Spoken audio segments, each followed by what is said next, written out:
350 and one left.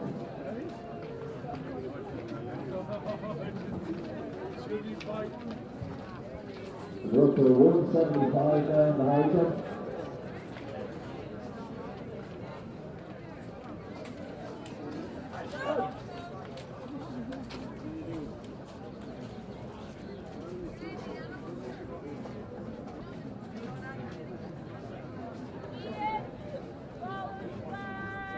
Dave.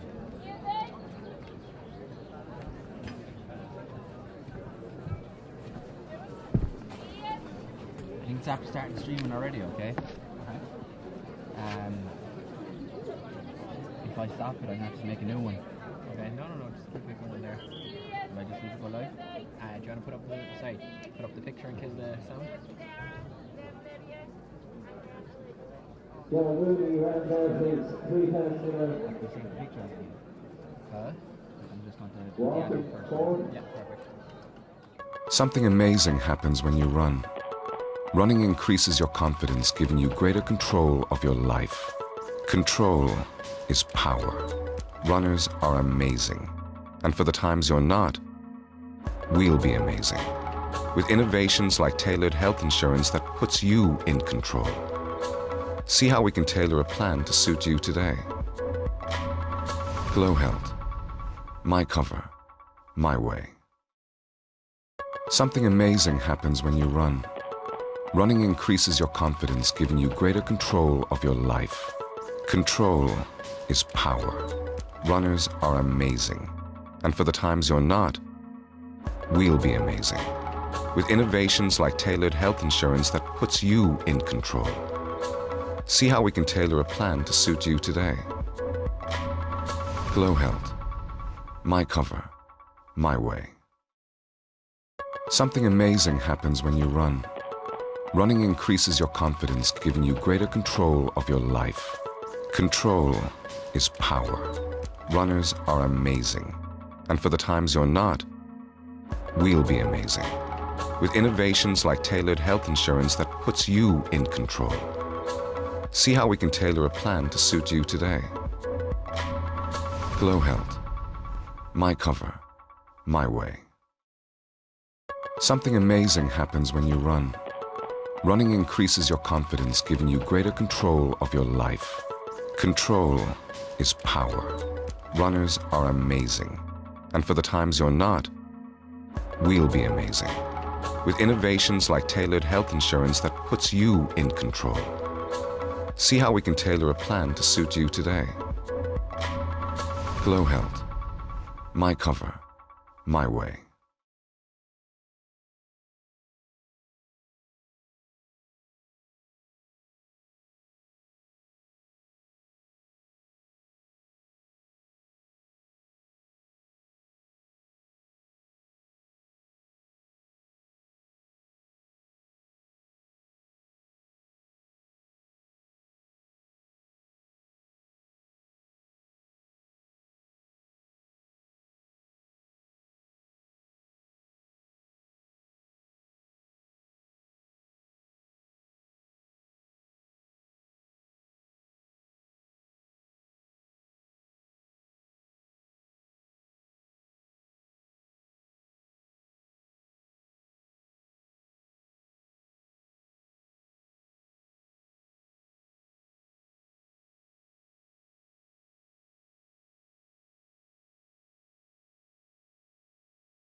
So Cueva Harrington in the lead in the light blue singlet from Colossal Cover Bantry.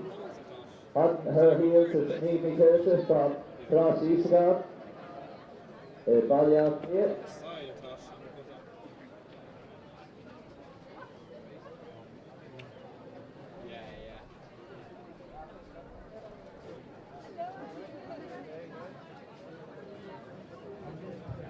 So Harrington was our intermediate girls cross country champion from early in the year in March at Clongowes Wood College playing.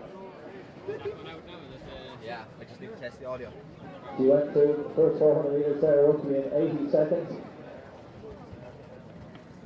Are my headphones So on? nothing too swift so far. Tactical. Enough with stretching out. No, just And the record of 950.08 won't be under threat, but a good race in store.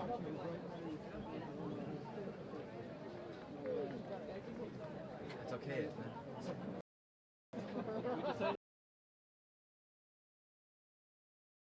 Second place.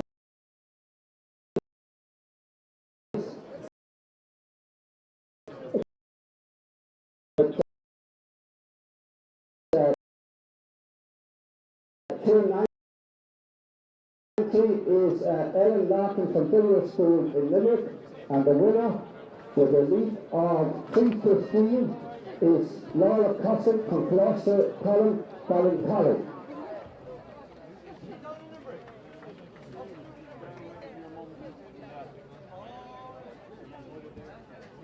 So Cueva Harrington still leading in this intermediate girls 3,000. Maybe cleared the partner heels across Eastgard. And then in the red is Emily McGill from Abbey Vocational School in Donegal. It's over here, like the mics are going out gratis.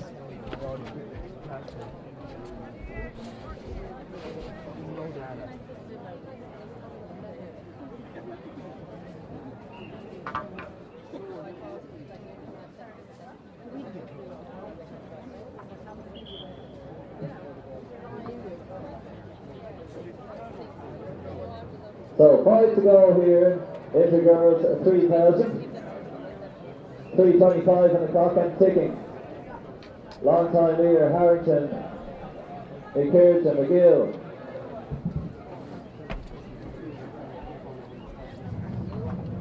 Marcus Henderson. Marcus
Something amazing happens when you run.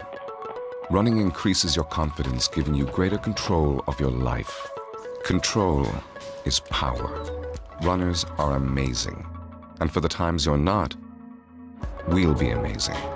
With innovations like tailored health insurance that puts you in control. See how we can tailor a plan to suit you today. GloHealth. My cover, my way. Something amazing happens when you run. Running increases your confidence, giving you greater control of your life. Control is power. Runners are amazing. And for the times you're not, we'll be amazing. With innovations like tailored health insurance that puts you in control. See how we can tailor a plan to suit you today. GloHealth. My cover, my way. Something amazing happens when you run. Running increases your confidence, giving you greater control of your life. Control is power. Runners are amazing. And for the times you're not, we'll be amazing. With innovations like tailored health insurance that puts you in control. See how we can tailor a plan to suit you today. GloHealth. My cover, my way.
Sound check 1 2.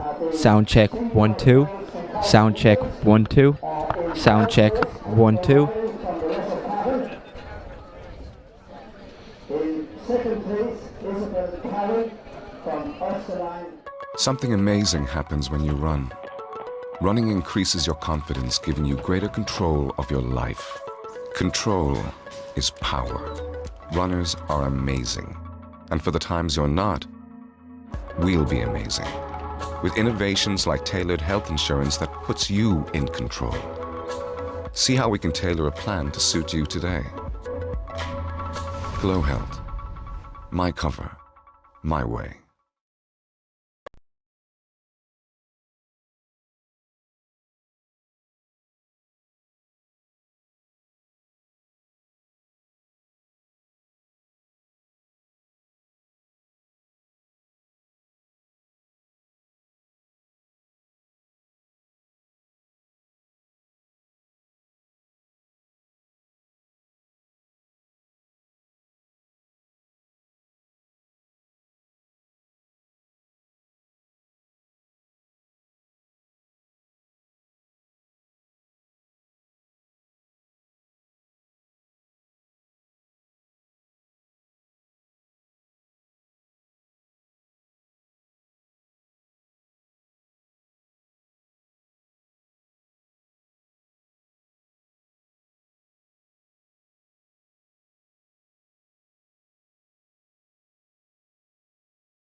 Something amazing happens when you run. Running increases your confidence, giving you greater control of your life. Control is power. Runners are amazing. And for the times you're not, we'll be amazing. With innovations like tailored health insurance that puts you in control. See how we can tailor a plan to suit you today. GloHealth. My cover, my way.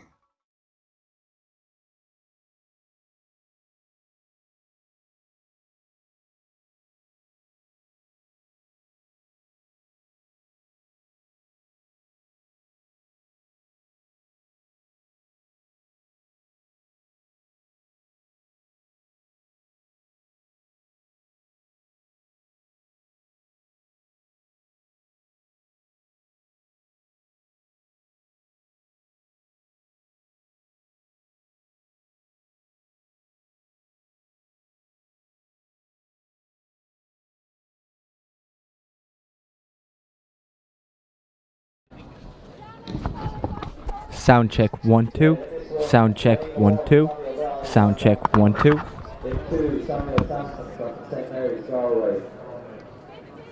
In three, John Hogan, Davis College, Mayo.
Hello and welcome to the GloHealth stream of the Irish Schools Athletics Championships here in Tullamore. Hope lots of you are tuning in around the country today. Stream today has been put together by Troy and Dave O'Shea, Limerick-based company, and Paul Tracy, of course. Couldn't forget to mention him beside me here, the brains of the operation. I'm Cathal Dennehy. I'll be here on my own for the first period of this stream. First event we're going to have is the girls' intermediate 300 metre hurdles. They're currently just doing their strides on the start line. We're just a couple of minutes behind schedule, but they should be away in a couple of minutes. Other members of the Jumping the Gun team are currently en route. One of them is down there coaching some of the Belvedere team. Another one is doing the emceeing on the infield, Phelim Kelly, in his recognisable blue jacket. But they're on the start line for the intermediate girls 300 metre hurdles. So I'll go through the lineup there, just down at the start of the backstretch. In lane 1 from Ballyclare High is Sasha Lawther. Lane 2 from St. Columkill School, Dublin, Rachel Dunn. Lane 3 from Castletroy College in Limerick, Chloe Tobin. Lane 4 from Sculvwira Carrick-on-Shore, Aoife Doyle. Lane 5 from Castleblaney College is Niamh Malone. Lane 6 from MS Garmin is Chloe Whelan. And lane 7 on the outside is Ciara O'Boyle from Presentation Athenry.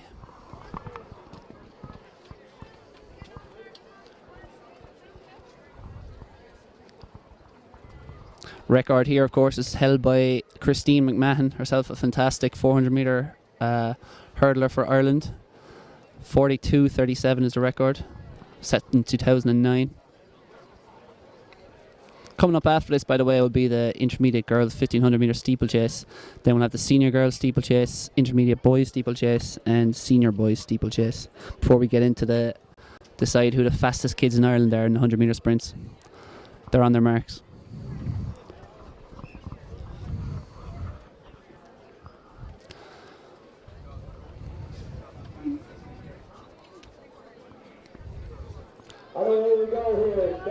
They're off. Starting off very well there in lane 3 is Chloe Tobin from Castletroy College. She seems to be comfortably in front at the moment. Also going well there in lane 6 is Chloe Whelan.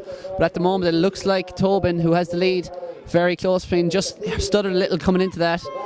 At the moment, Chloe Whelan is starting to go well there on the outside, or out near the outside in blue.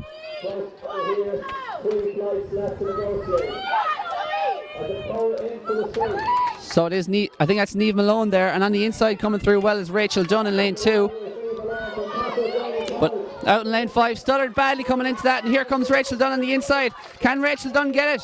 No. Lane 5, it's Niamh Malone gets the win.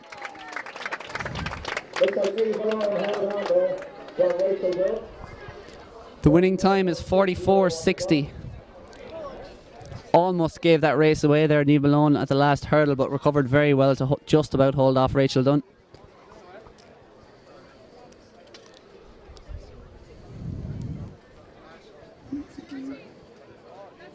Senior girls 400 hurdles. In place, Tina O'Connor from St Mary's Mace. Second is Anna Sparrell from East Glendalough School.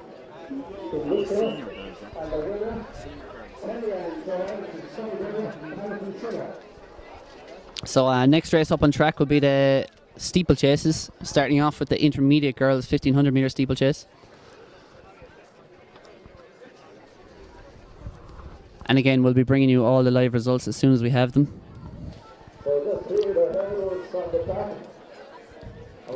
We're also going to have a competition running today. For anyone who knows Jumping the Gun, today we have our... The competition we're going to run is guess the winning time of the senior boys 5,000 metres, which is going to be run at 5 to 5 today. So it's near the end of the programme. The programme, of course, as anyone who's been to the schools knows, runs until 6 p.m. tonight. And the competition run is name the winning time in the steeplechase. And you can send in your entries to that competition by tweeting us at Jumping the Gun. It's on Twitter, it's at jumping_the_gun. Or you can send us a message to our Facebook page. We're Jumping the Gun on Facebook as well. If you do either of those two things, you'll be entered into our competition. And whoever gets closest to the winning time for the Senior Boys 5000 will win themselves a fantastic Jumping the Gun technical t-shirt. So next event will be Intermediate girls, 1500. And of course, in that senior boys 5k, one of the stars who's going to be on show today is going to be Kevin Mulcair from Ennis. I believe he's a St. Flannan student. Kevin Mulcair, of course, broke John Tracy's junior 5,000 metre record just about 2 weeks ago, I think it was, over in Manchester. And he'll be chasing the ghost of John Tracy once again today at 5 to 5. Current record stands at 14:17, set all the way back in 1974. The last record he broke was the junior record was set in 1975, so broke a 40-year-old record in recent weeks. Can he break a 41-year-old record here today? Time he is chasing, 14:17, and we want your predictions. How fast? Each second, Loretto Cav, Lady College,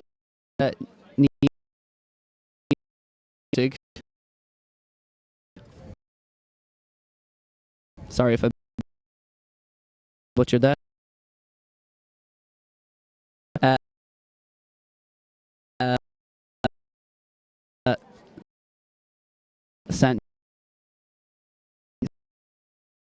San Nicholas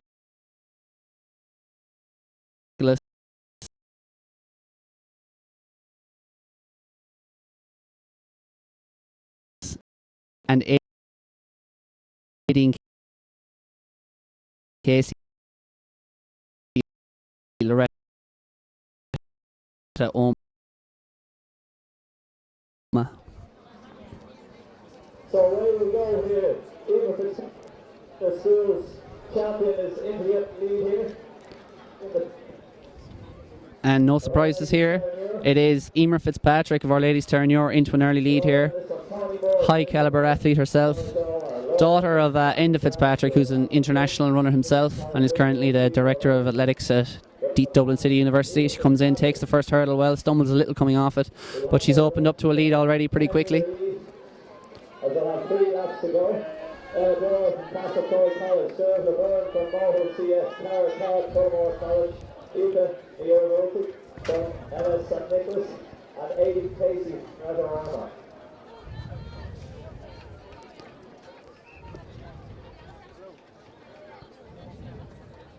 So about a 15 metre lead here as we come through the 400 metres for Emer Fitzpatrick.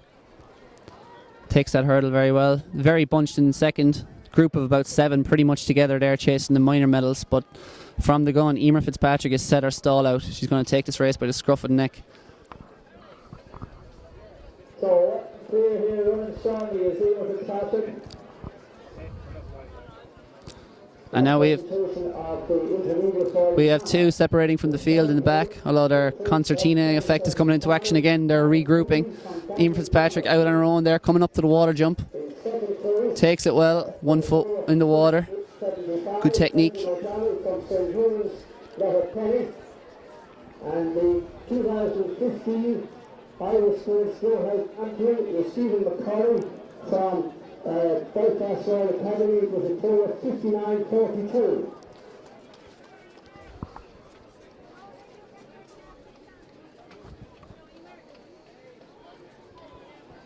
So 2 to go here, 2:17 on the clock here for Fitzpatrick. Looks like Laura Nicholson there in second place. And Ailva Flynn coming up now into second from Wicklow. Ailva Flynn just stutters badly coming into that, loses second place. But it is Laura Nicholson now who takes up silver medal position currently, but a long way to go on this yet. 2 full laps. Of course, laps here slightly less than 400 metres as they take that inner line to jump the water every time. It's about 380 metres or so, 390 metres. Hence why the start line is just a bit back from where the usual 1500 metre start is. But going great guns here out front is Emer Fitzpatrick. Looks bar a fall or an accident to have this gold medal sewn up. School's record here is 5:16.55. Could that be on today as she comes through with 600 metres to run? That was set by Jessica Coyne of Crescent College in Limerick in 2012. But Emer Fitzpatrick certainly only racing the clock here at the moment. So clears that water jump expertly. She's been there in Northern Savings through practicing her water jumps. It looks like paying off handsomely. So let's give her a cheer here. 3:26 on the clock. She comes into the stretch. I reckon this record is on the cards. And as you may have heard, Phelim Kelly, our stadium commentator here, thinks the record may be on the cards, and it looks so at the moment. She's coming through here She's going to come through the bell in about 3:45, so she's going to have about 90 seconds to complete this final lap if she's to take that record from Jessica Coyne. In second there is Ailva Flynn. Then it's Laura Nicholson from Bandon Grammar and Quiva O'Reilly from Loretto Cavan. So it's going to be between those three for the silver and bronze medals. One of them's going to lose out, but who's it going to be? That's where the major competition lies at the moment, because out front on her own is Emer Fitzpatrick of Our Lady's Terranure. Comes past 300 metres to run. She's got 1 full minute to get to the line, and she's only 250 metres left to run to smash the record of Jessica Coyne of Crescent College. Of course, this is a relatively young event, the women's steeplechase at the schools, especially at intermediate level. Wasn't run back in the many blue moons ago when I was pottering around Tullamore in the schools events, but 200 metres to run at the moment for Emer Fitzpatrick. She's got about a 50 metre lead, and at the moment it looks like Laura Nicholson has raced up into second, just ahead of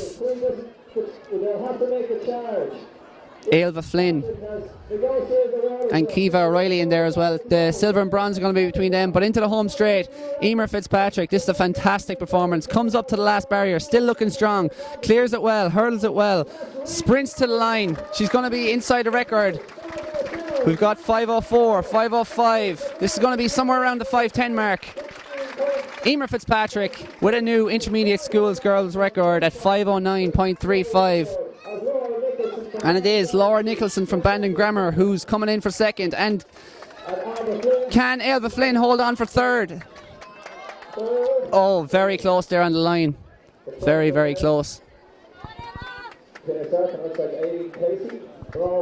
It was Aideen Casey coming up the outside there in blue.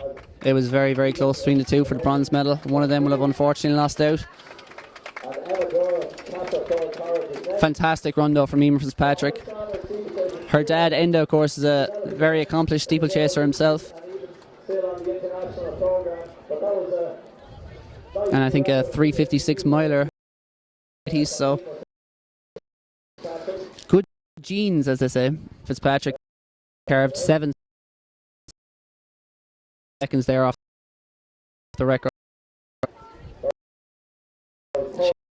Up for a good year ahead.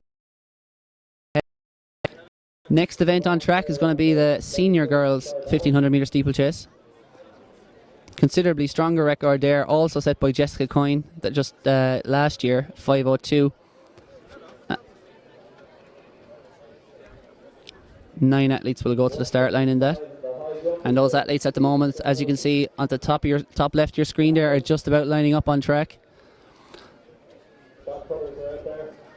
As we move from intermediate to senior. And from the inside, from Sacred Heart College Omagh, Tony Moore. From Bandon Grammar School, Laura Nichols. Wrong race. From the inside in the senior girls race, from Bauer Athlone is Ciara Green. Then it's Emer Loughnane from Ursuline Thurles. Eilish Flanagan from Sacred Heart College Omagh, Emma Watson from Strathern School Belfast, Alison Armstrong from Coolmine Community School, Lauren Dermody from Loretto Kilkenny, Roisin Flanagan from Sacred Heart College Omagh, Emily Grennan from Killina SS, and from Ursuline Thurles.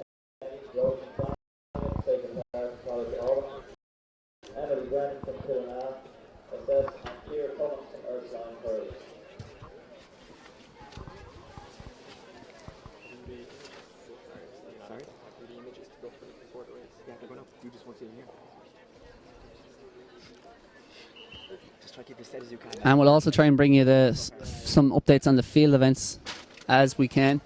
Obviously it's quite difficult to follow here many of the events without the boards and that, but we'll do our best to try and get some people on the ground there to feed us back some info so you can follow. And like you said, when we have the little lulls in the track event action, we'll try and get to cover as many of those field events as we can. At the moment we've a javelin going on. I think it's intermediate girls javelin at the moment on the infield, and they're off in the senior women's 1500 metre steeplechase.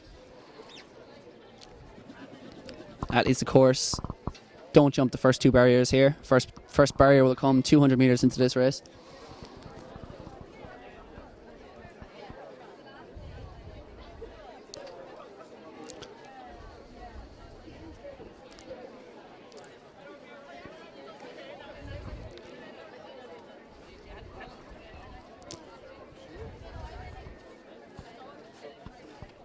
all bunched tightly together here at the moment as they go 200 metres in about 38 seconds, so it's a decent pace.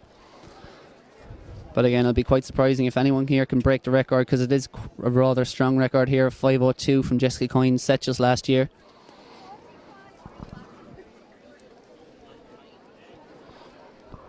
As they go through there, it is Alison Armstrong there on the inside in the white from Cool Mine.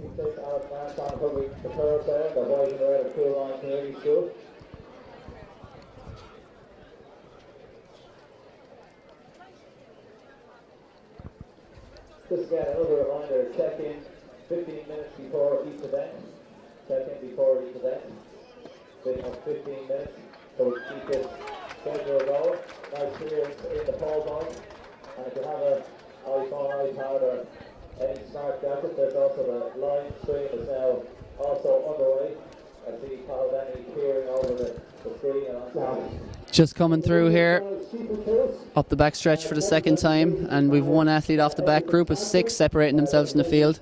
University in third place, Tony Moore from College Omagh. In second place, representing Bandon Grammar School, Laura Nicholson. And the winner, Eva Fitzpatrick, representing a ladies' school, Kerry Muir.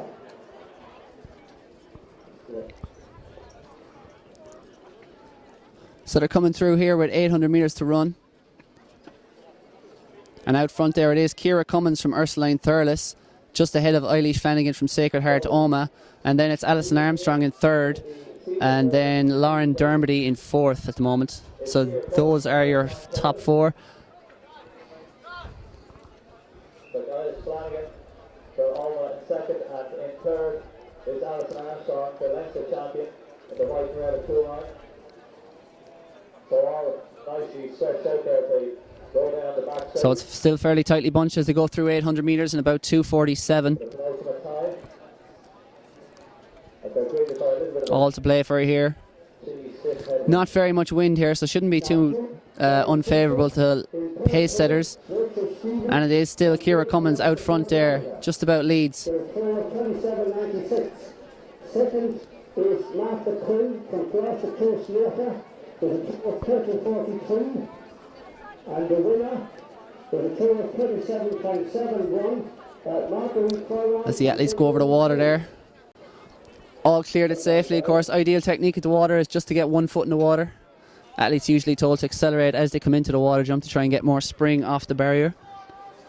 Though that's a lot easier said than done, as anyone who'll know the steeplechase will know very well. But it is at the moment still Ciara Cummins just surrendering the lead now just briefly to Eilish Flanagan of Sacred Heart Omagh. These two have drawn clear. In third it's Alison Armstrong. In fourth then it's number 528 Lauren Dermody. And then it's Emily Grennan from Killiney, still very much in the hunt for medals. So 250 metres to go. Stretching out now. Open up a little bit of a lead here. Looks to be only 2 in contention here for the title. It's Eilish Flanagan who's saved. She's spending her energy very well here because she's saved it up for the last 300 and she's kicked clear now of Ciara Cummins. Can Ciara raise one more effort to try and get back at the lead? But it looks like she's happy to settle for second at the moment because Eilish Flanagan is going great guns out front. One last final, last ditch of reserve. In third there is Laura Dermody. Sacred Heart College Omagh. She's flying here as she comes through, takes the water for the last time. Not quite the same spring as last time, but she's well clear. She's got about a 40 metre lead here over Ciara Cummins as she rounds into the home straight. It's going to be just outside the record, but it's going to be a similar time. It's probably going to be somewhere under 5:10 as she comes up now, takes the last barrier, 4:55 on the clock at the moment. Ciara Cummins trying her best to hold off on for second. Can she do it? But this is a very impressive last lap from Eilish Flanagan from Sacred Heart College Omagh. She is your senior girls 1500 metre steeplechase champion. Takes the tape in 5:09.6. In second place is Alison Armstrong from Cool Mine Community School. And then it's Ciara Cummins in third. In fourth, it's Laura Dermody from Loreto Kilkenny. And then in fifth place, it is Emily Grennan from Killiney.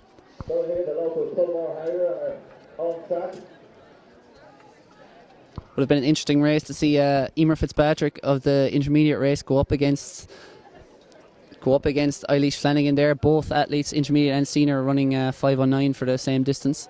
And of course, same height as well. Women's steeplechase barriers are set to 2 foot, I believe.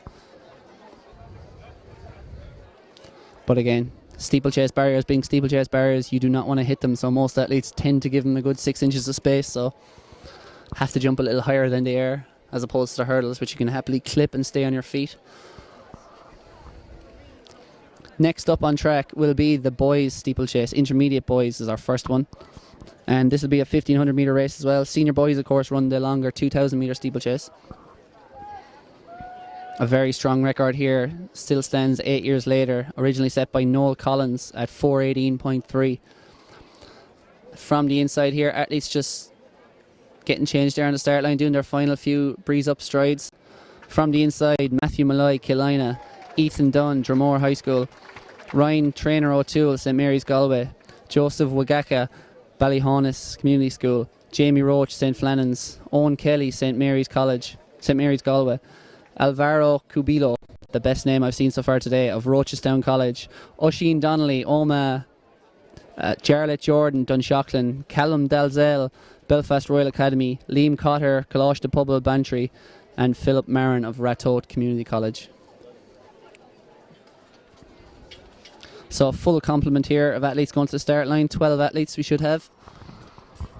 Of course, in the distance races, each province gets to qualify 3 athletes from 1,500 metres upwards, as opposed to sprints, which is relatively cutthroat. It's just top 2 and each province gets through. You could be the 3rd fastest schoolboy in Ireland and not even make the All-Irelands, but that's the way it is. Much like the US Olympic trials, it's do or die, cutthroat competition.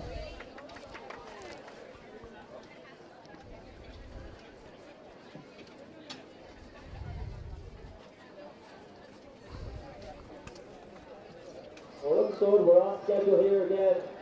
15 minutes prior, just to make sure you're checking in for each event, so we'll keep this moving along nicely. Next up is our intermediate boys 1,500 metre steeplechase. Record stands in 2007. Noel Collins from Drumra Integrated, 4:18.30. And this one we have Matthew Malloy from Killina SS. We have an entry for the 5,000 metre competition from Chris Kelly, father to the notorious Phelim Kelly, who's on commentary duties here on the infield. He goes for 14:10.5 for the winning time in the senior boys 5,000 metres, which is at 5 to 5 tonight, this evening. So you can tweet us your entries there. Closest to the winning time will win themselves a Jumping the Gun t-shirt, which will be posted out to you. So give it a go. It's free. It costs nothing but a tweet. Or you can send us a message on Facebook.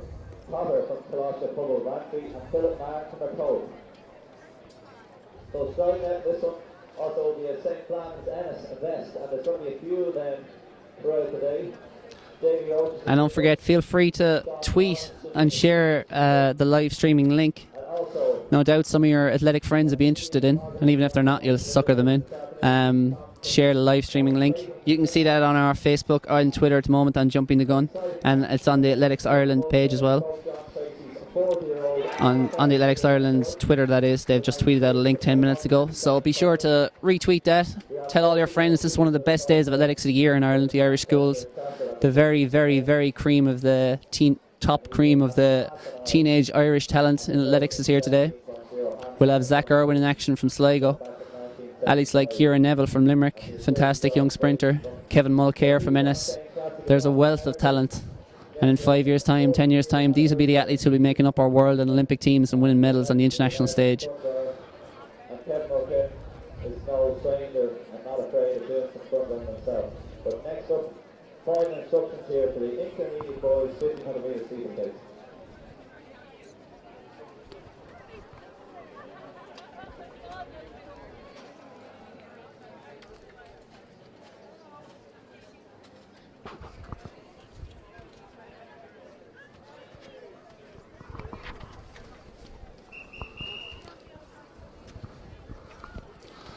So athletes just been called to the marks here for the intermediate boys steeplechase.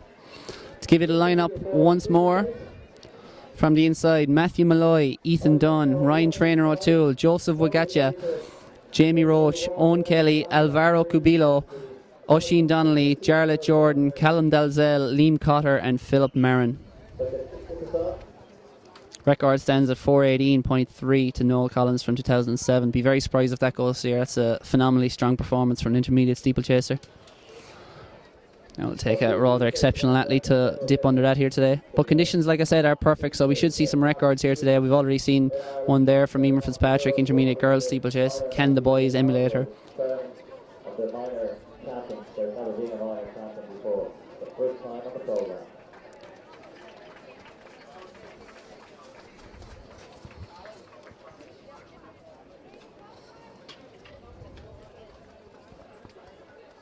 They're off. So away we go here. Intermediate boys, 1500 meter steeplechase. Start. And it's a strong pace from the get-go.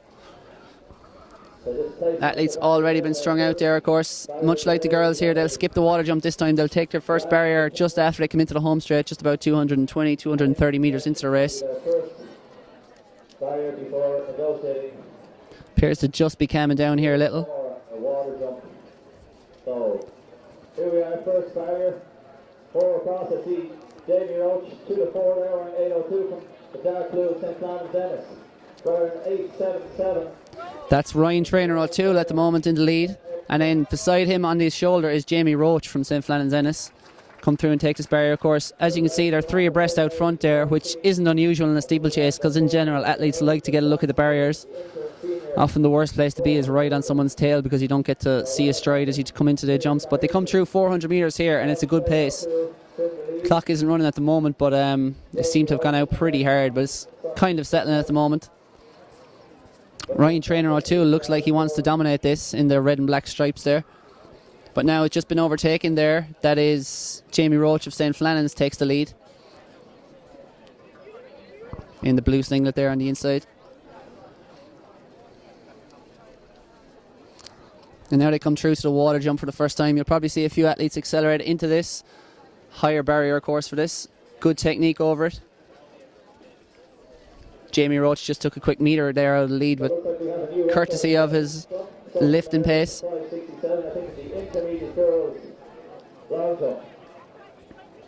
Out front there it is Philip Marin of Ratoath who's taking the lead now, ahead of Jamie Roach of Ennis.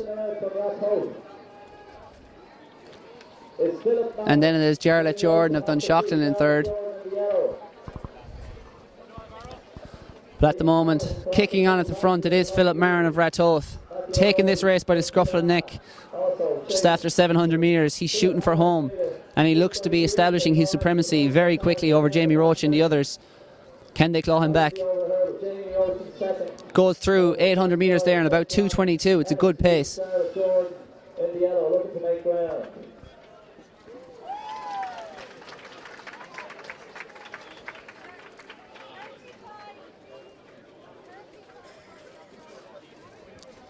Pace to run at the moment out front for Philip Marin. It's probably somewhere around the low 420s if he can maintain this sort of tempo. Comes into the water jump here. Right foot planted, takes it well, 1 foot wet, just stumbles a little coming off it. Jamie Roach comes in, also takes it very well. Then it is Jarlath Jordan in third. These are your medalists at the moment. And it'll take some inspired effort from the men in behind them to try and take a medal away from any of these 3. But going great guns out front, Philip Marin. He's got about a 20 metre lead over Jamie Roach. Still running strongly. In hot pursuit. But now we're in Jarlath Jordan in third and chasing hard. Chasing hard there in 4th place as well as Matthew Malloy of Killina, and he's starting to close in there on Jarlath Jordan. May well be able to take a bronze medal if he can raise a kick here over the last 400 metres. But at the moment, running stronger than ever out front.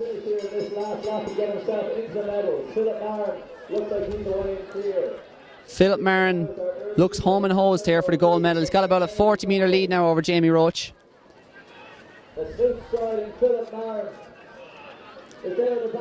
And coming up the 3rd place there is Matthew Malloy, who's paced it brilliantly. He may even take 2nd from Jamie Roach the way he's going. running on very strongly at the moment. Fading slightly is Jarlath Jordan back to 4th place. Stumbles just coming into that. But at the moment, there's no doubt about the winner here. It's going to be Philip Marin as he comes to the water for the last time. Both feet go into water, but it doesn't seem to have slowed him down. Takes a quick look behind. Sprints on. He's got about a 40-metre lead. In no danger whatsoever.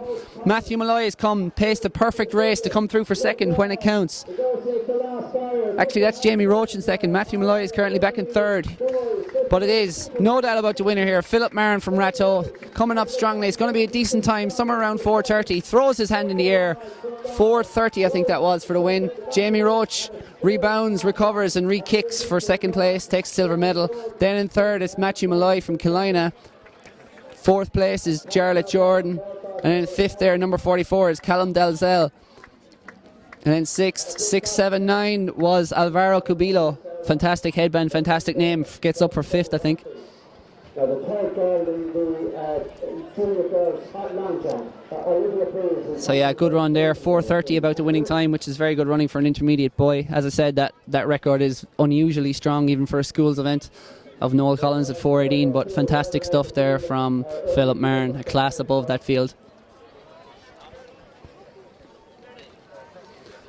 And as you'll see, the athletes, half the athletes you'll see on your screen are bobbing around nervously, full of energy. The other half are spent and exhausted, and that's because the next race up on track is the former there, which is the senior boys 2,000 metre steeplechase field, which will start just in front of us here, just about 15 metres before the finish line.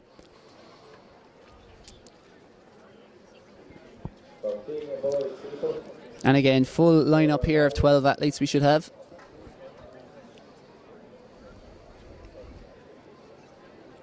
And as senior boys, even though it's only 500 metres longer, it's a much more difficult race than the 1500 metre steeplechases. You have to take that water jump 5 times.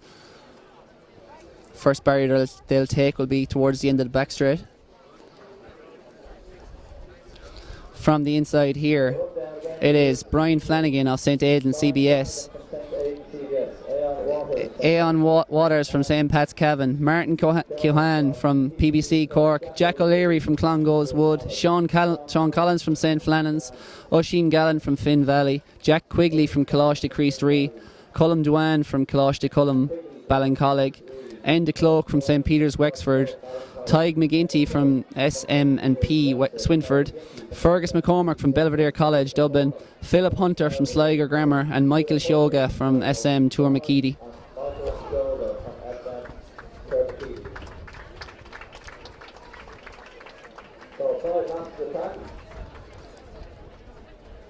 Very relaxed there, Tig McGinty from Swinford, just waving to his friends or family.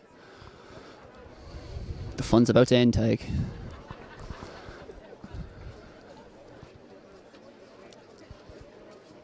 Interesting fact here, Fergus McCormack, number 298 there from Belvedere College in the black with the white stripes, is quite an accomplished away from the track. He won a national writing competition this year, and last year won a Japanese language competition, and has spent some time in Japan, so let's see how that stands to him here. I can't imagine it'll be much help, but good to see a student athlete, ticking both boxes. Junior girls long jump, in third place is Olivia Prince and from Thomas. And the athletes were not in race card order, I suppose. So on the inside there is 903 in the white singlet. That's Enda Cloak from St Peter's. In the blue then beside him is Colin Duane, I think. Then it's Brian Flanagan of St Aidan CBS in the white singlet there in lane 3. And the winner is Sheila Lawless from Loughborough. Record here is a long-standing record to Frank Conway of Killorglin from all the way back in 1986, 29 years ago, at 5:49.69. 5:67. And again, unfortunately, I have a bit of experience of running these school steeplechases. I can tell you that's a very strong time that I'd be stunned if anyone could challenge that today. That is proper international class running for a 2,000 metre schoolboy steeplechase. 5:49, the record from Frank Conway. To their marks, and they're off. Away you go, senior boys steeplechase. Take the lead, the purple of Clongowes Wood College. It's Jack O'Leary. And it is Jack O'Leary from Clongowes Wood. Hot favourite for this race. Bounces straight out to the lead. That's the 2 and 3 in July. But he's in the lead. There's 2 pace people on the record. Stands from 1986 of the heartbeat. It's 5:49.69. Accelerating into that, Jack O'Leary. Establishing what he wants to do with this race, which is just take it by the scruff of the neck. Make it a hurt fest for everyone involved. They'll come in now to take the water jump for the first time, and this is a very fast pace. Jack O'Leary is set out. Comes in strong, leaps off it, almost stumbles as he comes out of that water pit, which is something you'll regularly see as athletes hit the water, and it is an uphill bank that they crash into, so often takes your momentum, and the less spring you get off that barrier, the more you get stopped by the bank you hit. But it is Jack O'Leary. He's stormed through this first 400 metres. This is going to be something around 64, 65, 66 seconds for the first 400. This is a fantastic pace he's setting. Sean Collins there comes up and takes second from St. Flannan's and Ennis. Blonde hair, blue singlet. St. Flannan's have a dynasty these days for a fantastic group of by Kevin. Great work down there. But at the moment, Sean Collins sets off in second of pursuit of Jack O'Leary. But at the moment, Jack O'Leary is flying, steams into that barrier again, and like an experienced steeplechaser he is, accelerates into the barriers, trying to take a few metres out of his rivals. And he's got great technique going over these barriers nice and low, and very brave of him as well, because like I was saying, these barriers do not move. Comes into the water, just stumbles a little bit on landing again, but going great out front here. Sean Collins still in second, establishes a clear lead for second there. Will Jack O'Leary pay for this pace, because this is a fast one? 66 seconds for the first lap. He's going to be probably around 69, 70 for this one. Comes through here, comes through 800 in 2:16. It's fantastic pace he's setting out. Sean Collins in second. Back there in third then Brian Flanagan, still holding on to third place, but just about. Tyke McGinty of Swinford is coming up there in fourth as well. But at the moment that is Jack Collins, just still got about that 30 metre deficit, struggling to make it up. And when Jack O'Leary is going the pace he is out front, you can understand why. He accelerates into that barrier again. Fantastic technique. They reach the halfway point in about 2:56. This is a savage pace being laid down here by Jack O'Leary. It's something, he's bound for under 6 minutes here, which would be a fantastic run for 2,000 metre steeplechase for a schoolboy. Can he hold on? 900 metres to run for Jack O'Leary. Sean Collins strong in second. If Jack O'Leary falters out front, Sean Collins of St. Flannan's will be ready to pick up the slack. But at the moment, no signs of distress on the face of Jack O'Leary. 40 metre lead as he comes through the 2 laps to run. 3:20, 3:30 as he comes through there with 800 metres to run. So if he can put 2 70-second laps back to back here, he'll be in and around the 5:50. Can he even break the record here? We said it was unlikely, but Frank Conway's record of 5:49 could be under threat here. He's got about a 40 metre lead there ahead of Sean Collins. If there's been a lack of pace, maybe we can come back and get in the mixer here. Just slowing a little bit, Jack O'Leary there. First signs of distress we've seen. Just had to change his stride coming into that. But in second place, Sean Collins looks like he's also feeling the pain from this exertion. Jack O'Leary there is running strong. He's opened up the lead, if anything. He's got about a 50 metre lead now as he comes into the water jump. 550 metres to run. Lands with both feet, which is a sure sign he's starting to feel the hurt here, but I don't think he's going to be challenged for the win. He's got 500 metres to run. Clock says 4:30. Leading with the left leg. Great technique again. Better than about 95% of elite Kenyan steeplechasers who tend to just disregard technique and just run fast. Comes through 400 metres to run and he's at 4:46. He's certainly looking like he's going to break the 6 minute barrier, which would be a fantastic run. Sean Collins is still running strong. He's only got about 40 metres to make up. If there's any wavering or faltering up front, he'll certainly punish Jack O'Leary for that. In second place, Sean Third place is Brian Flanagan of St. Aidan's. Then it's Ty McGinty, and coming up there on the outside is Enda Cloak from St. Peter's, up into fourth place. Can he even get up and challenge for the medals? But up front, positions unchanged. It is Jack O'Leary still holding that 40 metre lead over Sean Collins. 200 metres to run, and the clock says 5:23.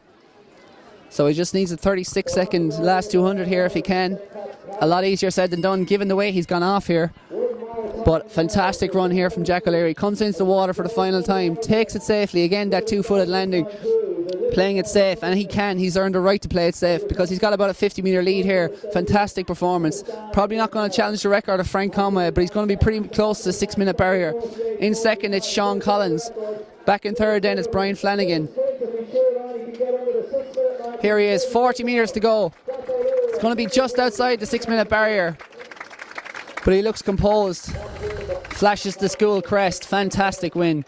Congratulations, Jack O'Leary. Sean Collins, great run in second here, still staying strong, holding on to silver medal position.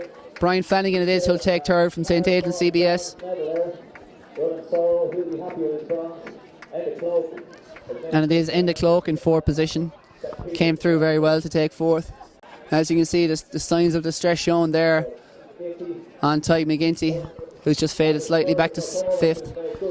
And then it is Fergus McCormick, who's also come through very well. He'll take sixth place.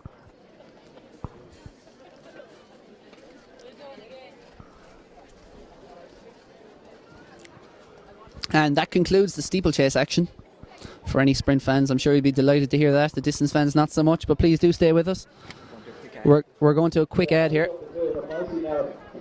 Something amazing happens when you run. Running increases your confidence, giving you greater control of your life. Control is power. Runners are amazing. And for the times you're not, we'll be amazing. With innovations like tailored health insurance that puts you in control. See how we can tailor a plan to suit you today. GloHealth. My cover. My way.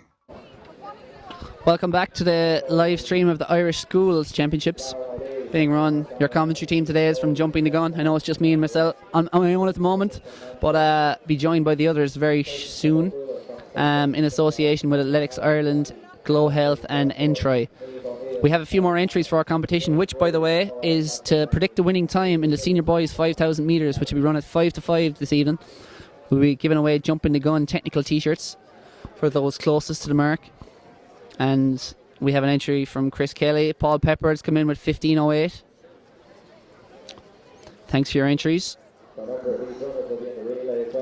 Come on, it's free, people. We'll post you out a fantastic t-shirt if you're right. Get involved. But that's still a few hours away at the moment. Next on track will be the minor girls 100 metres, which is in an inaugural event here. Of course, for many moons they didn't run minor at All Ireland schools, just at provincial level, but they've since changed their minds and deserved that minors, which is under 14, deserve to be competing at this level. So whoever wins today will have the honour of being the new Irish schools record holder.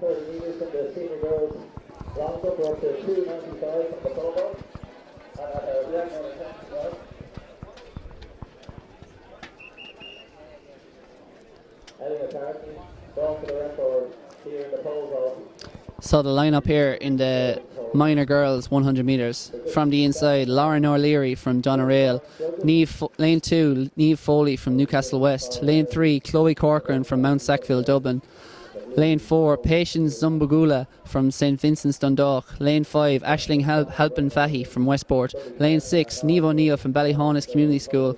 Lane 7, Jane Drury from OL Castleblaney. And Lane 8 on the outside, Elizabeth Little from Banbridge Academy.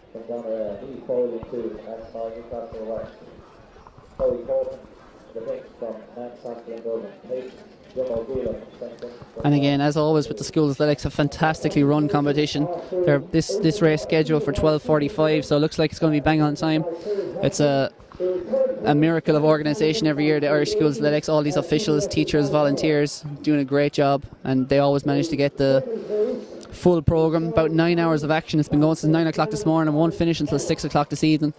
and they all always seem to manage to run it off like clockwork. So hats off to all the volunteers and teachers and everyone else who's come out and made this what it is today. And if you're within shouting distance of Tullamore, do try and get down here. Like I said, you're witnessing the stars of the Irish athletics future in action. And many current stars of Irish athletics as well. Kevin Mulcair, of course, will be in action at 5 to 5, one of the stars of the day. He'll be one of our leading hopes at the European Junior Championships in Finland in July. After that, world record, not world record, Irish junior record 2 weeks ago. 7 Jane Grove Castleblaney and 8 Elizabeth Livingston Castro. Keep your eyes on the centre end, it's going to be an exciting race. Athletes just setting up their starting blocks here for the minor girls 100 metres. So whistle blow there, we're looking for a white flag. Time judges are happy. Especially we've got a finish line judges are happy as well. That's over the field side. The starters in the red. Keep your eyes on this one. And I think just looking at the windsocks there, the athletes will be running with a slight tailwind here. Not too breezy, just a light breeze blowing across the grounds here in Tullamore Harriers. Yeah, no doubt we should see some fast times in the sprints with that aiding wind.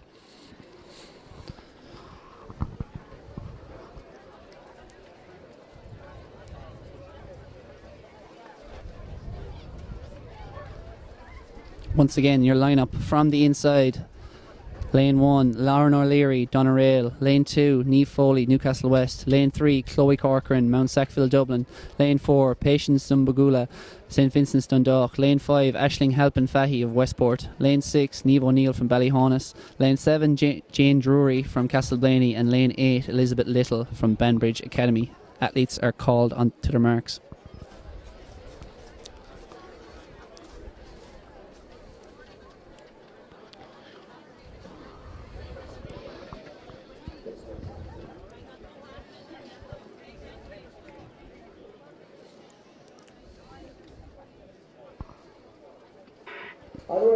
They're off. It's a good start from Chloe Corcoran there in lane 3. Patience Umbagula coming through very strongly down the middle, and it looks like she's taking the race clearly here. It's Patience Umbagula with a fantastic performance. 2 metres clear. In lane 2 it's Niamh Foley in second. Lauren O'Leary on the inside got third.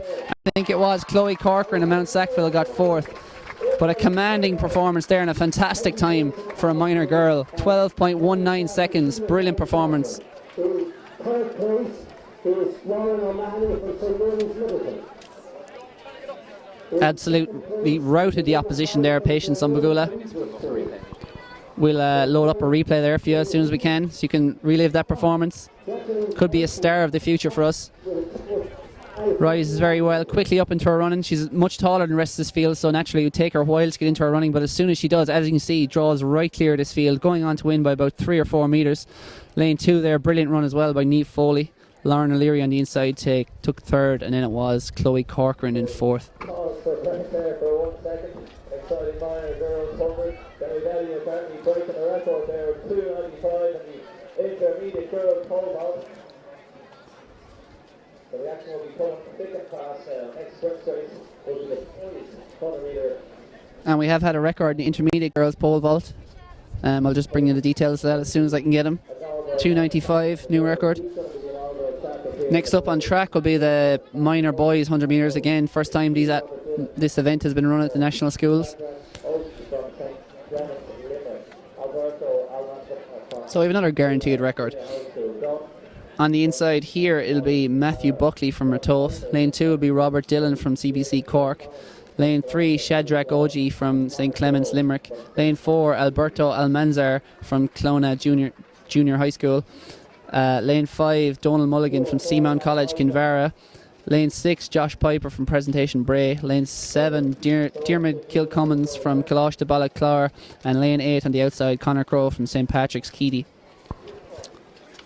So again, 8 athletes to the line here, full complement of runners, 2 from each province, to see who the fastest 13-year-old or so schoolboy in Ireland is. And again, the beauty of the schools athletics, I think, over probably any other competition, is pretty much everyone in Ireland does the schools athletics. Not every athlete in Ireland is a member of a club, or a good sprinter in Ireland is a member of a club or community games or any of that.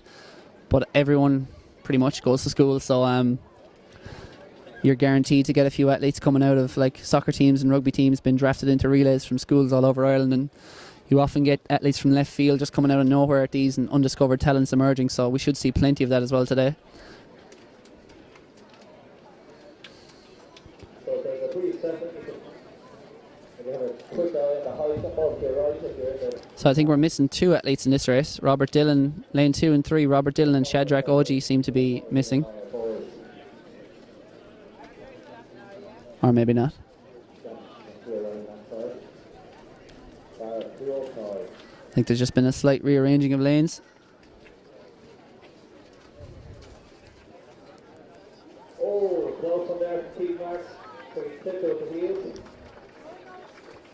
So round of applause there, keep marks at 2:05.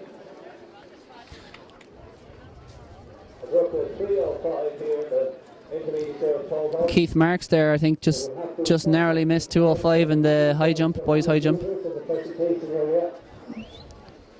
Which is fantastic jumping for a schoolboy. I think he'll have another attempt. The bar's been reset, so he'll have another crack at that. Leads the competition at the moment. So again, your lineup here from the inside, it's Matthew Buckley from Ratoath.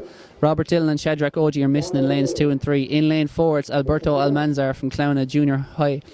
Lane 5, Donald Mulligan from Seamount College, Kinvara. Lane 6, Josh Piper from Presentation Bray. Lane 7, Diarmid Kilcummins from Closh de Ballyclar.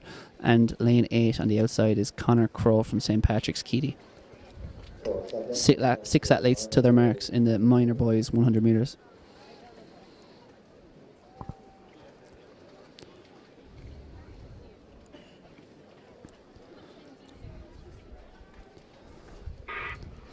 Clean start again. Going well there in lane 6 is Josh Piper. Josh Piper seems to be leading at the moment, and he's coming right clear. Going well on the inside as well as Matthew Buckley. But at the moment it's Josh Piper. Coming down lane 8 here as well as Connor Crowe. But it was Josh Piper from Presentation Bray ahead of Connor Crowe from St. Patrick's, Keady. And on the inside taking third is Matthew Buckley from Ratoath. 11:67 there was the winning time.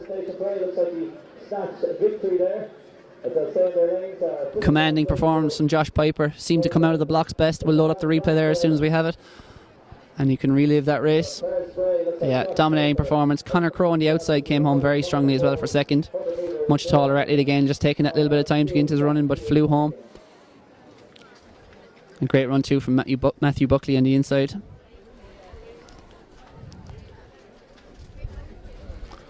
Next up will be the junior girls 100 metres, and we'll go right the way up to senior girls first. It's just standing in their lanes to sort out the final finishing positions, and that of course will be a minor boys record, seeing as it's the first time it's been run, and that will be 11.67 seconds for Josh Piper. Congratulations to the Presentation Bray student.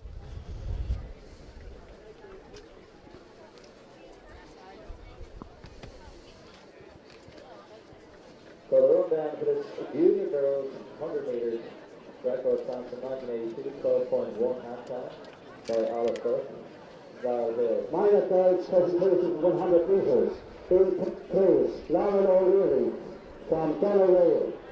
In second place, Lee Foley from Stalwilla of the small Newcastle West.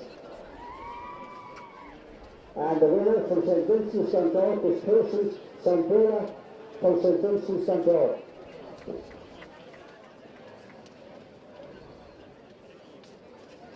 That was an excellent champion there, Patience Sambrilla from Dundalk, with a clocking at around 12.1 seconds. We'll wait for the official and also the win reading. So the low down here, it's Universe.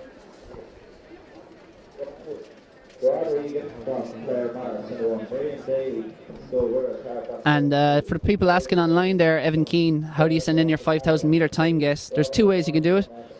You can go on Twitter at jumping_the_gun is our Twitter handle, and if you just tweet us, we'll enter you into prediction contest. And Orla Duffy has entered there with 14:48. Could be a coy guess. The wind has picked up here. Derek Kelly has gone 14:30. Owen Buggy has gone also 14:30.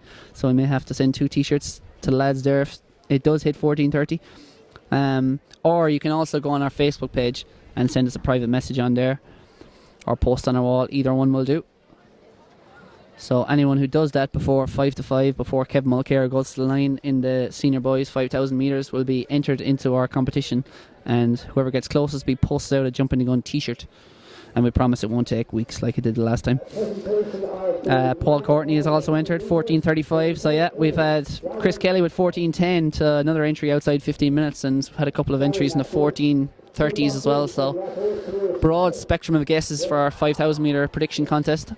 But anyway, forget about the distance race at the moment, because it's all about the speedsters. And on the track at the moment, it is the junior girls 100 metres just lining up behind their blocks. Record here stands to a great sprinter back from Limerick back in the day, 1982, 12.1 seconds to Olive Burke of Laurel Hill. But from the inside here, lane 1, Joanne Regan, Claire Morris. Lane 2, Miriam Daly, Scullvira, Carrick-on-Shore. Lane 3, Chloe Nihedon, Carlo. Lane 4, Robin O'Brien. Lane 5, Hannah Vaughan.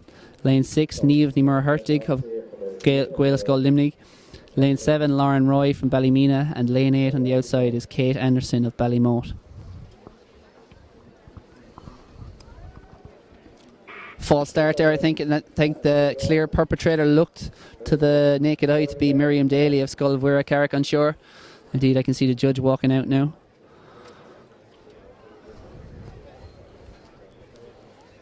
So it's not a quick go to the school system here. Allowed, I think, at least one break on the international stage to be. And of course, you are allowed one break here. So I think she's got away with that for now anyway. Actually, a high pressure environment here. These athletes will be probably the most nervous day of their competitive year, coming up here representing their school, their county, and indeed their province.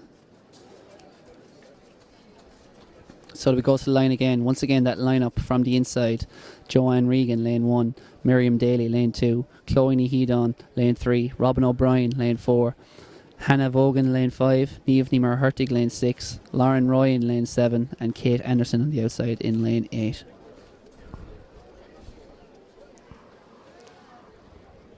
Clean start this time. Going well at the moment there in lane 5 is Hannah Vaughan. Very tight, close to call at the moment. Lauren Roy also going well down the outside. In lane 2 it's Miriam Daly. It's very close between them, but on the near side I think it was Lauren Roy just got it ahead of Miriam Daly. And also there in lane 4, looked like Robin O'Brien may have got the bronze medal. The time 12.34 seconds. And as you can tell, you may well be able to hear a Lauren Roy supporter is just sitting down beside us and is going absolutely bonkers with that, waving down to her. There she is. Here's your replay. As you can see, up very quickly into her running there with Lauren Roy. Very tall, long striding athlete, very efficient technically. Challenged closely in lane 2 by Miriam Daly, but just edging it out there, as you can see. That was Lauren Roy. Congratulations to the Ballymena athlete.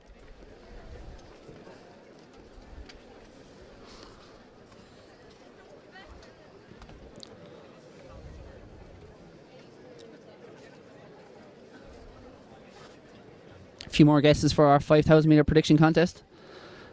14:39 there from Joseph Clifford. Owen Power with a fantastic effort of Phelim Kelly with a wig on. Top notch banter there from you, Owen Power. You can tweet us anything to our Jumping the Gun or our Facebook page, whether you're enjoying it or hating it and whatnot. Paul Riley's come in with a prediction of 14:52. Thank you to everyone who's entered our competition. We'll give you the winner right around 5:15 tonight. We'll put one of our moles here to work and get them sifting through the entries, and whoever gets closest will win themselves a Jumping the Gun technical t-shirt. Great for, training and wearing, daily life, for weddings, funerals, everything. It's an all-rounder. Next up on track will be the junior boys 100 metres. 8 athletes again to the start line here.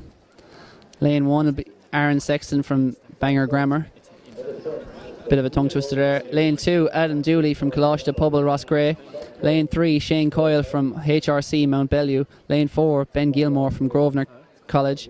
Lane 5, Jack Fay from Belvedere College. Lane 6, Reality Osuoha, who takes definitely takes the Best Name of the Day award here from Gormiston College. Lane 7, Oisin Shannon from Presentation Athenry, and Lane 8, Sean Benson from St. Flannan's Ennis. Looks like Lane 5 there is missing, which should be Jack Fay of Belvedere College. And Lane 7 is also missing. That's Oisin Shannon of Presentation Athenry. So from the inside, Aaron Sexton, Adam Dooley, Shane Coyle, Ben Gilmore. Lane 5 is missing. Lane 6, Reality Osua. And Lane 8, Sean Benson from St. Flannan's. Athletes to their marks for the junior boys 100 metres. They're off, going very well on the inside there. Rising quickly is Aaron Sexton. No one looks to be getting to Aaron Sexton at the moment. He's street and clear. Going well on the outside too is Sean Benson. But at the moment it is by a street. Aaron Sexton, 11.08 seconds. Fantastic run. Well, that's just 11.08. So 11.35 is the record, but again, might be a legal tailwind. And again, the record there, if there was a legal tailwind for that race, that was an absolute smashing of the record by Aaron Sexton of Bangor Grammar, because he's just clocked 11.08 seconds and the previous record was 11.35. So we'll just try and wait on the wind reading. Like I said, the wind, as you probably see from some of the flags and windsocks, is blowing a lot stronger now. Very tall athlete for a junior boy, but fantastic performance. Long stride, came right clear, and it was Sean Benson in second, then Reality Osua in third. So again, this is just drawing naked eye in the white collar, which is to the finish line goodness, and also can go up to the photo screen. And there's a smile as wide as the Grand Canyon on the face of Aaron Sexton after that. He was just checking with Jackie Friend there, one of the junior high performance directors. I think he might have been checking just to make sure that time was confirmed, and she's nodding in approval, so he looks absolutely delighted. Maybe it was the wind reading she was confirming from, in which case he'll be even happier if that's a wind legal record. Aaron Sexton, you are by far the fastest junior boy in Ireland. Congratulations.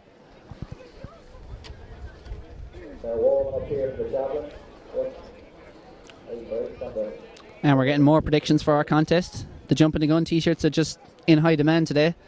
Ryan Keenan goes for 14.08, Evan Keane says 14.21, Paul Riley 14.52. Thanks for all your entries, and you can keep tweeting us and messaging us on Facebook, etc. Or if you want to give shout outs or happy birthdays or congratulations, feel free to do that as well, and we'll try and squeeze them into the broadcast today. Like I said, we're on air for another 5 hours, so lots of time to get through all this. Lots of great action, and like I said, I've put in a request to the lads there who are out roving at the moment to try and bring us some field event coverage as well. Like I said, it's very difficult to follow from up here while we're trying to keep an eye and commentate on the track events, but there are some fantastic action going on around the field there. Senior boys high jump, I think it's intermediate girls pole vault, it just concluded. I think it's the intermediate boys who are just getting ready to go there in the pole vault. And we have long jumps just below here to our right as well, so we'll try and bring you a few random jumps and throws and whatnot. I think it's the senior boys javelin out there on the infield at the moment as well.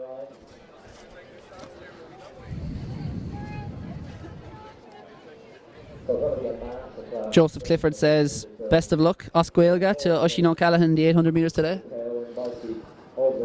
As once we get through all the 100 metre races, distance fans may rejoice once again because the 800 metres will be up and running. Sprint fans may go get a cup of tea, etc.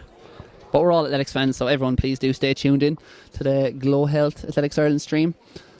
Intermediate girls 100 metres are on their marks. From the inside, Lauren Ryan, Crescent College. Lane 2, Lauren Cadden, Ursuline Sligo. Lane 3, Janine Boyle, St. Columba's. Lane 4, one of the stars in action here today, Ciara Neville from Castletroy College. Lane 5, Rachel Kane, Moats Community School. Lane 6, Molly Scott. Lane 7, Kathleen Maguire. And Lane 8, Molly O'Reilly. The lane to watch here is Lane 4, Ciara Neville, one of the stars of Irish sprinting. Rises slowly enough, but she's a tall athlete. Now up into her running, and watch her go. Ciara Neville streaking right clear. Molly Scott going well there in lane 6. But this is a commanding performance from Ciara Neville. Breaks the tape, 11.66 seconds. What a run from Ciara Neville. This girl is a star, 15 years old, and she's just smashed the record for the intermediate girls 100 metres. 11.90 second was the previous record, held jointly by Olive Burke and Niamh Whelan, two fantastic senior sprinters in their own right. But Ciara Neville is a star beyond stars, because that was an unbelievable performance. And we'll just load up the replay here. As you can see in the middle there, a very tall athlete, lane 4, the Castletroy College uniform.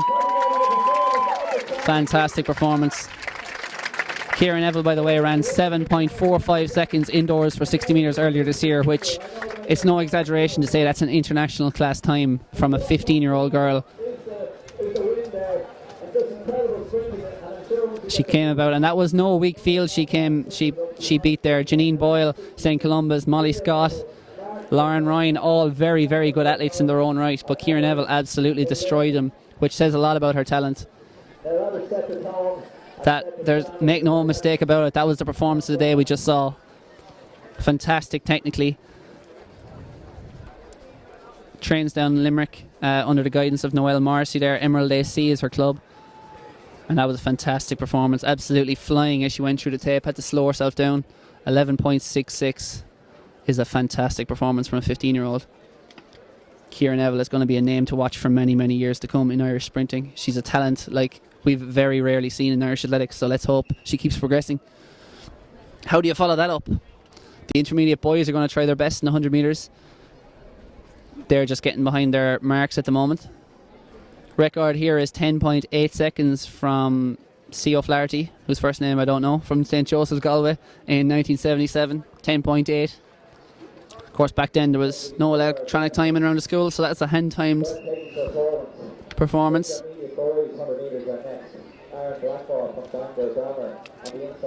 And your lineup, now that the athletes are behind their blocks.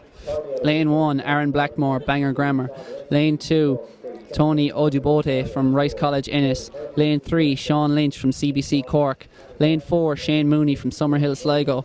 Lane 5, David Murphy from CBS Kilkenny. Lane 6, Danny Brown from St. Columba's Stranraer. Lane 7, Ryan Murray from SM and Enniscorthy. And Lane 8, Killian Dolan from Presentation Athenry.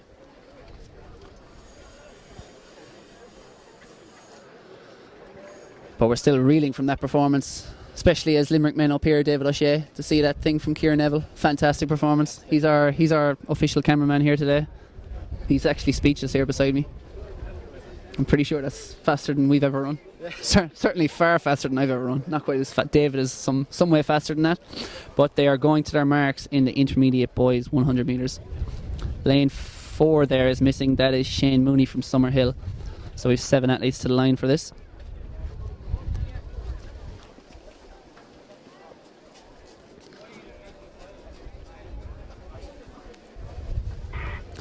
Away they go, going very well. Flying out of the blocks there is Ryan Murray from Enniscorthy in lane 7. He leads them on, but look at lane 2, Tony Odubote. He's coming through strongly, and right in the middle there seems to take the title. That is David Murphy from CBS Kilkenny. David Murphy took it. Tony Odubote second. And I think it was Ryan Murray who may have got up for third. 11.17 seconds. 11.17 on the clock. Kieran Neville might have done alright in that. But yeah, fantastic performance there. We'll load up the replay for you, and you can see how David Murphy from CBS Kilkenny became the fastest intermediate under-17 boy in Ireland. Wasn't that quick out of the box relative to maybe Tony Odubote in lane 2, but powering through strongly there with that long stride in the last 30 metres, taking the title. And it was very close for second between Tony Odubote of Rice College Ennis and Ryan Murray of Enniscorthy, who seemed to come out of the blocks the fastest on the outside, or in lane 7.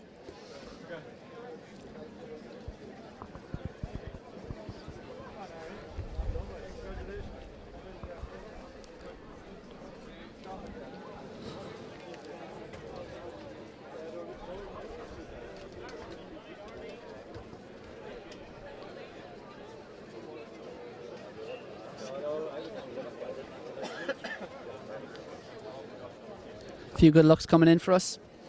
Dara Green says good luck to Gary Campbell in the 800 later. A few more predictions. 14:23. Dara Green's watching the schools, rehabbing the Achilles and preparing for the FA Cup final. Dara, don't mind that FA Cup final. Arsenal win 2-1. That's all you need to know. Tune into the schools. Turn it off. Shane McAvoy says 14:24 for the senior boys 5k. Martin Lass says great job. Thanks, Martin. Thinks Kevin will run 14:27 in the 5k, and he says best of luck to Phoebe Murphy in the 100-200. And Brian McKenna says 4:21 for the 5,000 metre boys, which I'm guessing is a misprint. We'll put you down for 14:21 unless you think Kevin Mulcair is on all sorts of drugs, which he's not. Up next on track will be the senior girls 100 metres. Traditionally, this would be the race used to measure the fastest schoolgirl in Ireland, but after that performance from Ciara Neville, I'd be stunned if anyone managed to go faster than that here. So I think we can probably say that Ciara Neville at the age of 15 may well be the fastest schoolgirl in Ireland. The record here is 11.83, set by Phil Healy just 2 years ago. Phil herself, of course, has gone on to become a great sprinter for us at senior level. But just to put in perspective just how good that run was from Ciara Neville, 11.66 seconds. She even was quicker than any Irish schoolgirl in history over the 100 metres. And we'll try and find out the win reading. But we haven't had an announcement on that either way yet. But even if there is a strong enough following win, that is unbelievable performance from Ciara Neville and the intermediate girls. But it's all about the senior girls now. And on the lineup here from the inside, lane 1 is Sarah Kate Lacey from Loreto Kilkenny. Lane 2, Roisin Harrison, Villiers, Limerick. Lane 3, Grace Lawler from Presentation Carlow. Lane 4, Phoebe Murphy from Loreto Clonmel. Lane 5, Rosanna McGuckie Ballymena Academy. Lane 6, Kirsty McByrne at Ballyclare High School. Lane 7, Sinead Tracy of St Raphael's, Dublin. And Lane 8, Aisling Forkin from Swinford. And it looks as if Lane 8, Aisling Forkin, is absent at the moment. And possibly Lane 3, which is Grace Lawler, but this is a loaded lineup. Lane 2, by the way, Roisin Harrison, is the daughter of two of Ireland's best sprint coaches in Drew and Hayley Harrison down in Limerick, who coached Thomas Barr, of course, among many others. So certainly good genes and good coaching advice in the family there. Rosanna McGuckie will be good here, and Phoebe Murphy, and this is a loaded lineup by all means. 2 absentees, so 6 to the line here to determine the 2015 Senior Girls 100 metre champion.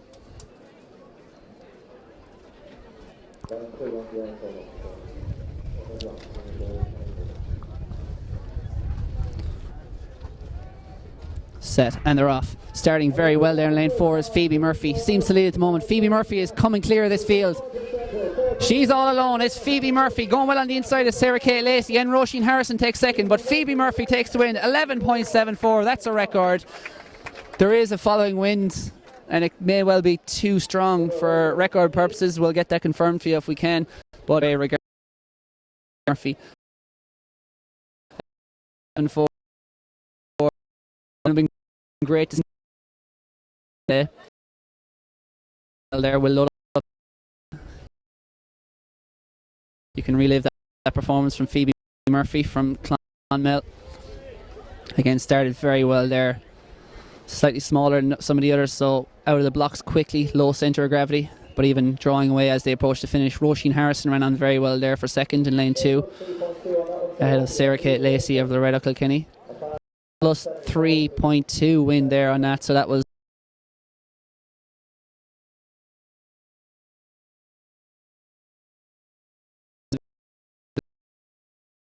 getting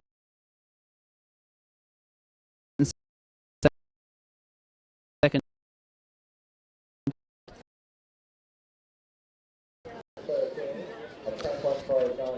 Next up on track, we'll try and determine the fastest schoolboy in Ireland in the senior boys 100 metres, which will be the last of the sprints before we move on to the 800 metre races, starting at minor level and working all the way up to senior. Athletes just sitting up there down on the track with their blocks for the senior boys 100 metres.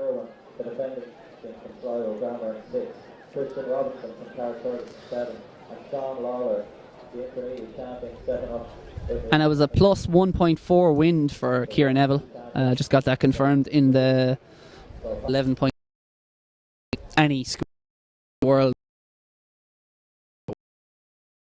word the most complimentary sentence from Ciara Neville. Definitely the performance of the day so far. A 1.4 wind, and if I need to remind you, it's still only early June, so she has a lot of great things ahead of her this summer. World Youth Championships, of course, are in Cali in Colombia in July, so that's for anyone 17 and under this year. So she'll be in line for a good performance there, hopefully.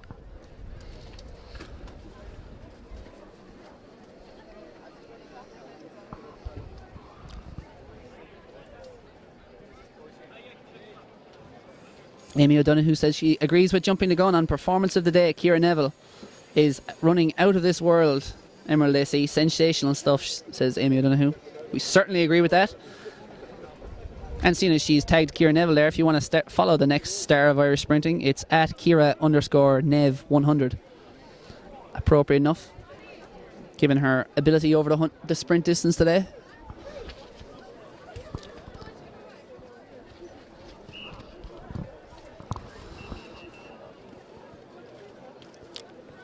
Just about to be called to their marks in the senior boys 100 metres. Lane 1, Michael Adinkunle from Colashton Mickle in Limerick. Lane 2, Owen Doherty from Drimna Castle. Lane 3, Scott Gibson from Bandon Grammar.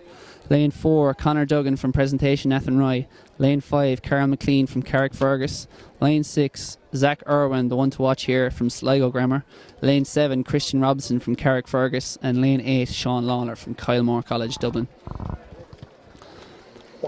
So Zach Irwin there in the black singlet with the white stripe in lane 6. Fantastic underage sprinter for many years now, has been breaking records. Can he break another one here? 11:59. There's certainly a tailwind behind him at the moment. Whether it's too strong or not, we'll see. But it's going to be a competitive race. 100 metres wouldn't be a speciality, more a 200 metre specialist, but certainly looks capable of taking this title here today. Probably will in time be a 400 metre runner, but at the moment his coach Dermot McDermott is keeping him to the shorter distance, keeping his raw speed. The line-up again: lane 1, Michael Adinkunle. Lane 2, Owen Doherty. Lane 3, Scott Gibson. Lane 4, Conor Duggan. Lane 5, Carol McLean. Lane 6, Zach Irwin. Lane 7, Christian Robinson. And Lane 8, Sean Lawler. Keep your eyes on Lane 6, the black singlet. He's 6 foot tall, Zach Irwin, and he runs like the wind.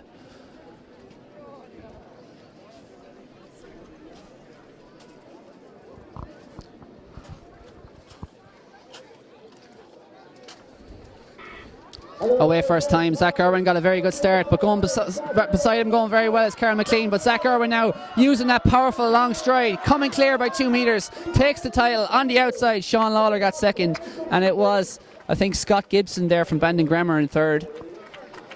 And the time is 10:63, so just 400ths off the record there set by Marcus Lawler 2 years ago. And again, Zach Irwin, he's good pals with Marcus Lawler. He appears to be following in his footstep. He is the fastest schoolboy in Ireland. 10:63.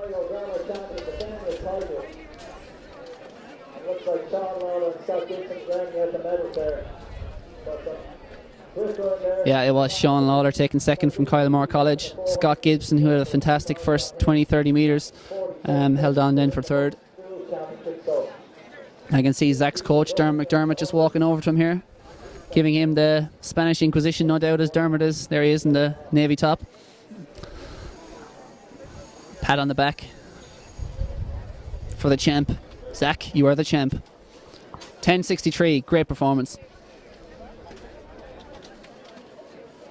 I think the sprints are so far taking it as the most exciting races of the day, but that's no surprise. Some of the better, some of the more competitive, I won't say better, middle distance races are coming up soon. We'll have the 800 metres, should be some good clashes there. 1500 metres, of course, traditionally later in the programme. Some athletes choose to double, some don't really fancy it, advisedly. We're just going to cut to that for a second. We'll join you again in a few moments. Something amazing happens when you run. Running increases your confidence, giving you greater control of your life. Control is power. Runners are amazing. And for the times you're not, we'll be amazing. With innovations like tailored health insurance that puts you in control. See how we can tailor a plan to suit you today. GloHealth. My cover. My way. We're back. We're live. 800 metres are next up on track here at the Irish Schools Championships. Live stream today brought to you by Athletics Ireland in partnership with GloHealth and N-Troy on cameras and Jumping the Gun team on commentary. The Jumping the Gun team of one, which is me, on my own. Won't be that way for long, you'll be delighted to know. Ronan Duggan is soon to be joining us once he's just got a bit of coaching duties with Belvedere College out of the way.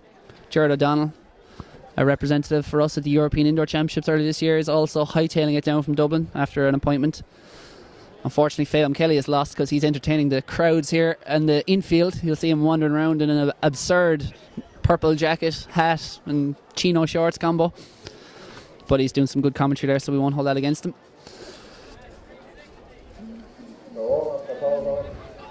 There is Phelan, looking resplendent.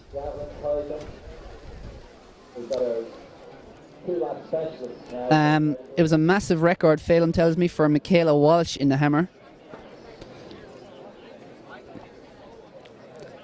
We think it was intermediate pole vault record for, it was 2.95 metres, that was intermediate girls. 205, I think it was Rob Marks there in the high jump. And it was 63 metres that Michaela Walsh threw in the intermediate girls hammer. So she's been an underage star, and great to see the strength in the field events. Traditionally not our strongest point in Irish athletics, but we certainly have talent on the way up, and Michaela Walsh is leading that brigade with a 63 metre throw this morning in the hammer. Fantastic, and congratulations to her and her coaching team, and indeed her school.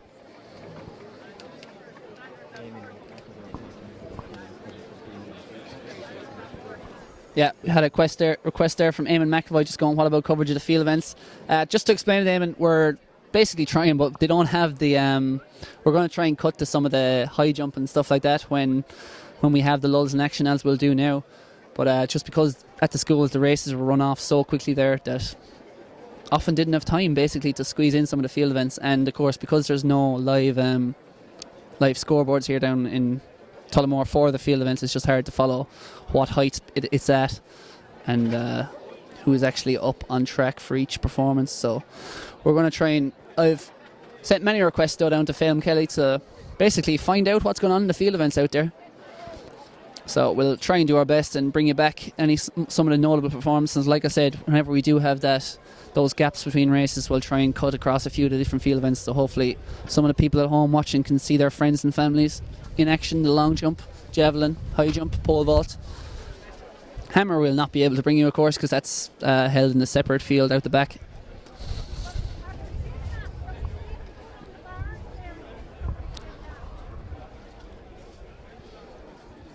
A few more entries for the 5,000 metre competition. Schiffer Duncan says 14:15. Karen Dunn says 14:17. Carol O'Neill says best of luck to Alex O'Neill in the junior girls 800. Sending her support. Ronan Duggan is loitering with intent. He has made an appearance in his Belvedere College top. He may take a break from his coaching duties. Giving away the senior boys title, Ronan? Oh, just giving away. Anyone who wants it can have it, pretty much at this stage. Would you say that you were responsible for the demise in Belvedere College athletics? Yeah, 17 years in a row, and then they employed me, and now they've lost it. O'Donnell is on the way down, by the way, so you can tell your friends and family that in addition to the prize, we also will have Jumping the Gun t-shirts and absolute baller hats on sale here. They're fantastic hats. We'll get one on camera when they arrive, but Jer is hightailing it down from Dublin at the moment, so we'll have them soon. I'm looking forward to wearing one of those caps myself. It's exciting, but I see we've got the minor girls 800 here, the first time this has ever been on the programme. Absolutely. Pumped. What's your performance of the day so far, Ronan? Oh, I'd say probably Zach Irwin there in that 100 metres. If you say anything besides Kieran Neville, I'm slapping you with the microphone. 11.66 seconds, intermediate girls. I wouldn't be giving your clubmate any kudos. Just Shocking bias. The old Cork bias. Classic Belvedere College bias. But minor girls here, the 2-lap tango. I think everyone's pretty excited. Absolutely. Your lineup from the inside is Theory from John and Rachel West. Yeah, that will go down. Then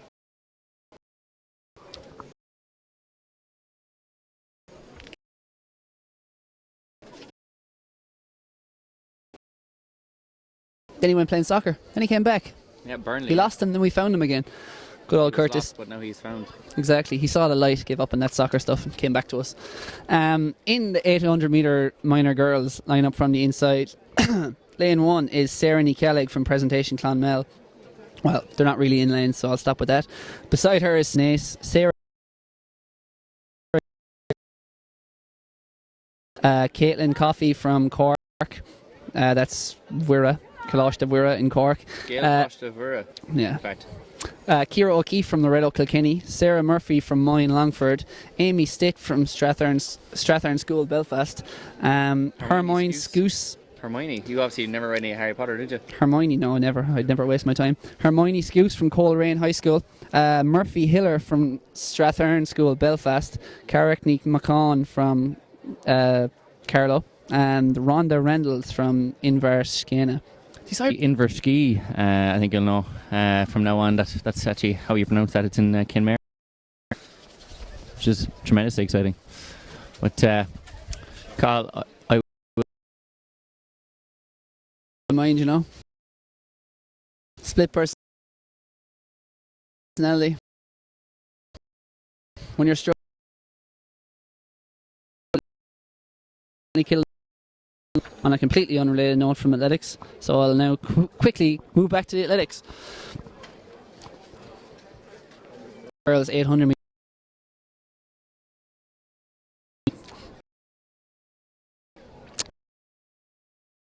Jamie Lennon says Kevin Mulcair will win in 15:03 with a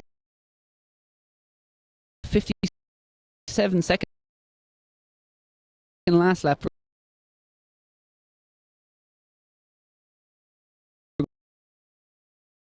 Good measure.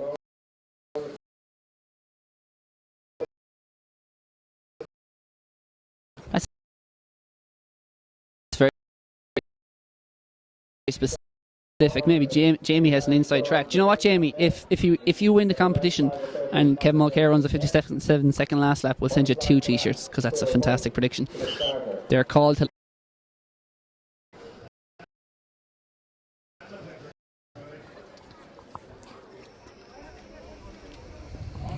9 athletes on their marks here. And stand up again.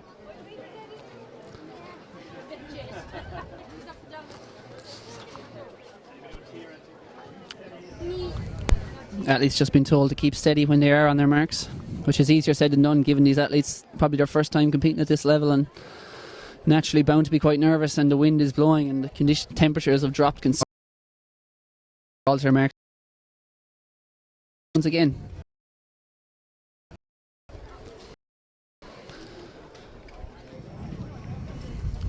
Athletes just told to stand up before they're called to their marks.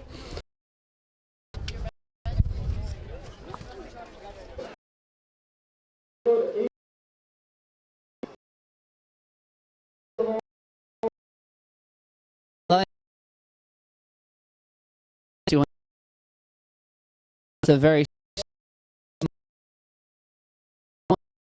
2:04 pace.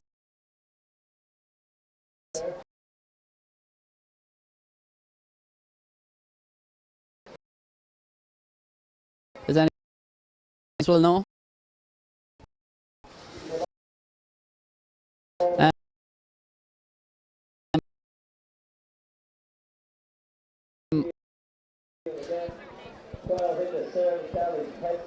Again, just hard to see from this distance who's out front at the moment, but I'll give you the names as soon as I can see them.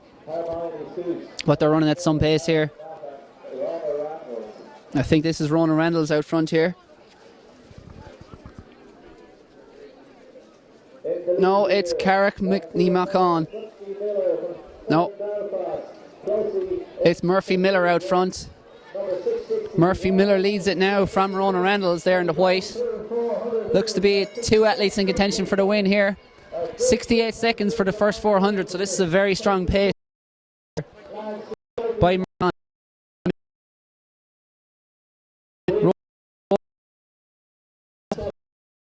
140 on.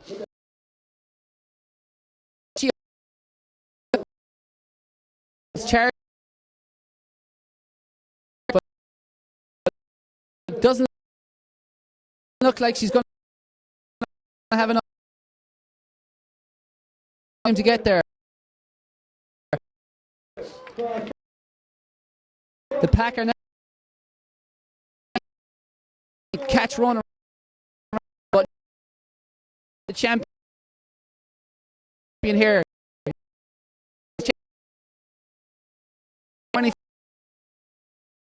8:15. Irish Schools Championships is Murphy Miller from Belfast. In second, I think that's Hermione Scouse from Coleraine. A good swift time for the liners. Winning time 2:24.83 there for Murphy Miller. First lap, but the innocence and energy. If there's two of an All-Ireland Schools title and excellence. Fantastic front running performance there from Murphy Miller. Not easy in these conditions, of course. As I said, the wind has picked up considerably. There's a tailwind coming down the home straight, but obviously stiff headwind all the way down the back straight there, which is probably more exposed as well due to the lack of stand on that side of the track.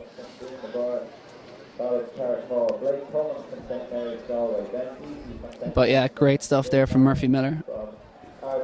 Tied up a little over the last 200, but it was more than good enough for the title. The damage was already done at that stage. The race as a contest was long since put to bed. Adam Raitt has written to us on Facebook saying, can I give a shout out to Mark Hanrahan and the Temple Oak relay team running the Interboys 4x100 this evening. Job done, Adam. A few more tweets coming in as well, a few more entries for our competition, etc. Keith Pike says that was some beastly running from Kira and Zach. It absolutely was, and Keith Pike, as a top-notch sprinter himself, would be very well able to recognise good sprinter or good sprinting technique and running. People say it's going down, but I can't see it. And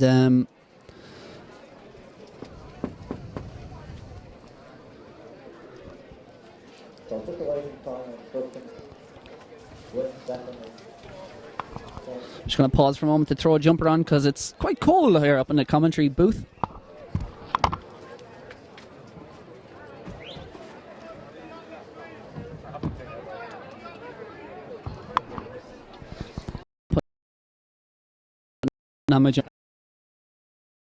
Until this minor ball 800 Mulligan from Kinvara. Lane 2 is Aidan Cosgrove from St. Louis CS Kiltama. Lane 3 is Joseph Daly from Davis College. Sharing that lane 3 is Barney Corkin from Dean Maguire College, Carrickmore. Then it's Blake Cummins, St. Mary's Galway. Ben Deasy, St. Flannan's Ennis. Jake Bagg, Ardskull Namara Tremor. Ben Jones from Presentation Bray, Kieran McManus from St Aidan's CBS, Lewis O'Loughlin from Moyle Park Dublin, Conor Doherty from St Coleman's Newry, and David Smith from St Eunan's Letterkenny. Again, no record here. This is the inaugural time for the inaugural running of the minor boys 800 metres at national level. So our champ will also be our national schools record holder at minor level today. Looks to be the two athletes on the inside here. Donald Mulligan and Aidan Cosgrove appear to be taking this race on.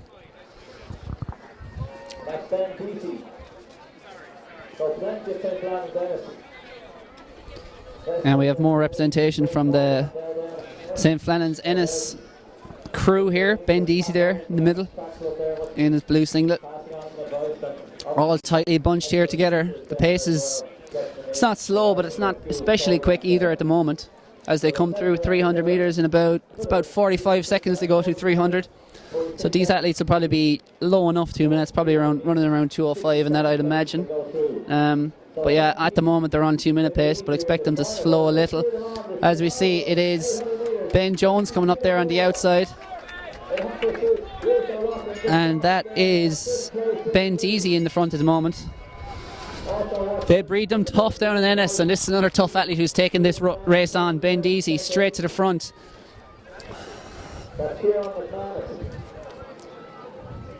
Kieran McManus though is right there as well.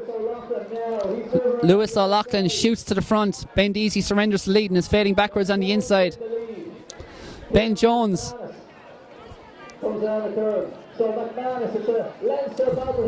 But look at this kick here from Kieran McManus of St Aidan CBS in Dublin. He has saved his energy for when it's most needed, and he has shot to the lead. 200 metres to go and absolutely destroyed this field in an instant. What a kick this is. Lewis O'Loughlin it is in second, but he's got nothing to match this kick from Kieran McManus. Can Can he hold on though? Has he pushed too soon? Lewis O'Loughlin is charging. Can he get there? He's looking around. He's just going to get it. Kieran McManus takes the victory. Lewis O'Loughlin was charging. I think it was Ben Jones took third place. What a performance. 2:06. By 10 metres and just managed to hold on by a yard on the line. Phelim Kelly says it was a yard. I'd say it was more a game of inches, as they said in Every Given Sunday. Fantastic kick there. Drifted to the front with Kieran McManus. Had played his cards close to his chest over the first 400. Shot to the lead with 2:50 to go. Threw his chips in the middle. The race looked to be over, but, well, the lactic sniper came out and shot him with about 40 metres to go, and he needed that finish line, but there's only one place it matters to be in front, and Kieran McManus was in front when it mattered. Great race. Races like that validate having these minor boys up at national level, providing us some great competition as we now get into the traditional age categories, I suppose, for the schools All-Ireland. Next up on track will be the junior girls 800 metres. Record there stands to the all-conquering Sheaffer Cleary Butner. Sheaffer Cleary Butner, of course, who routed the opposition basically her entire school days. Won gold every year here at the national schools. 2:10 is the record in the junior girls. Again, be very surprising if something could wonder that, but maybe. We've seen some quick times already here today.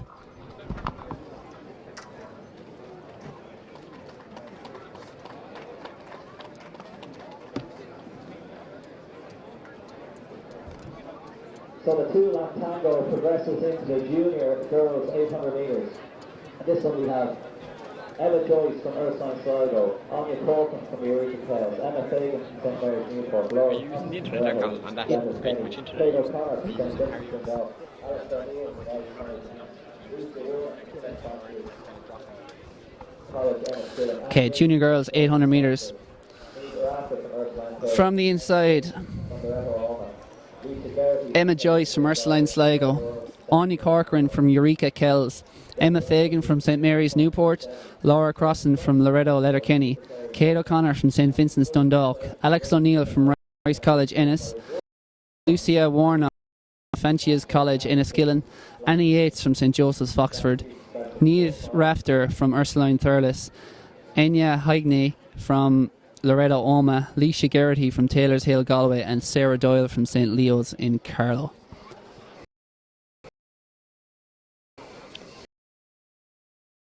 Been rearranged here to make sure everyone's in their appropriate lanes.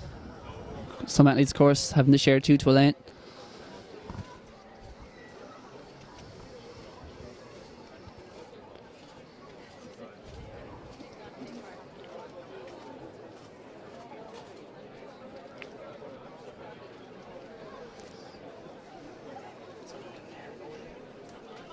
So our schedule, let's go for 1:35. Very nice we can do it.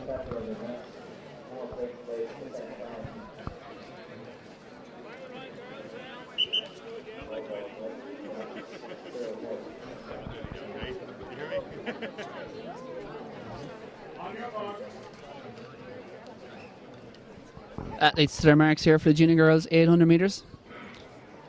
And they're off.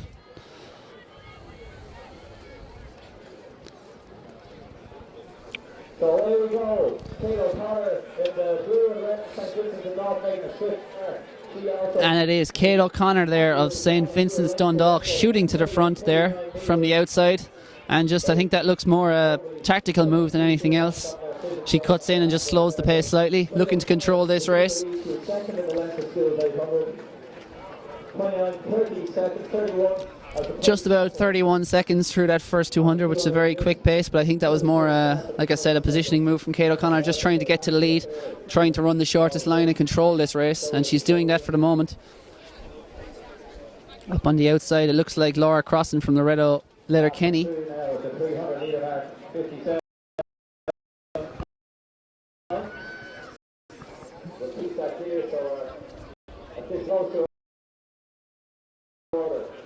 And it is Enya Heine on the outside there, but Kate O'Connor leads at the moment. Lane number 675 is Alex O'Neill coming up in the yellow singlet there on the outside.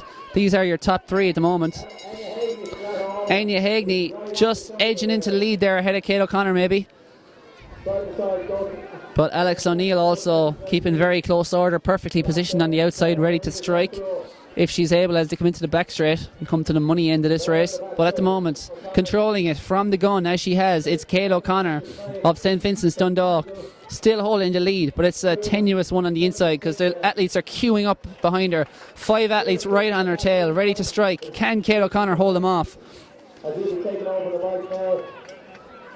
It is Enya Higney in second. It is Sarah Doyle, I think, there, coming up the challenge. Sarah Doyle from St. Leo's Carlow coming up the challenge, Kate O'Connor, and she's gone past. Athletes just clashing a little. Kate O'Connor had to put the hand out there just to protect her ground. Kate O'Connor still left with the gap. She's coming back up the inside once again, fighting with Kate O'Connor, and Enya Higney coming down wide the outside. Looks like she have the strongest kick of all. It is Enya Higney.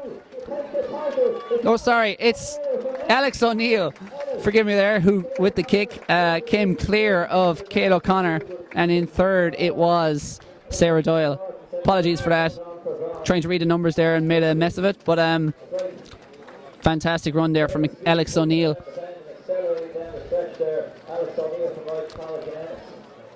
Looked to be a 2 athlete race as they came round there in the last 150. But Alex O'Neill had plenty in reserve for that last 50 metre stretch. Furious kick down the outside there in lane 3. Had by far the most waves to some of her friends. She's delighted with that win.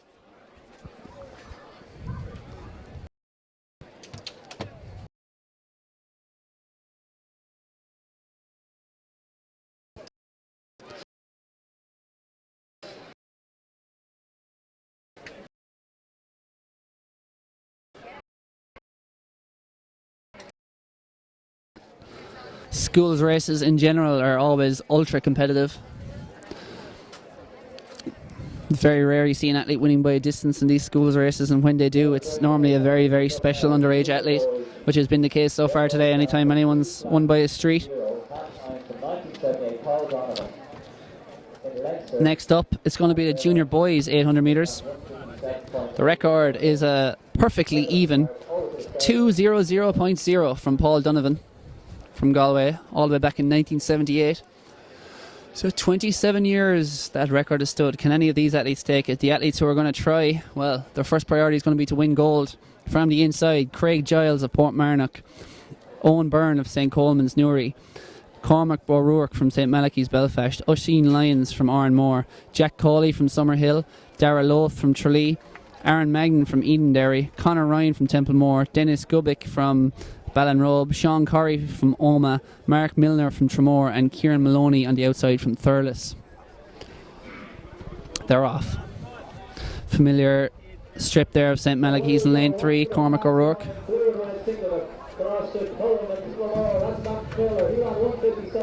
But it is Mark Miller shooting off to the lead here, and he's already ran 157 this year.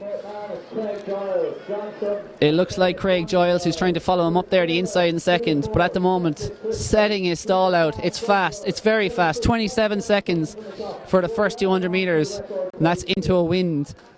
Mark Miller is going for it here. He's not just chasing the goal, it looks like he's chasing the record as well.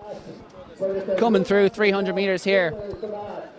Comes through in like 42 seconds, I think it was, through 300 metres. This is a fantastic time. He's going to be about 56 the bell.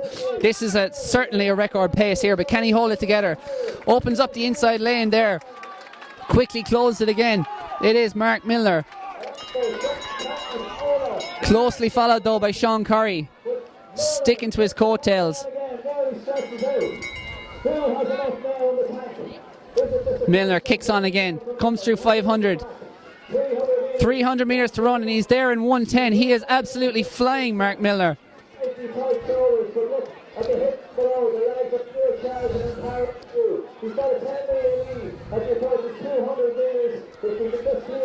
Goes through 600 metres in 1:24.1. He can run this last 200 metres in 35 seconds and still break this record. This is an unbelievable performance from Mark Milner. He's absolutely flying around the last bend. No one can get close to him. Mark Milner, what a performance. Inside the last 50 metres, very tall, long striding athlete. And he has put on one of the performances of the day here to take the title. He's going to be under 2 minutes, I think. Mark Miller comes up to the line now. Clock stops. It's 1:59. 1:59.73 there. Clock was just obscured slightly. What a performance. 27 years that record has stood.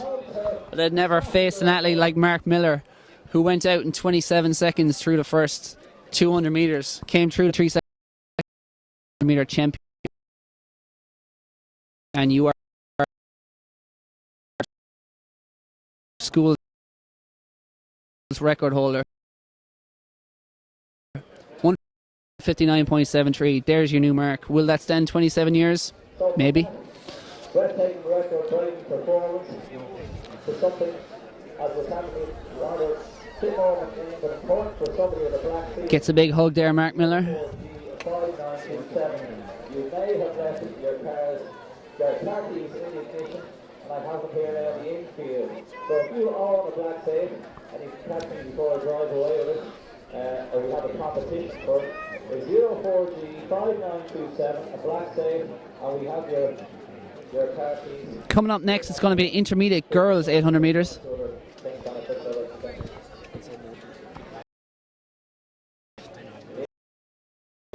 You have to come on the mic and sing. That's just the brief interview before I pass over to him as he takes over to the exciting afternoon's action.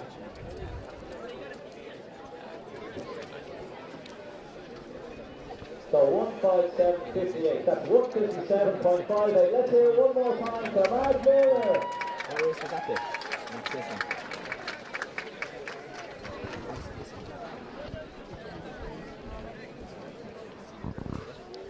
Yeah. Oh, sorry. So next race we're going to have is the intermediate girls 800 metres. It's a young record here, 2:10.80, held by Amy O'Donoghue, set in 2010. We're going to have 9 athletes go to the line here again.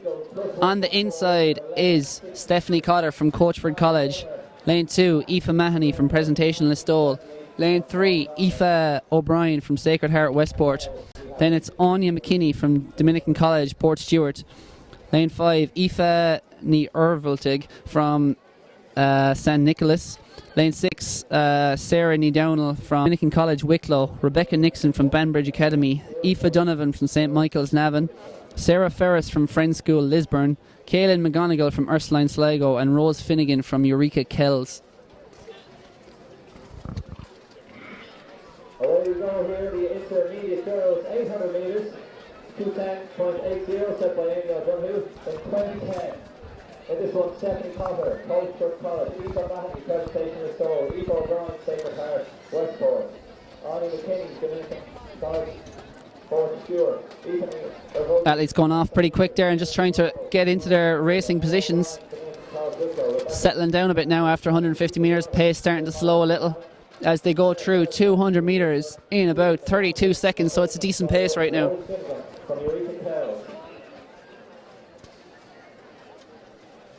As they fly through with up to the 300 metre mark, the junior girls javelin is being called. And if we can just make sure we keep that clock clear just at the start finish, just so we can keep an eye on that clock as they pass through 300 metres in 52 seconds. 52 seconds there for the first 300. And it is number 93 out front there, who is Sarah Ferris from Friends School, Lisburn. And moving up there along the outside, Aoife Donovan there from St Michael's, Navan, just moving onto her shoulder at the moment.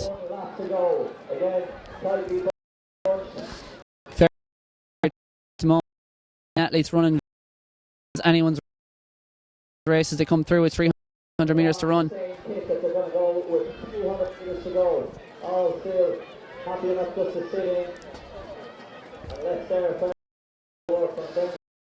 Holding the lead.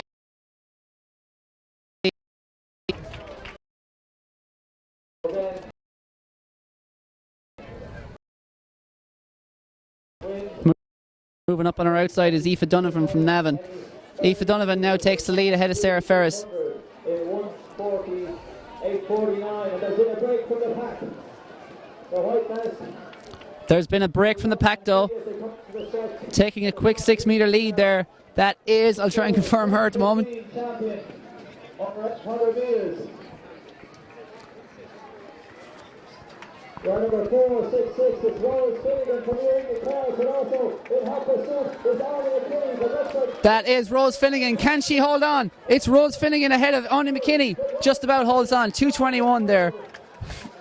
hands outstretched, 2:21.34 unofficial on the clock. A very close with 180 metres to go. Slightly akin to the minor boys, they covered for Conor McManus. Sorry there, I just lost the start list originally for that. So I was trying to work out as we were running who each of those athletes. But fantastic performance there.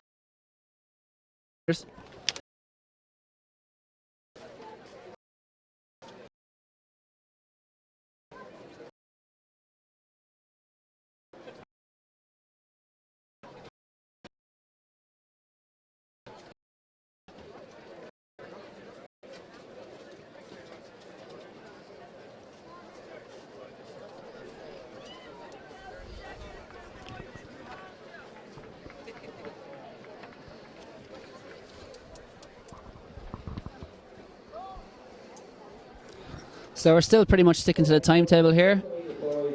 Next up here is scheduled for 150, maybe a couple of minutes. Immediate boys, boys 800. Man to watch will be Kevin McGrath from St. Pat's Navan. Lane 3, Rhys Simpson from Bangor Grammar, then James Woods from Catholic University Dublin, Luke Devine from Villiers Limerick, Richard Keogh from Temple Old College, Alan McGinley from Royal and Prior Raffo, Robert Kennedy from Rockwell College, Jake Harbinson from Belfast High School, Conor O'Driscoll from Carrigaline, Oren Hester from St. Nathy's Ballygadareen, and Matthew Tracy from Presentation Athenry.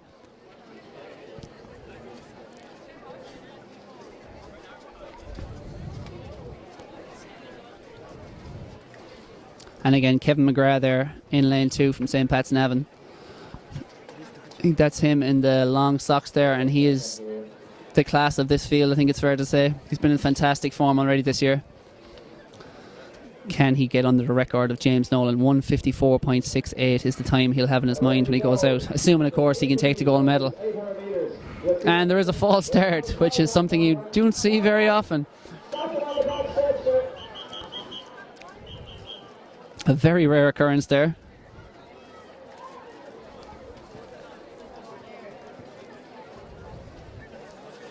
And oh yeah, it's in the middle there is Kevin McGrath in the yellow singlet. Kevin McGrath will be going in lane 4, I think it is. Yellow singlet is St. Pat's Navan. And the number 1 contestant for the sponsor GloHealth on the front here is the 2015 All-Ireland Track and Field School Championships. I will be the best yet today on the athletic calendar. Also, you have your camera iPhone to get a stream of on the athletic calendar YouTube channel of today's action. Jumping the gun on currently.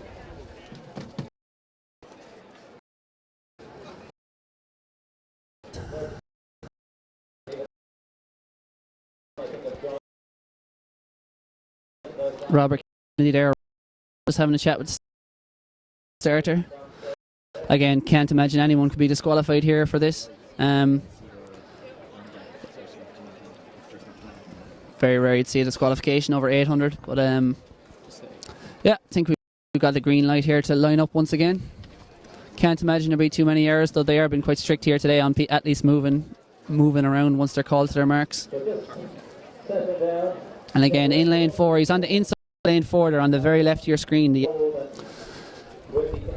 If he runs the form, he should be off 7 seconds left.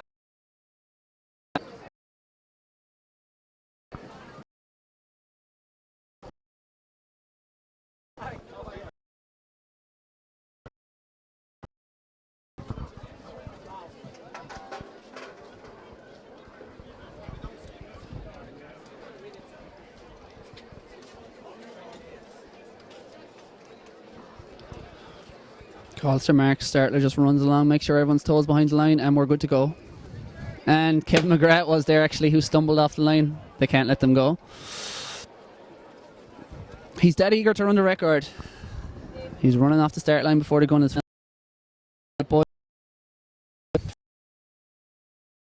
Inside Oren Keane from Seaman College. Kevin McGrath is in the middle there, not in lane 2. From St. Pat's Navan, Reece Simpson from Bangor Grammar, James Woods from Catholic University Dublin, Luke Devine from Villiers, Richard Keogh from Temple Oak, Alan McGinley from Royal and Pryor, Robert Kennedy from Rockwell College, Jake Harbinson from Belfast High School, Conor O'Driscoll from Carrigaline, Oren Hester from St. Nathias Ballagadareen, and on the outside Matthew Tracy from Presentation Athenry. From what we know, this could be Kevin McGrath's to lose. And another false start.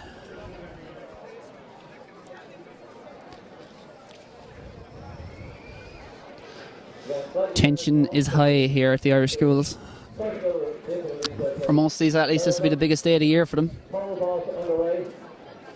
Triple jump, high jump, javelin, and a discus flying through the sky there. Kieran said, expertly avoids it, hopping off the grass at him, and he gets his measure. Discus to the left. Lots of some shot putters there. John Parley, I think Joe Connolly could be over there. John is giving us away. So, starters and officials just communicating with each other here. Trying to work out what the story was with the...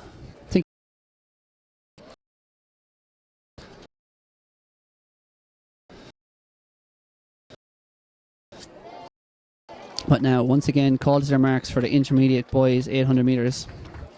Will the 22-year-old record of James Nolan, 154.68, survive another year?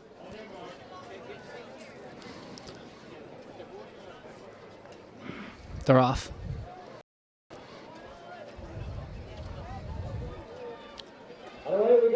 Kevin McGrath there running, just looks like he's going to ease his way to the lead here in that yellow singlet. Just about doing enough to take the lead at the moment, not going too crazy over the first 100 metres, which is a sensible strategy if he's going for this record. Just steadies the pace at the front there. Maybe he's not after the record here today, maybe he just wants the gold. Just slows it up slightly. Been challenged on the outside for the lead there. They go through 200 metres in 28 seconds. It's a good pace, it's not a crazy pace. In the senior boys, 1500. Can anyone put it up to Kevin McGrath here? He settles in second there. Passing through 43, 44. 44 seconds through 300 metres. Nothing too fast. Out the lead here. And it is Oren Hester taking the lead there. In third place, number 35 is Jake Harbison. Kevin McGrath on the shoulder now of Oren Hester, looks set to strike. Kevin McGrath is playing a coy game here. Drifts into the lead. Looks to be in second gear still at the moment.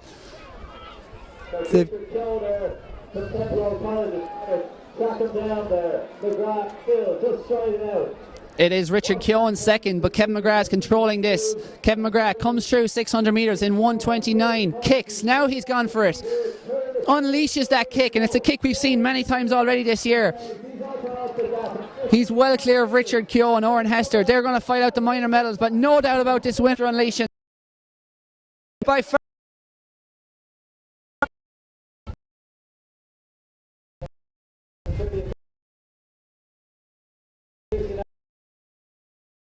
Yeah, it was Conor in second place there, 157.23. So that was about a 27-second last 200 from Kevin McGrath. Fantastic finishing speed.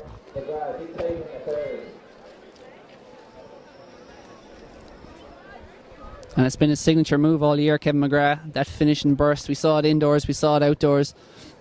And he looks set up for a big summer. So next up we have our senior girls 800 metres. Roisin Flanagan taking part over. Alison Armstrong, who we saw earlier in the steeple chase, has been in 3. From the Roisin Roisin Flanagan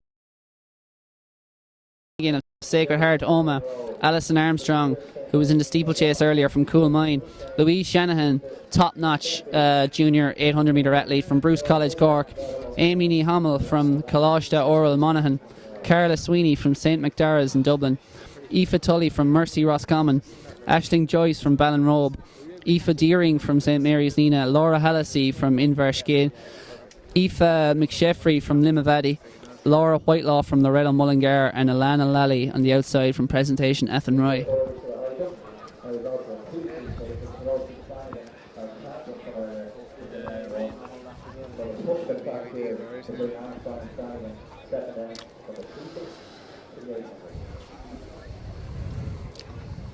Louise Shannon, of course, is a medal at youth Olympic level. She's there in lane 3 in the black kit, black spikes, black shorts, black singlet, representing Bruce College Cork. On paper looks to be a cut above this field, but as we know, anything can happen once they're out there. Wind is kicked up again. There's going to be a strong wind into their faces down the back straight, behind them on the home straight. Lana Ladd on the outside.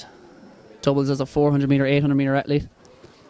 Athletes called to their marks. The record here is 2:03.81 from Schiefer Clary Butner. Louise Shannon, I think, has already run 2:03 last year. But again, can she do it again this year when it counts on the big day, the Irish schools? Louise Shannon at the moment is settling in, happy enough not to take the lead, I think, at the moment. Settles in there in second place as they break after 100 metres. On the outside, looks like Alana Lally has shot to the lead at the moment. Alana Lally takes the lead, looks a decent pace as well as they come up towards the 200 metre mark. They go through 200 metres. It's 31 seconds. It's a decent pace, but it's not a ridiculous pace. Louise Shanahan at the moment is settled back in the pack. She slots in second behind her great rival Alana Lally. These will be the two favourite athletes in this field, but can any of the others mix up, upset the apple cart? It is Alana Lally at the moment. They go through 300 metres in 49 seconds. A record will not be on today, but who will take the title? Leads it at the moment. In third their place is Roisin Flanagan on the inside. Medals look to be between these as they lead it out, but it's very open race. There's still 11 athletes lined up. Louise Shanahan, is she ready to strike? Can Alana Lally hold her off? 350 metres to run. Roisin Flanagan stalks them in third place. Come through, 300 metres to go. Alana Lally still holding the lead. Can Louise Shanahan get past? Is she waiting? Is she ready to unleash that kick that we've seen so many times? But at the moment, Alana Lally is a tough athlete. She's got a 400 metre background. She has very good speed and she's stretching it out, using it with 250 metres to go. Louise Shanahan recognised the danger, moves up, moves out, ready to strike. Roisin Flanagan still holding that third position, but can't seem to raise the kick she needs to get up past these leading two. Alana Lally kicking on again now at the front, 2 metres clear of Louise Shanahan. Louise Shanahan, though, is setting off in pursuit, moving wide. It's Alana Lally as they come into the home straight. Can she hold off here? Louise Shanahan, though, out into lane 2, kicks on by, shows the class we've seen that's won her medals internationally. And on the outside there, coming down, it's number Carla Sweeney. It is Louise Shanahan, though, takes the title, 2:13.5 with a very, very strong last 100 metres. It was Carla Sweeney who came from behind to get up for second, and Alana Lally, those early exertions just paid for them slightly over the last 100 and faded back to third, but a strong run from her as well. But great win for Louise Shanahan. Again, the class of the field, and she proved that they're 2:15 I think it was the winning time. No, 2:13.52. Next up will be the senior boys 800 metres.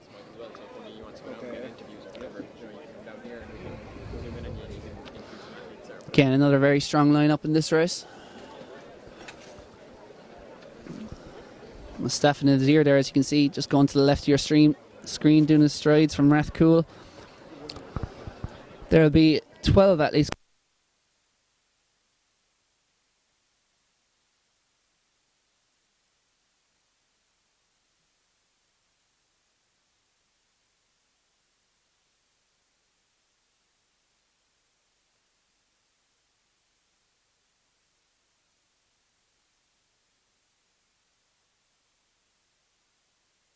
Gary Campbell from St Mary's Dundalk, William Crowe from Sligo Grammar, Conal Hayes from Colashta Kieran and Leixlip, David Atkinson from Ashton School Cork, Dara Brown from Ballybunion, Tom Baird from Wallace High School, Lisburn, Oisin O'Callaghan from Abbey Grammar School, Newry, Gary O'Sullivan from De La Salle College, Macroom.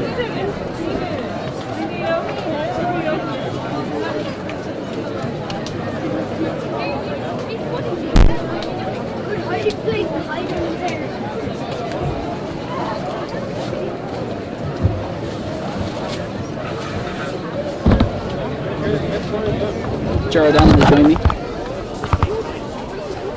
It's not on my own anymore. How are you, Jared? Great, how are you, Paul? Excellent. I'm loving this. Loving this feast of Irish athletics. And congrats more for the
Okay, we're back live here, and we can only apologise there for what was a technical error that caused the stream to go down for a few seconds.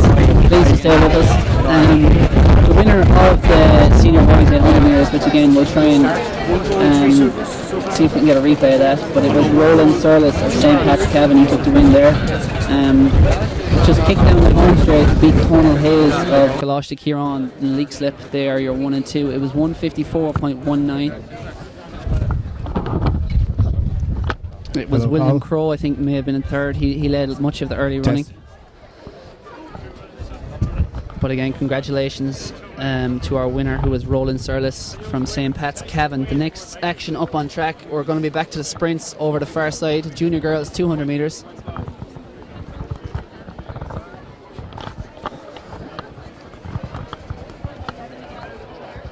Record here stands to Niamh Whelan, 25 seconds dead from 2005. She was the first.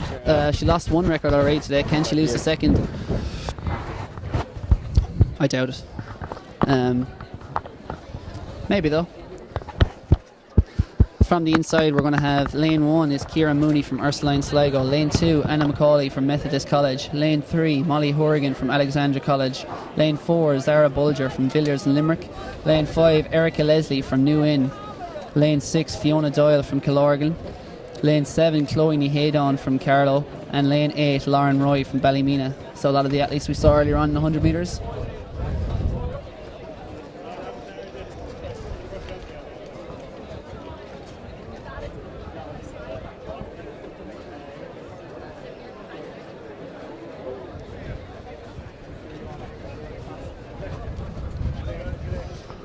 So you're a proud Limerick man today, Cathal, even prouder than always. At least you have a reason today. Absolutely.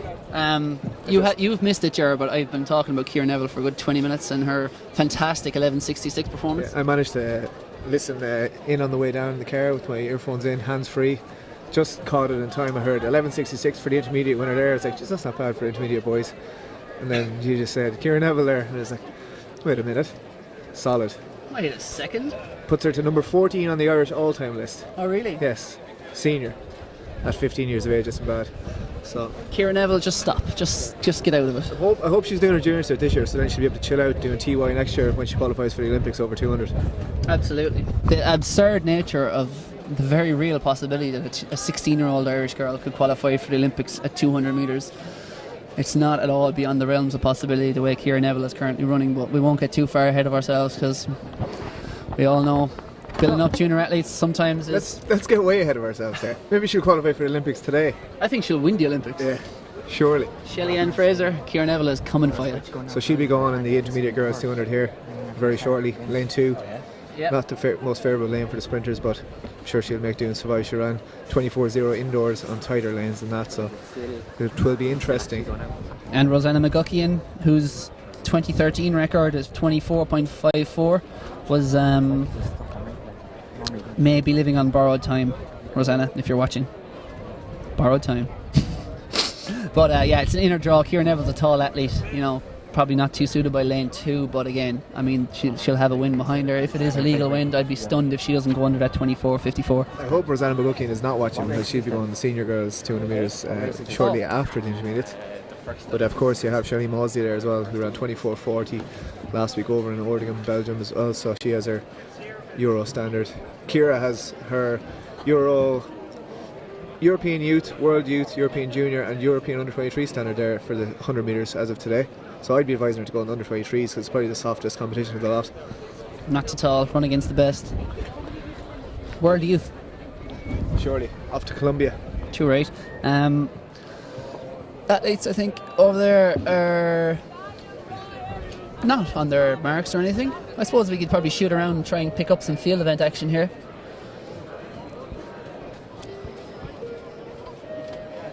We have a long jump going on there to our right.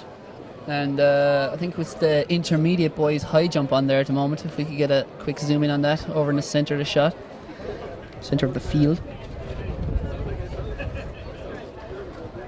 And again, our biggest apologies for the technical error which led to that 800 metre race not being shown live. We will do everything in our power here, and the lads are certainly running around here doing everything in their power to make sure that will not happen again at any stage of today. But I hope my 2-line summary of the race made up for it, which it didn't. But yeah, we'll make sure that doesn't happen again, and we'll try and keep you up to date on everything that happens here throughout the day. Don't forget to keep getting in touch on Facebook and Twitter. Any results you're looking for, any shout outs for any athletes competing later on in the day. It's could be a busy action-filled day as it always is down here in Tullamore at the Irish schools. The weather is pretty good for now. It's dry. It's a little bit chilly, but I mean, these athletes will be fine. They're young and tough. They'll manage through it, but a little bit of a tailwind's going to help the sprinters. Lots of predictions in for that 5k competition, Hal. Yeah, we've got loads of them. Everywhere from 14 minutes dead to low 15 minutes are the predictions. And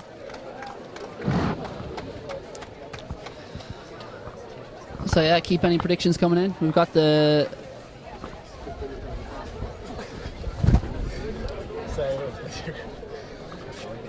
I think it's the intermediate girls triple jump is on down here to our left.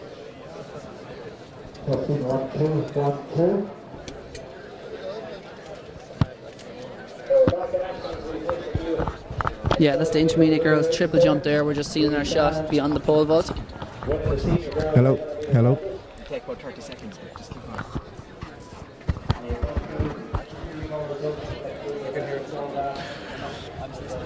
Alright. Carl, I have a mic. I'm not sure if it's working. We'll How's find that out soon going for you, enough. Ger? I'm trying my best. Okay, we're trying to get Ger O'Donnell here set up with his own mic. We take some time.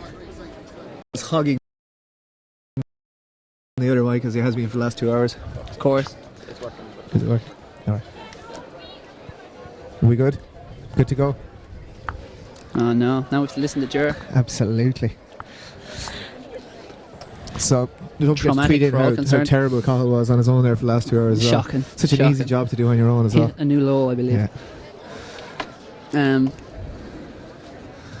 Yeah, so we're perched on the rooftop of the change rooms down here in Tullamore with bird's eye view of the action. Breaking all sorts of health and safety rules. Nah, we've got a fence around us. The lads have high-vis vests on, so it's all good. Yeah, exactly. No hard hats though, maybe next time. We're very insured here. Junior girls 200, they're just setting up their blocks at the moment, so I'd say we'll be a few minutes away from that still. Athletes all have their tops and stuff on, so we're a few minutes away from being called to the mark, so we'll zoom in on that intermediate girls triple jump.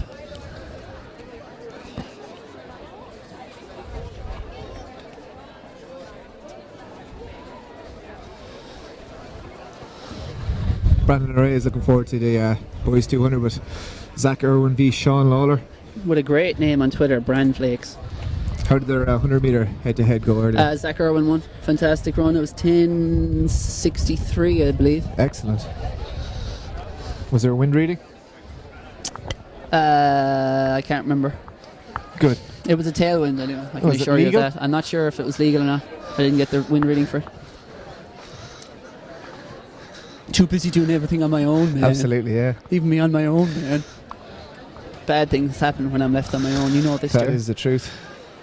Um, The devil makes work for idle hands. Indeed. So the 200 meters are up next, and just to give you an idea what will be ahead of, after that, we'll go through all 200 meters from junior to senior. Then we'll have the boys intermediate 3,000 meters. Then we'll have all the sprint hurdle disciplines. Then you're looking at the 300 and 400 meter races. Then we're going to get into a bit of under 16 mile action. Before all the manic milers, the metric milers get into swing, all the way up from junior up to senior. Then we'll have the 1500s, and then it'll be the relays, which traditionally round off the action. Ronan Duggan there is running around frantically below, trying to help Belvedere to their team title in the seniors. Trying and failing, I should Pretending say. he's busy, so he doesn't have to compare and talk with us. Absolutely, yeah. We're probably better off without him though, so it's Which fine. is understandable. I wouldn't want to talk to us either.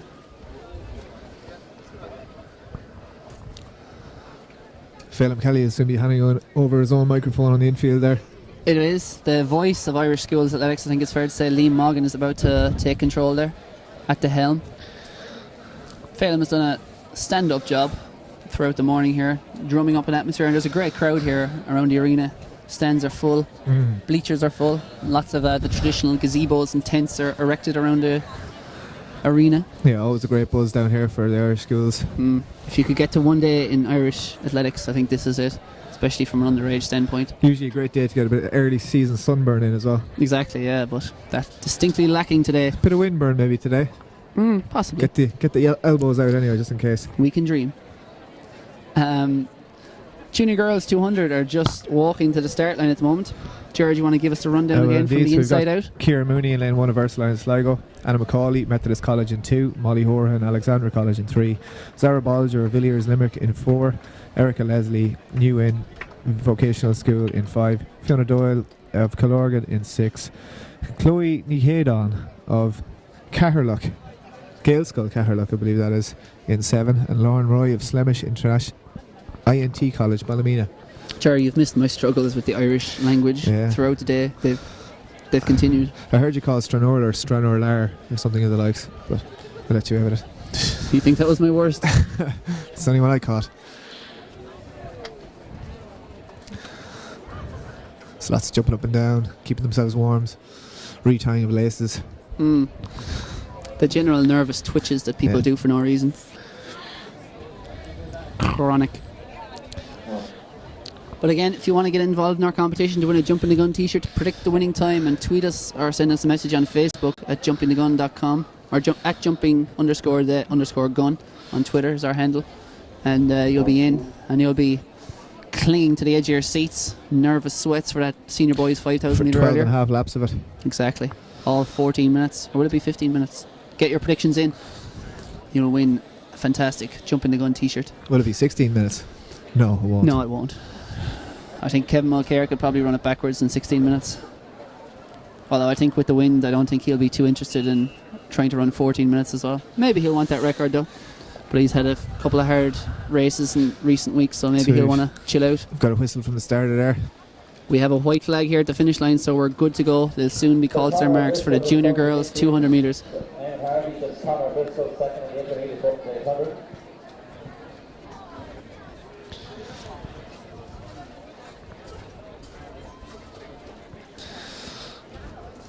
And they're on their marks. Lots of hair being fixed and tied back there in the blocks. Not something that the lads don't usually have to worry about. Exactly. Well, you do. Except for me, yeah. You've quite long hair.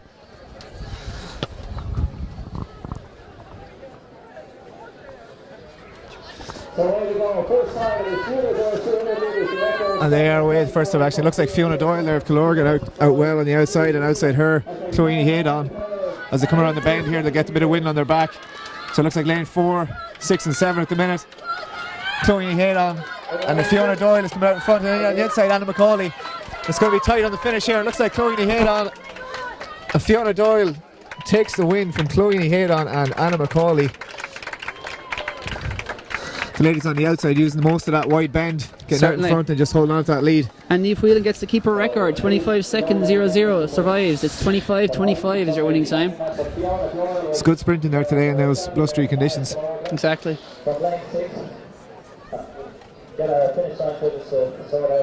Great battle there between Fiona Doyle and Chloe Head on 6 and 7, and Anna McCauley was just keeping her right eye peeled to see what the action was happening outside her, and just picked them off one by one and got herself up for a medal. Yeah, exactly. Anna McCauley, I think, campered a little by the inside line, kind of running on her own, running around that tight bend, but got up very well, powered down that home straight there to take a medal.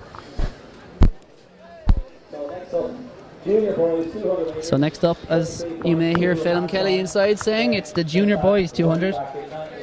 And we have another ancient record here, 23.2 seconds hand timed, from 1976, from C. O'Flaherty, who does not have a first name, from St. Joseph's Galway. He held another record earlier. He was also listed senior 100 as C. metres, O'Flaherty. I think it was, yeah. I think somebody commented on our Facebook. Coleman O'Flaherty, I believe, or something of the likes. I'll have a look here. Excellent. But anyway, in the Junior Boys 200, they're already kind of, I think they're behind their blocks at the moment, still just setting them up, so we're a few minutes away from action yet. In lane 1, it's going to be Sean Benson from St. Flannan's Ennis. Lane 2 is Shane Coyle from Mount Bellew. Lane 3, David Ryan from Thurles CBS. Lane 4, Aaron Sexton, Bangor Grammar. Lane 5, Darren Costello, Colashta Balaclar. Lane 6, Thomas Mullen from Holy Cross College, Strabane. Lane 7, Jake Fay from Belvedere College in Dublin. And Lane 8, Joseph Finnegan Murphy from St. McDara's CC in Dublin. Yeah, Coleman O'Flaherty. Coleman. That's the man we're looking for. You don't meet many Colemans these days. No, not half enough in here. There are Apple tickets being sold for an Irish singlet signed by Canula, the twice European champion. Just see on Twitter here, that was a European B standard for Sean Lawler in that 100 metres as well. So it's just raising money for the club of Ireland, keeping this facility in splendid. So it'll be interesting to see what the boys do over 200. Over the start, white flag, 200 metres. We've been given the white flag at the finish, so athletes about to be called to marks here for the Junior Boys 200 metres. Once again, we'll just run through the lineup for you. Lane 1, Sean Benson. Lane 2, Shane Coyle. Lane 3, David Ryan. Lane 4, Aaron Sexton. Lane 5, Darren Costello. Lane 6, Thomas Mullen. Lane 7, Jake Fay. And Lane 8, Joseph Finnegan Murphy.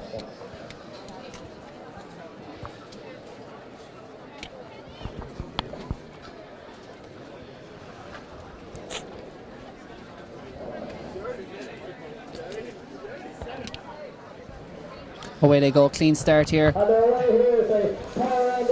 David Ryan looks to be going well there in lane 3 at the moment, but it's close enough. No, it's out in lane 4, I think it is. That is Aaron Sexton of Bangor Grammar, the lad who crushed the 100 metres earlier. He's on his way to a sprint double. He's already looking around. He's 6-7 metres clear of David Ryan of Thurles CBS. Fantastic performance, smile on his face as he hammers across the line there. Clock isn't running at the moment, so we'll try and get you that time when we have it.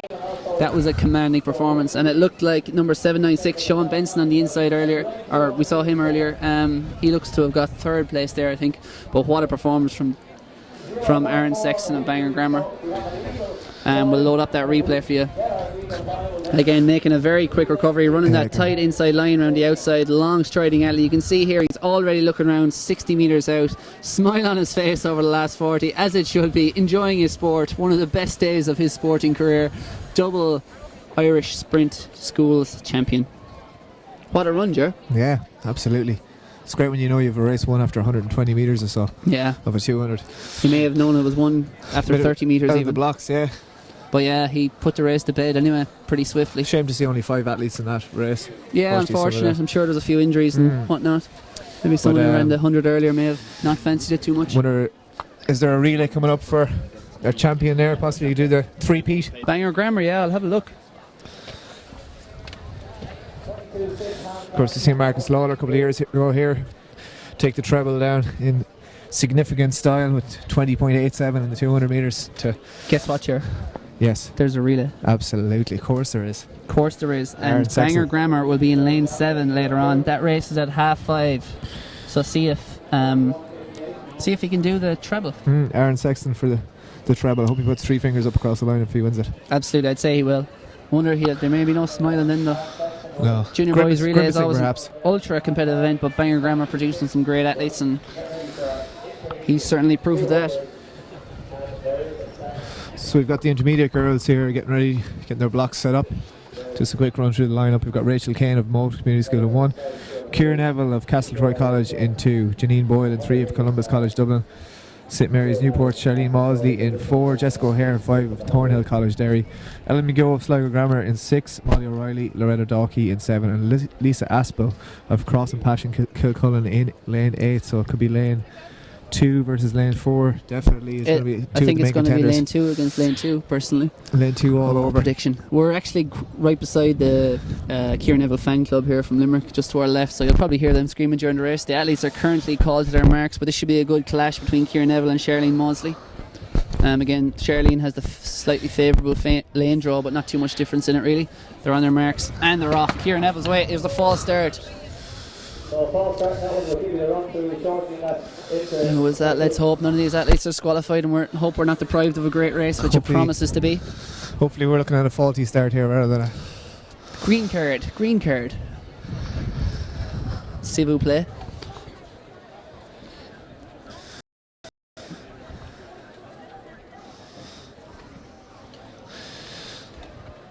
Doesn't look like any of the athletes are being given any warning yet.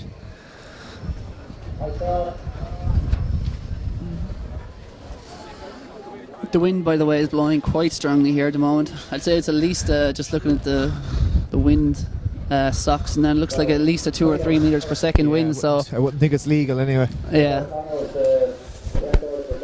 But again, not as much of a help over 200 because you have to run into it for a bit of that bend before you actually get the benefit of it. So, especially for the athletes in the tighter lanes, they're going to feel a little bit more, but they're in their blocks once again.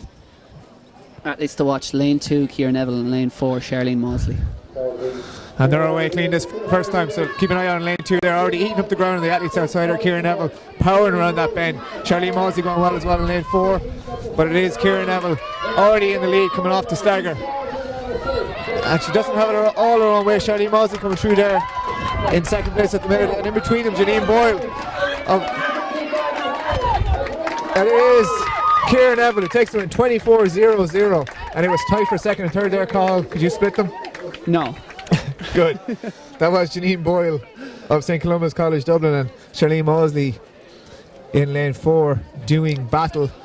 We'll get the replay loaded up for you there so you can just see who took that second place. What a clash, what a top 3 there, pulling way clear of the field. Kieran Neville did a lot of hard work in that first bend into that wind. Might have taken out of her a little bit over the last 20 or 30 metres, but she absolutely destroyed them over the first 80 to 100 metres and just opened up her stride down the home straight.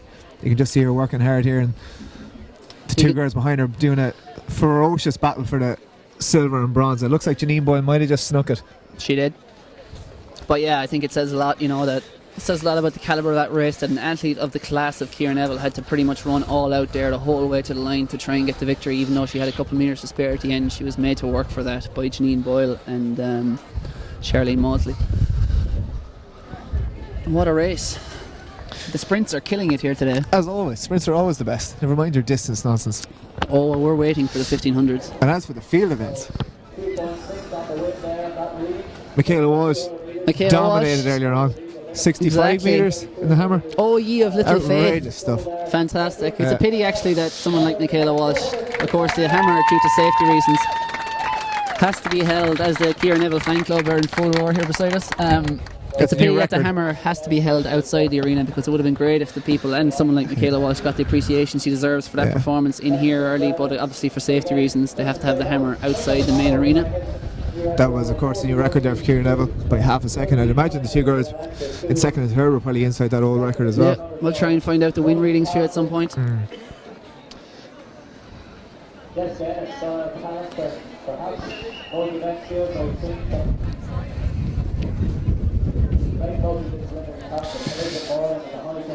Sharon Bradley, we can only go with the information we're given. St Columba's College Dublin for Janine Boyle, so we'll continue to go with that. Yeah, she says we got that wrong, which we apparently did, but that's what the race program, as they says. say, has. So Yeah, I think I heard her speaking in a Dublin accent on my way in as well. I did as well. I saw her in a Dublin jersey there as She well. moved. So. I think she moved. Yeah, sorry about that, Sharon and Janine and the whole of Donegal. Once Jim McGuinness left, she followed suit. Exactly. On their start line here for the intermediate boys 200 metres, from the inside, Ryan Murray, lane 1. Lane 2 is Jamie Mitchell. Lane 3, Aaron Blackmore. Lane 4, Shola Idodo. Lane 5, Sean Kilmartin. Lane 6, Damien Hickey. Lane 7, Shane Irwin. And on the outside in lane 8 is Simon Vahi. Record stands to Zach Irwin, set 2 years ago, 21.75. Be surprised if any of these lads can challenge that today, but who knows. False start there, and that looked like lane, I think it was like lane 7. The gun didn't even go, which is not a good sign. But yeah, 21.75 is going to be a tough ask for any of these lads today. So that was a very false start. 21.75 would be a tough ask for even Zach Irwin in the senior race today. I think it would, yeah. But Zach is in good form with that 10.63 earlier. But again, not the easiest thing to double like that. It's not exactly a long break these sprinters are given between races. It's maybe an hour and a half they've had. Of course, speaking of Marcus Lawler earlier, Marcus ran 10.6 himself there at the Riga Cup 2 days ago and ran a 21.1 over 200 to get his Euro Under 23 qualifier, so he'll be looking to go under that 21 second barrier very soon again. Good man, Marcus. Lit up the schools here 2 years ago.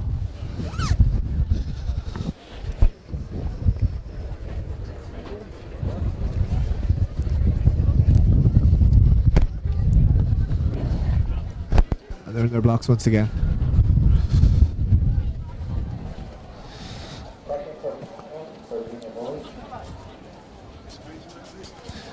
You can just see that GloHealth banner blowing with this tailwind that they'll have on the back home straight. They're off. Off to a very good start there in lane 6 and 7. It's Damien Hickey and Shane Irwin. They seem to be leading at the moment, but coming up the inside there is Ryan Murray, going very well as well. But it is in the middle. It is Shola Idodo. Looks to lead as they're coming down. He's got about a 2 metre lead. 3 metre lead. Shola Idodo. He streaks ahead of this field in lane 3. That's Aaron Blackmore, but Shola Idodo 22.06. It's not a record, but it's some performance from the Temple Old College athlete. Absolutely fantastic run there from him. He's head and shoulders above this field, He literally, absolutely is. and on the result sheet he also will be, because that was a fantastic performance. 22.06. It looked like Aaron Blackmore and possibly Sean Gilmartin up there in the medals as well, but certainly tight to see. Hopefully we'll get a replay up. Yeah, I think that was Aaron Blackmore looked to be in second there. We're just going to rewind that there and tee up the replay for you. And it was in lane, Sean Kilmartin I think might have got second. It was very close between them. You can just get a look at the replay there again. You can see Shola Idodo absolutely streaks clear coming off the bend, literally head and shoulders above the rest of the field. A grown man compared to some of them. You can see there in lane 3 you have Aaron Blackmore of Bangor College coming and through then well. Sean Kilmartin I think in third. Yeah, just about got third ahead Jamie of Mitchell. Jamie Mitchell. Yeah, certainly going to be a close call here. The officials are squinting their eyes, doing their work. The boys are standing hands on hips waiting to be told who is being crowned silver and bronze medalists. Great technique there up the last home straight. Held together very well there, Shola Idodo. I think Damien Hickey possibly got that on the dip. Or was it Sean Sean Kilmartin? Kilmartin, rather. Sean Yeah. Kilmartin, I think it was. Sean Kilmartin might have got that bronze third. medal on the dip. Yeah. Just ahead of Jamie I think he Mitchell has there. indeed. From Art Scullery, Limerick, whose colours have changed substantially since my days when I was running a orange basketball singlet. New York Knicks singlet, was it? Or That was the it, away, yeah. the away kit? Carmelo Anthony Yeah. style. Next up on track will be the senior girls. It was probably Magic 200 Johnson metres. back in those days, was it? It was. I certainly ran like a 7 foot tall, 200 pound dude. Oh yes. There's also 3 Ard Scullery people up here manning the decks, which is why it's all gone so horribly wrong. Carrick and Shannon Community School holding the fort, bringing the class levels up a little bit. Exactly. Do you all have schools medals, lads? Yeah. Relay Dave medal O'Shea there has for a Dave. relay medal here on the camera. Ronan Duggan, I think, is the only jumping a gun member without a schools medal. Does Phelan have a schools medal? He does. I think so. Phelan was confirm still that only for you. flirting with the sport when he was in school. He was more of a soccer player. Next up on track, as we zoom in to the start line for the senior girls 200 metres. In lane 1, Sarah Kate Lacey from Loreto Kilkenny. Lane 2, Ellen Robinson, Glen Lola Community School, Bangor.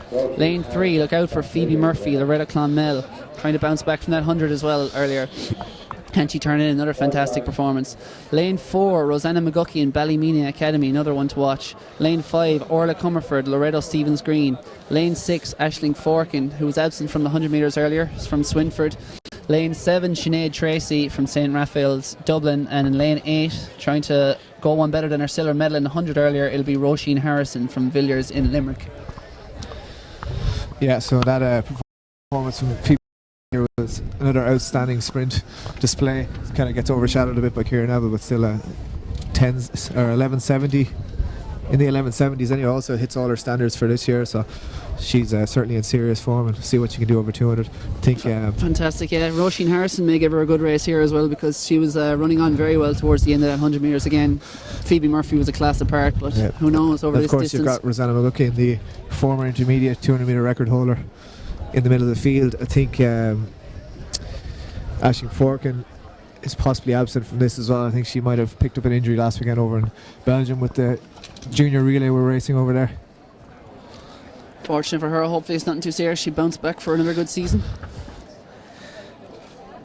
Yes, indeed. She of course got her junior 200 metre standard at indoors already with 24:15 or the likes. So I think from just looking over there, it looks like 6 athletes only going to the start line here.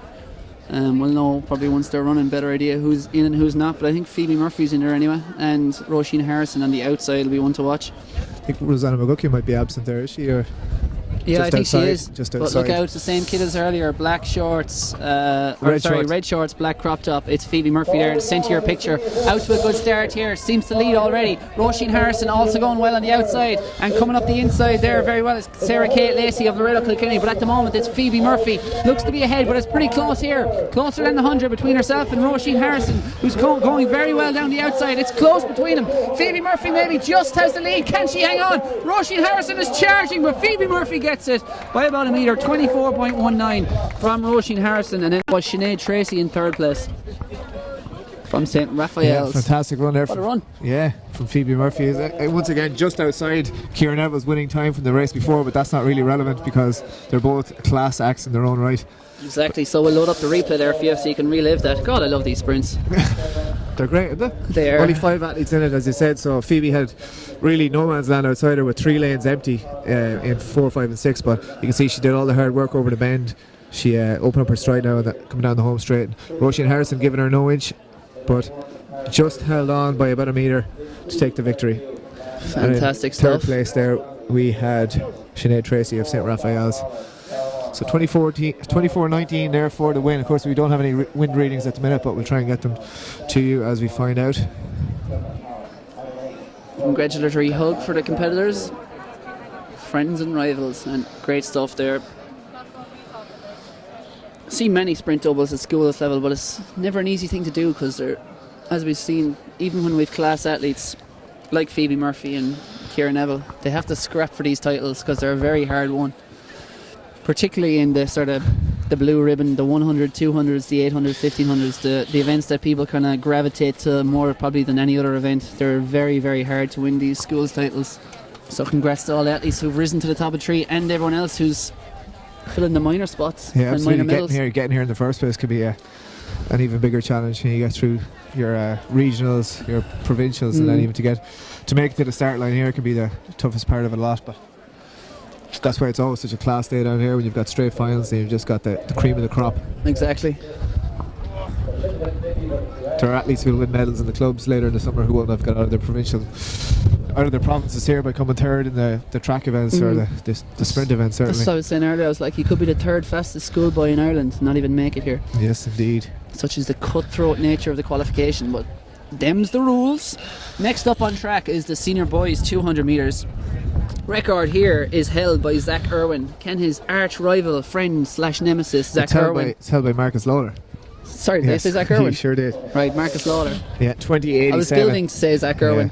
Give us the lineup there, Ger. We've got Christian Robinson and Carrickfergus in 1, Craig Newell, Larne Grammar School in 2, Owen Doherty of Drimna Castle in lane 3, Sean Lawler of Kylmore College in 4, Zach Irwin, Sligo Grammar in 5, Conor Duggan of Presentation at the Right in 6, Stephen Walsh, St Declan's Kilmacthomas in 7, and in lane 8, Joey Henchy of Bandon Grammar School. So we're looking at lane 4 and 5 right in the middle, and Owen Doherty of course in 3 is no slouch. And they're away first time, and Zach is out well, as is Sean Lawler inside him, but it looks like these two boys pulling away from the field at the minute. Owen Doherty has a bit of work to do in 3, and as they come around the bend, it looks like Zach Irwin just has a metre up on Sean Lawler. They come down the home straight, they're working hard. Sean is coming back at another neck and neck coming down, and it looks like Sean Lawler has the lead slightly. We just see him come to the line, and it is Sean Lawler who takes it from Zach Irwin, 21.54. And it looked like Christian Robinson in lane 1 who got the bronze. I'm going to go ahead and predict that that's Sean Lawler's parents in front of us, who our cameras just panned down to. They're roaring over to him, and they're absolutely hopping out of their skins after that. Bit of an upset here. Yes, indeed. Zach Irwin, for once, I think he got the better start and was out well. And he seemed, as he came through the 100 metre mark, had a little bit of a gap over the rest of the field. But Sean Lawler really kept his head, kept control and calm, and just worked hard through that last 100 metres and closed down the gap. You can see there Zach comes through, and as they get to about 80 metres to go, Sean just kind of gets a little bit of an edge on Zach. Zach possibly starts pumping a little bit too hard there, overstriding a little bit, and realises he has just been beaten in the last 10 metres. But yeah, and lane 1, Christian Robinson there holding on to third from Carrickfergus. Great run from him. Yeah, from lane 1 is he's a tall athlete too, so it's not hard to get those long limbs around the tight bends. Yeah, I suppose a lot of it there at that point, when you're especially side by side coming down that last 50 metres, is a technical matter who can hold their form better. And I suppose both athletes appeared to hold their form very well, but maybe just the fact that Sean Lawler had that little foot lead maybe put Zach under that bit more pressure over those last 50 metres. But brilliant race between the two, and congrats to them both for serving up another fantastic race. So that leaves the sprints behind. You'll all be delighted to know. No more sprints. 400s? Yeah, we do have 300s and 400s to come. And we also have relays, so all our starring sprinters will be back in action there later on. You can see all of them. And some of our stars will have to come from behind. There'll be no level blocks this time, no level playing field. You're only as strong as your weakest link, and we'll see what those stars have at their weakest links at their schools, see how strong, see whether some of them can get the trebles. No doubt there'll be some. Yes, indeed. There always is.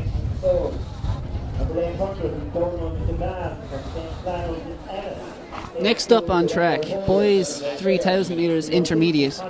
They're just doing their strides there over in the back straight. You can see at the top left of your screen at the moment.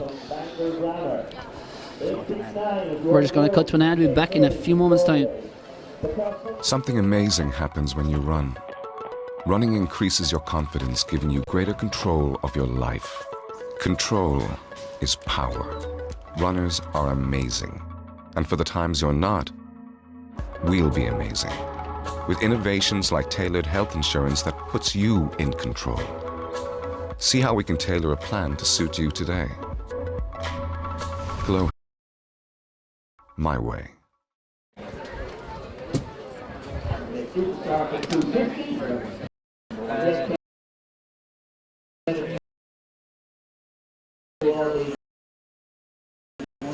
Parents, the coaches, the officials, the volunteers. We're back. Just in time for the intermediate boys, 3,000 metres, who are doing their strides over in the back straight. As I digest the last few of those jellies, which counts as lunch. Unfortunately, work to the bone here. Prepared as always for Colin. No rest for the wicked. Alright, so that race again. Actually, while we have a slight lull, we're just going to, for those who may have missed it and only be recently tuned in, we're going to show you the intermediate girls 100 metres, which I think we've all agreed is the performance of the day so far. This was in lane, I think she's in lane 5 there, or lane 4, Ciara Neville. She ran 11.66 seconds, and Ciara Neville, need I remind you, any of those who don't know, is 15 years old with a 1.4 metres per second tailwind. A legal wind, a fantastic performance from her. I'm really looking forward to seeing this. Keep your eye on her. Centre the shot, orange spikes, navy kit, Castletroy College in Limerick. 7.5 laps of the track. She didn't have it all her own way over the first 40 anyway, but She didn't. you can see just The height, the speed, the turnover, it's all there over the last 40. just Fantastic. getting into her running. Outrageous stuff. Outrageous. We'll show you that again later, for those who may be tuning in later, or for those who just want to see it again because it was such a great performance. We're back. Intermediate boys, 3,000 metres on the start line.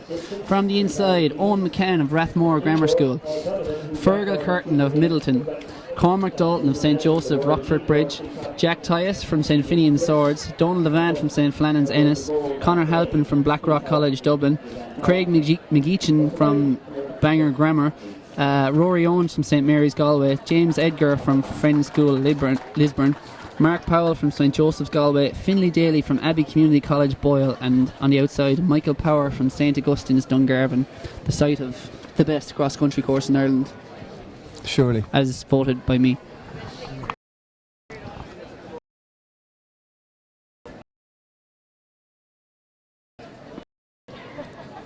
So yeah, the record here stands, and I can fairly confidently say this probably will survive the day, set just last year by the fantastic Kevin Mulcair of Ennis, of St Flannan's and Ennis, 8:33.92. I'd be shocked and appalled if anyone broke that here today, especially given the windy conditions we're currently having here in Tullamore Harriers. I'm going to have to lend my support to Finlay Daly of Abbey Community College Boyle, there just over the road from Carrick and Shannon. Unfortunately for Finlay, it's in Roscommon. Hate that. As opposed to Leitrim. Lovely Leitrim.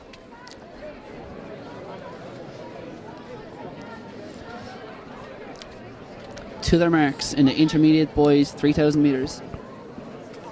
7.5 painful lactic acid riddled laps of the track, and they've started off quick. This wind won't do them any favours here today either. Be a day to sit in the middle of the pack and get some shield. Absolutely, yeah. James Edgar there from Lisburn leads, cross-country champion in the green shorts. Middleton CBS is, that's Fergal Curtin just racing through to the lead, third.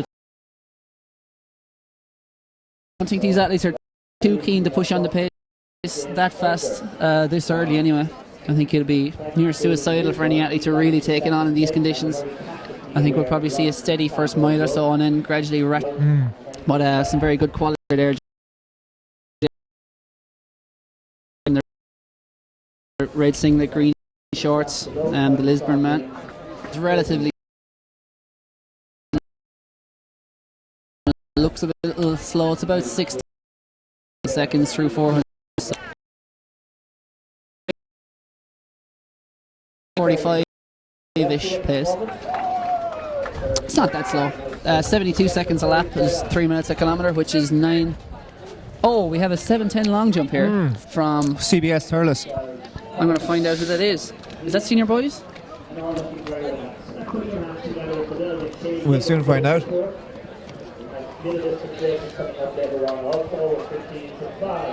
There'll be a prize for anyone who could tweet us in who number 939 for CBS Thurles is before Carl can find it here in our programme.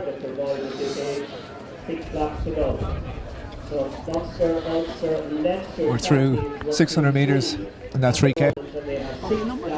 939. You can see him on screen here at the minute. Just put on his jacket. He was celebrating wildly there just before that. He is, safe to say, happy out. His name is Daniel Ryan of Thurles course. CBS, and he just jumped 7:10 in the long jump. I believe Daniel. he competes for Moikarki Cool Crew or something obscure like that. Yeah. Then Cron is spitting in his He is. second. It's only equal though. But I think he still has a jump or two to go, so he'll be able to have a pop off that.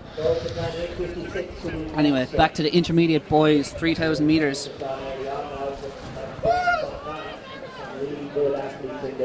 And it is Cormac Dalton leading there, just ahead of Fergal Curtin on his outside. And then it is Lisburn's James Edgar. These three have separated slightly there, just ahead of Craig McGeechan in fourth in the white shorts. The pace is relatively sedate for athletes of this class. They've gone through the kilometre there in about 3 minutes, so it's only about 9-minute pace. Any of these will be capable of something around the mid 850s mark. A few of those leading athletes, especially the top three. So again, I don't think they're being too keen to push things on. No one wants to be the sacrificial lamb and make the pace for the others in the All wind. that matters today is those medals. Exactly. Unless you're Kieran Neville, you just want to win everything in sight and blow the records out of proportion for the next 50 years. Huh? Did we mention Kieran Neville already? Don't know. Where's she from? Limerick? Limerick, yeah.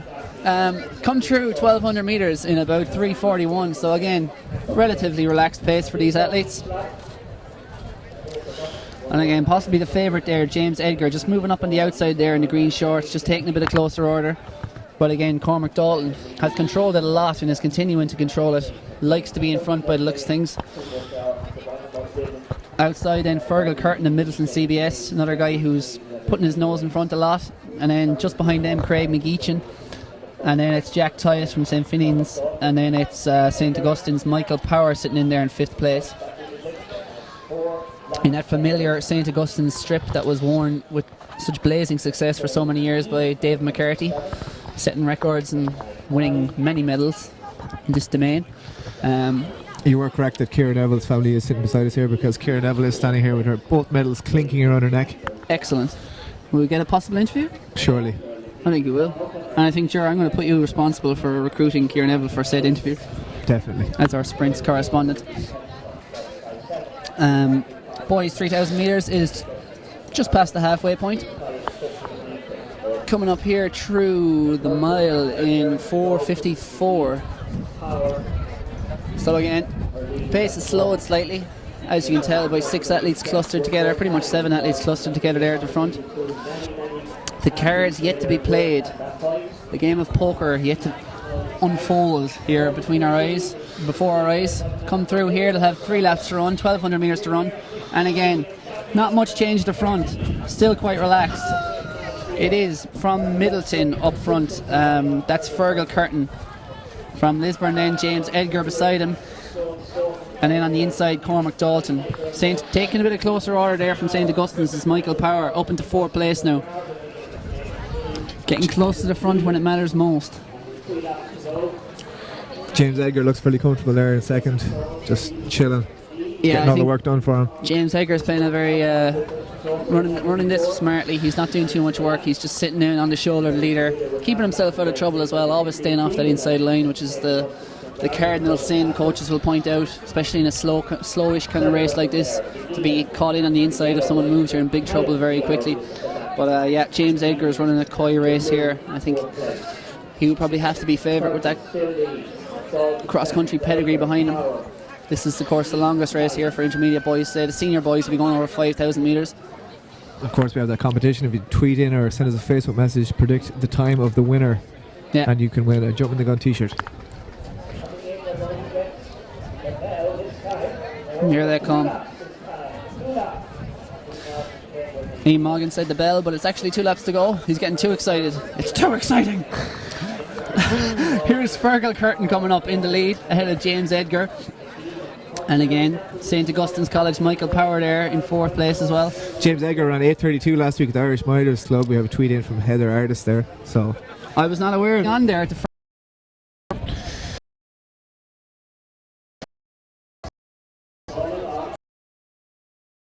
ahead of James Edgar is Fergal Curtin.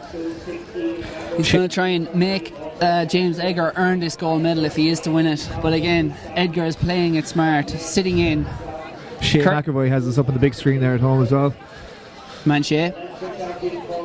Hope you're enjoying this 3,000 metres. Are these the three medal men who have struck clear at the front? Fergal Curtin, he's ran this race very prominently, very positively, out front for much of the race. And are they starting to slightly draw away now, these leading two? Fergal Curtin is pushing on, but James Edgar is loitering with intent on his shoulder. He seems ready to strike, but when will he kick? Will he be able to kick past Fergal Curtin? Because this has been a fantastic performance so far. Cormac Dalton sitting in third place, still in contention for the win. And then just closing up, approaching them in his soccer shorts, is Craig McGeechan in fourth place. Certainly not decided yet, by any means. 400 to go. 400 to go. Can anyone get past the long-time leader, Fergal Curtin? James Edgar is waiting. He seems ready to strike. Cormac Dalton is still in touch, still close enough to challenge for this gold if he has something left over these last 300 metres. They come through. It's going to probably be around the 9-minute mark. Curtin is strong, he's holding on, but Edgar now is finally starting to move up onto his shoulder, finally moves out of Fergal Curtin's slipstream. Curtin is hurting. Curtin is hurting. But is Edgar wiser? He's moving up, he's still got a metre to pass him. Fergal Curtin looks like he might be able to hold him off here. This has been one of the runs of the day here from Fergal Curtin. He's held the lead for so much of this race, but Jay kicks on by the smartest race. He's going to be in front when it matters most. He kicks on by long-time leader, and James Edgar is going to be your intermediate 3,000 metre champion, 8:55. Ahead of Fergal was Cormac Dalton in third, and then Craig McGeechan of Bangor Grammar in fourth. Craig McGeechan in runners, flats. Top-notch stuff. Yeah. And then it is Michael Power of St. Augustine's place. Fantastic race there from James Edgar. Just did what he needed to do, sat in for 2,950 metres and then decided, yeah, I'll just win this now. You know, it was Steve Prefontaine's 40th anniversary there yesterday, or no, today. It's actually today. No? I know who he'd have been cheering for down that home straight. Fergal Curtin, who we know ran, as they say, a pure guts race, but Bill Bowerman and co would certainly have said, you know, you run races to win, and that's what James Edgar did. The only place that mattered. Just get the W, and he got the W. He is our intermediate 3,000 metre champion for 2015. Hopefully he'll have some sort of pre-esque moustache this time next year for the 41st anniversary. Yeah, sort it out, James. Come on, even if it's a spray-on one. 8:32 last week for James Edgar at the Irish Miners Club race, which, to be honest, may explain a lot of the reason why he decided to sit in there, because that may well have been in his legs. A performance like that for an intermediate boy is savage running, so I'd imagine he wasn't too keen to make this a gun-to-tape race, seeing as he pretty much time-trialled that effort last week, which is a blazingly fast run. If he'd run that again today, he would have been under Kevin Mulcair's intermediate record, but again, not really a day for a record, certainly not in the distance races. Next up is going to be the senior boys 110 metre hurdles, the race you know all about, Ger. Absolutely do. At least I pretend to.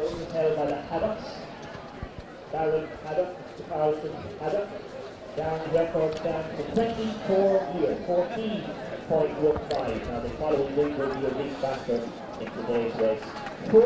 So the lineup for this senior boys 110 metre hurdles: Paul Sexton, St. Pat's Cavan, Sam Healy, Carrigaline in 2, Ben Fisher in 3 of Methodist College Belfast, Joe Hollowacks of Monkstown in 4, Dylan Neary of St. Mary's Galway in 5, Matthew Bean in 6 from Catholic University School in Dublin, and Chigozium Asanye, St. Mary's Galway in 7. And we don't seem to have an athlete for lane 8 here.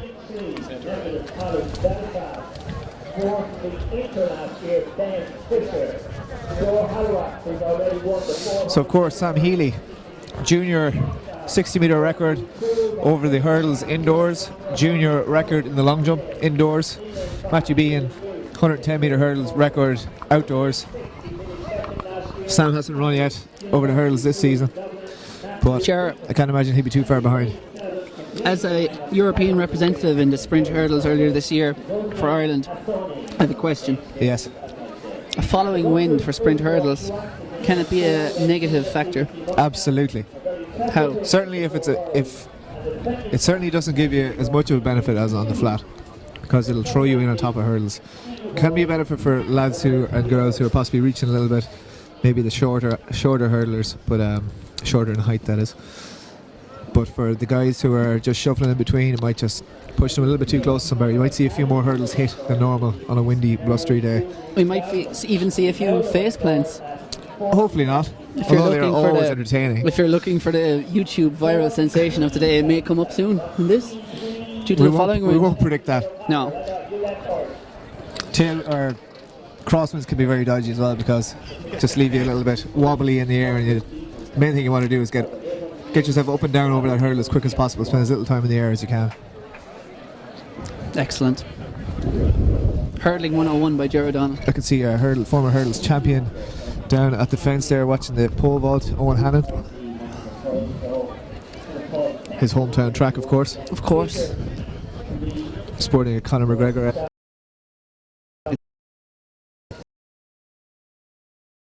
Certainly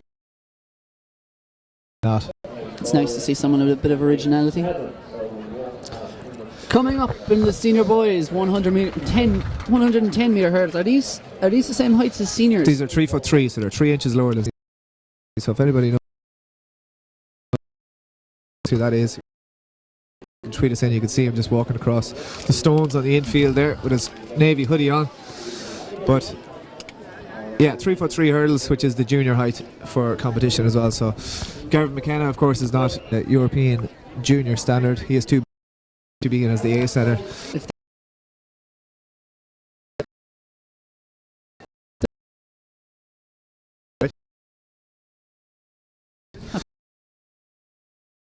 Yes. So you can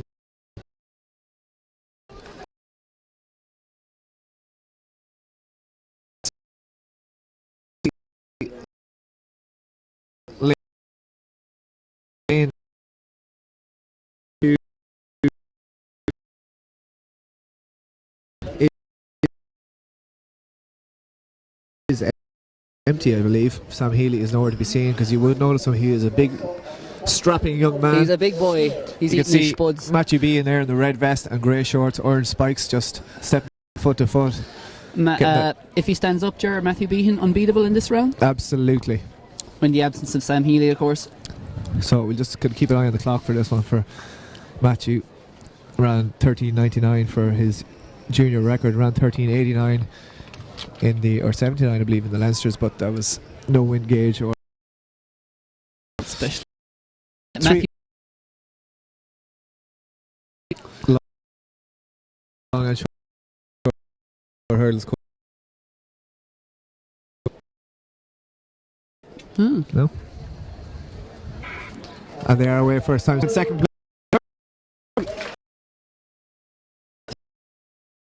third, and I think it was fourth. One winner there. That there, you can see the hurdle 4 here. Maybe even a little bit, but tough.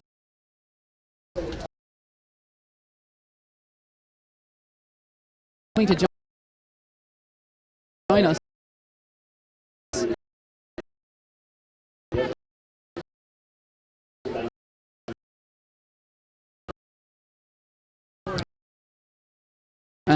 So we're going to try and arrange a chat with her. Go to an end there for 30 seconds. We have nabbed her here for an interview. We're just going to cut to an ad for a second while we bring in Ciara Neville for a chat. Thank you. Something amazing happens when you run. Running increases your confidence, giving you greater control of your life. Control is power. Runners are amazing. And for the times you're not, we'll be amazing. With innovations like tailored health insurance that puts you in control. See how we can tailor a plan to suit you today. GloHealth. My cover. My way. Something amazing happens when you run. Running increases your confidence, giving you greater control of your life. Control is power. Runners are amazing. And for the times you're not, we'll be amazing. With innovations like tailored health insurance that puts you in control. See how we can tailor a plan to suit you today. GloHealth. My cover. So I'm joined here by Ciara Neville, intermediate girls 100 metre and 200 metre champion. Talk us through your races, Ciara. First 100 metres, 11:66. Outstanding stuff. Yeah, well, I was just really happy to get out and do a PB because it's always windy, so just happy to get down, keep cutting down the PB anyway. Yeah, it was a plus 1.4 win, so pretty perfect for that race, and that's your standards set for the year now. What about the 200 metres? Talk us through that one. Yeah, well, I felt a bit tired, so I was just did a small warm-up before and not too much, and just didn't want to leave it all out in the warm-up, so I just got out there and just ran. Yeah, you won the race over the first 100 metres, I suppose. It maybe looked a little bit tired over the last 40, but what will you be focusing on this year, the one or the two? I'm not sure yet. I'm just going to sit down and talk with my coach Noel and decide what my best option is. And which championships will you go for, the World Youths? I'm not sure yet. The problem with being too good, you don't know which you're going to pick yet. Yeah, I'm not sure. Because EWF, everyone's saying I should go to that. It's really good, but I just don't know. I'll talk to my coach. And will you have a relay coming up later on today? Yeah, relay with my Castro College girl. And you're going to win? Hopefully. Absolutely. So well done, Ciara. Fantastic. Our performance of the day so far, definitely the intermediate girls 100 metre and 200 metre champion Ciara Neville. Thank you. Well done. Thanks. Yeah, so best of luck later on there.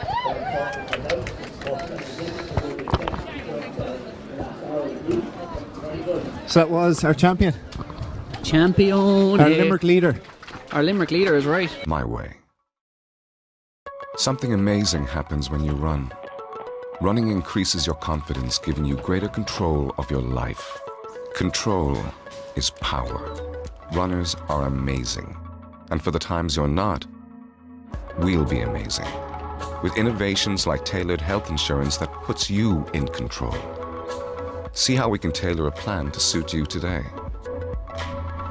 GloHealth. My cover. My way. Something amazing happens when you run. Running increases your confidence, giving you greater control of your life. Control is power. Runners are amazing. And for the times you're not, we'll be amazing. With innovations like tailored health insurance that puts you in control. See how we can tailor a plan to suit you today. GloHealth. My cover. My way. Top quality interview there from Gerard O'Donnell with Ciara Neville. Yeah. Two sprint gods. Sure. Goddesses. One much more talented than the other. That sounds a bit arrogant, Gerard. Does it? You're not that talented.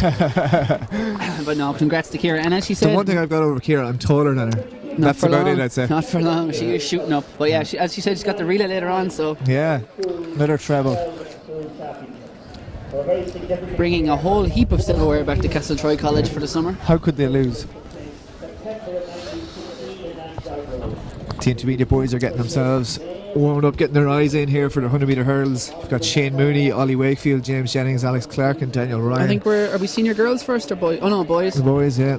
Kevin O'Leary, Robbie Mars and Jack Rudden Kelly and Alex Clark, and both of Castleknock Community College, both of Dunor Harriers AC, and they were separated by a couple of hundredths of a second, I think, in the Leinster school, so it'll be tight between the two of those. Excellent. 12.97 record in danger? Not a sniff.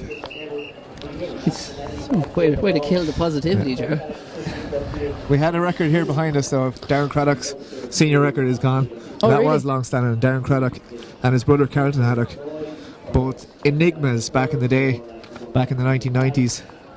Both records set on the same day, and then they kind of faded away and disappeared. Matthew Bean, I guess, though, is one of those special crop we have here today. We have the Kevin Mulcaires, the Ciara Nevilles, the Matthew Beans, the Michaela Walshes. Michaela Walsh, yeah. And Daniel Ryan, of course, not a long jump too.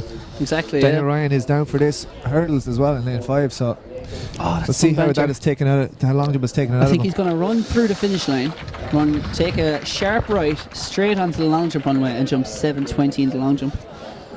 I've seen it done. Seen I have it seen done. it. Sam Healy does that regularly. Of course. He set both records in the same space of time. 10 seconds it took him to set both in the indoors. Beast. So once again we have Shane Mooney, Summerhill Sligo. You can just see him jumping up and down there. Lane 2 looks empty. Ollie Wakefield of Priory Hollywood. James Jennings of Clare Morris in 3. Alex Clarkin in 4. Castleknock. In 5, Daniel Ryan of Thurles. In 6, Kevin O'Leary of Hazelwood. 7, Robbie Mars of Royal Belfast. And in 8, Jack Rudden Kelly of Castleknock.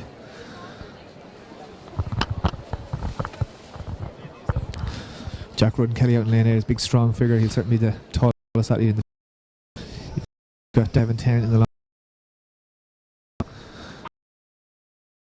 Who is empty? Ollie Ware. It looks like Daniel Ryan so far in the lead, and on the inside Shane Mooney of Summerhill Sligo, Jack Rudden Kelly and Alex Clarkin up there too. But it looks like Daniel Ryan is storming away with this one. 13.09. Not far off our record in the end at all. Yep. Shane Mooney, I think it was, he got second, and it was James Jennings, I think, in third. It was certainly Alex close Clarkin. behind, but Daniel Ryan really showing a class there. 7.10 in the long jump, 13.09 in the hurdles. Fantastic doubling. So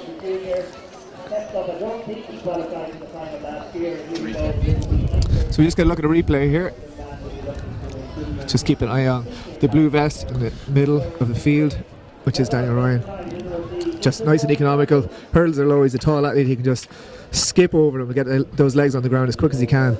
Yeah, it was Shane Mooney in second and Alex Clarkin Alex was Clarkin actually of in fourth. Castleknock in fourth, or in third, in lane 4. Jack Rudden Kelly in fourth. I was just saying, Alex Clarkin and Jack Rudden Kelly are both of Denore Harriers, same club, and they're separated by a couple of hundredths of a second in the Leinsters, and a couple of hundredths between them today. But it's separated a bronze and a fourth place. Excellent. Fantastic hurdle in those first two races. As our Keep up that quality here would be absolutely ecstatic. Our stand very nearly blew over there. Joe O'Donnell threw up a life-saving hand to keep the whole tent here underway. The wind is absolutely hammering across the track here. The benefits of having a 9-foot wingspan. Exactly, yeah. I'm just going to leave you to that, Joe, which keep your hand there for the next 3 and a bit hours. Dave O'Shea being very witty here with his hand of God comments. Yeah. Joe O'Donnell, see? God. Cool story, bro. Next up on track is the senior girls 100 metres, and it's going to be 100 metre hurdles. Sorry, 100 metre hurdles, of course. There's no such thing as 110 for girls, but there's 6 athletes in this. In lane 2 is going to be Naomi Morgan from Coleraine High School. Lane 3, Connie Jennings from Clare Morris. Lane 4, Clodagh O'Mahony from Laurel Hill, Limerick. Lane 5, Amaris Burrell from East Glendalough School.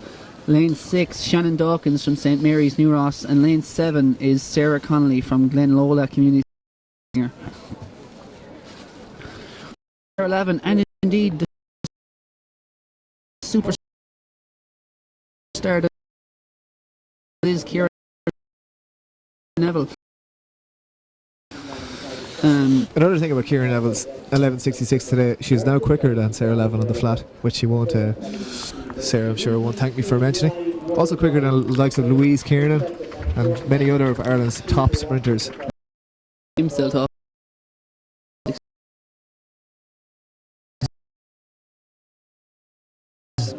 On another live stream.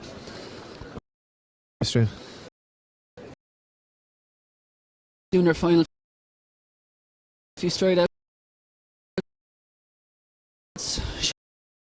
Should be on their marks in the next 2 to 3 minutes. Might try and just pan down to the jump action maybe here, or trip.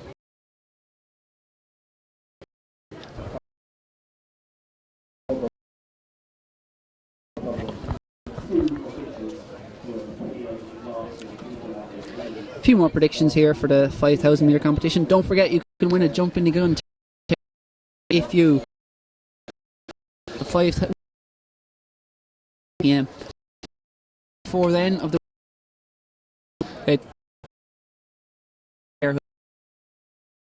predictions from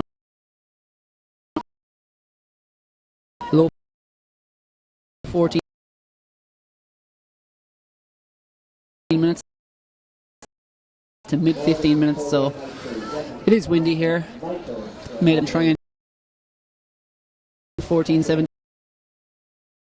or whether he just will be happy, settle for the gold. So we'll find out soon enough, and we'll just. We've got 6 athletes in this. Naomi Morgan of Coleraine in 2, Connie Jennings of Claremorris in 3, Claude O'Mahony in 4 of New Ross in 6, and Sarah Conley of Glenola Bangor in 7. Any idea on the official time then? Time to get his. Just go. Where your medal around the pride for a while. You won the internet today with that record. So the girls are in their blocks. We're down to 5 athletes. It looks like. And Claude O'Mahony here going well so far. Those 4 athletes together pushing through. Shannon Dawkins coming through well there as well. And it's Shannon Dawkins and Claude O'Mahony. Dawkins takes. That was ahead of Claude. Maurice Burrell was third, and Sarah Connolly. Oh no, Sarah Connolly in lane 7. 30 point. I think 4. You see the a bit of strength.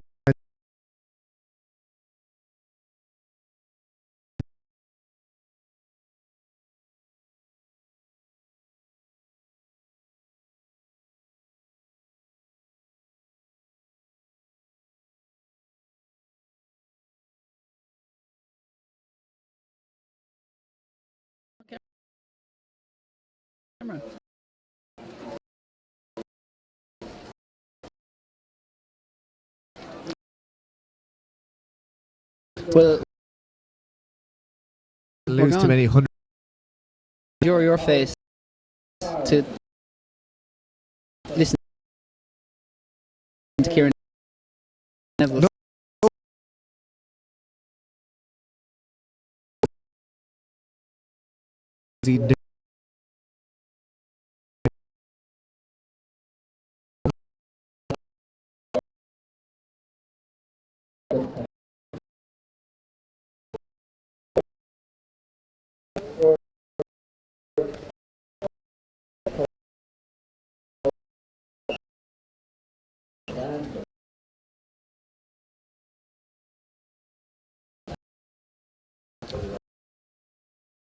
So we're pretty much good to go, boys.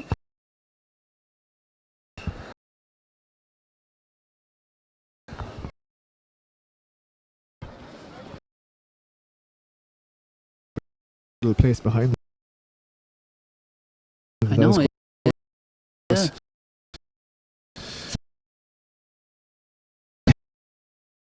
It is.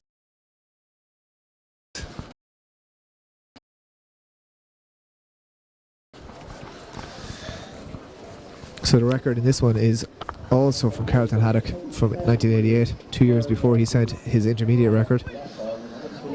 That's a great name, Carlton Haddock. It is a strong name, isn't it? It's a strong name. I'd say he went on to do some good things in his life, I'll bet. Carlton Haddock. Fantastic. That's a man's man right there. It is.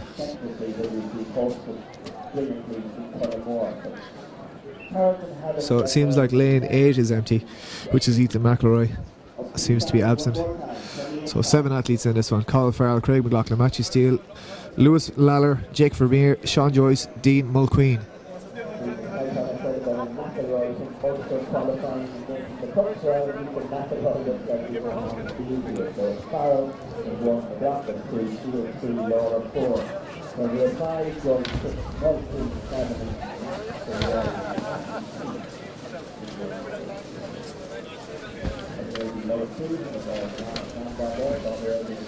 Emerald AC are taking candid photos of us here. I know, us. yeah. How dare they? Yeah. I'd say that's the work of Gerald Lavin, Sarah's dad. I saw him there loitering with his Loitering with binoculars. intent. Yes. David Shea's looking glorious in that photo, though, in fairness. We'll give it a retweet there. Magnificent. Yeah. Will we retweet it? Great Let's side retweet. profile. Let's retweet this. Yeah. You can see these fantastic photos on the Jumping the Gun Twitter. And if you want to enter our contest to win a free technical t-shirt, which you can wear to your wedding, it's predict the winning You can wear time it of the anywhere, not just 5,000 your metres. wedding. Yeah. I've had this mantra already, Ger. I'm recycling now. I said you can wear it to a funeral as well. It's that much of an all-round t-shirt. It is multi-purpose. Beautiful blue, fluorescent blue, I think you call it. No, Ocean Dewey blue. says that Dave O'Shea is looking in the zone. He is. Paul Murphy was actually tweeting in there earlier as well of 400 metre stardom indoors, saying that the real event begins at 5:30. Arsenal v Aston Villa, FA Cup. Not at all. Arsenal are going to win. I actually heard you mention that earlier. Of course you predicted that right. Arsenal are obviously going to win. So, even turning it on. Exactly. You'll have a half an hour of... Don't even think about turning it on before the schools No, finishes. you'll have at least half an hour of Irish Athletics schools to watch before that match. Before you get near that match. Yeah, and you're only 3 hours away from the pre-classic, which is on Eurosport at 9 p.m. tonight. So the boys... Craig McLaughlin match is still... And it looks... Sorry, Colin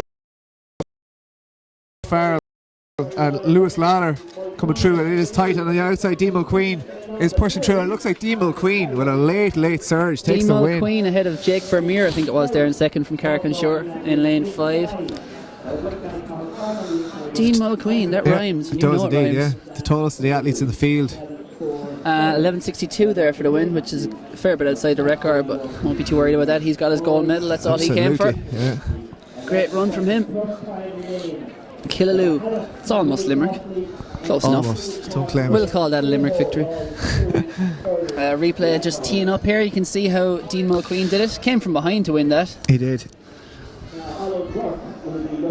You can see him almost stuttering his stride there. He's so tall that he had to kind of just chop his stride a The little. spaces in between those hurdles would have been tougher for him than anyone else, I'd say. But he certainly got his legs moving in the latter half of the race and stormed through away from the field.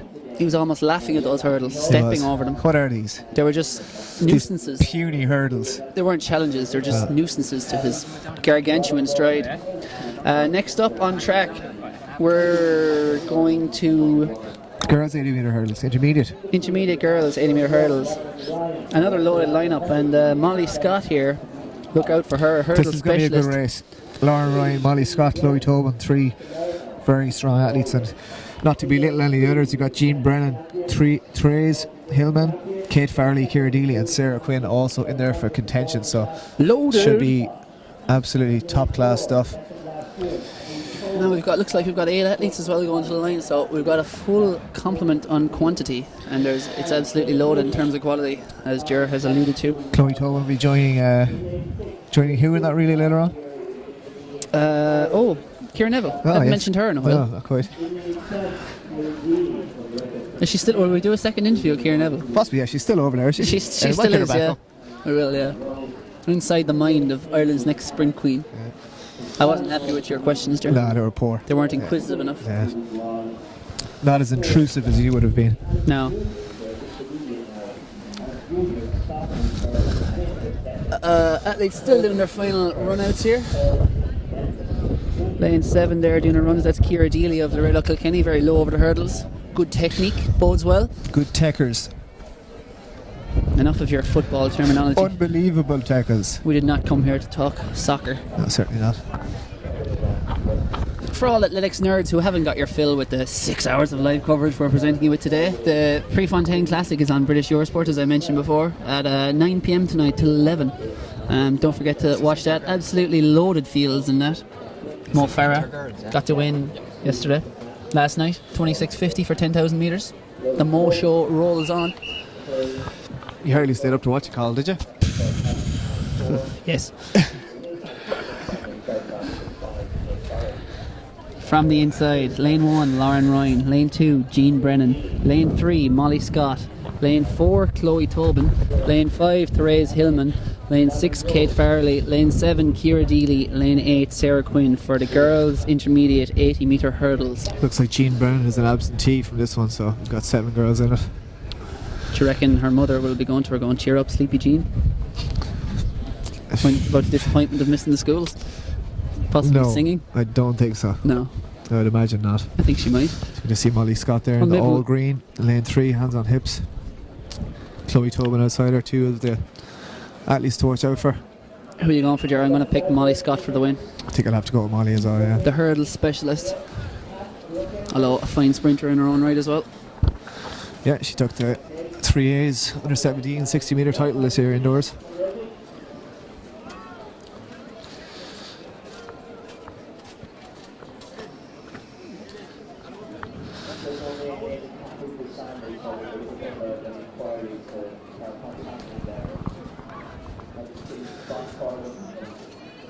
Therese Hillman in lane 5 is winning the fashion show on this one anyway. Long sleeves. Absolutely. Is that a soccer jersey? I'm not sure. Rugby perhaps. St Dominic's in Belfast. Maybe a hockey jersey. Maybe, yeah. And they're getting into their blocks. Starter calls them to their marks.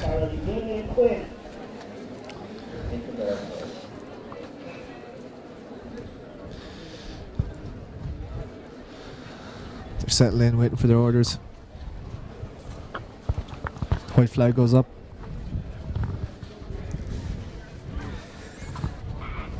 And we're away first time. Molly Scott is away well as always. Chloe Tobin going well with her. And on the outside there, Ciara Deely is coming through very slowly. Molly Scott has the lead so far. Come across the last hurdle as she gets the win from Ciara Deely and Chloe Tobin. 11:10, That which equals the record of Olive Burke from 1983. That was, of course, a hand time in 1983, so I'd imagine that was even quicker. But fantastic performance there from Molly Scott.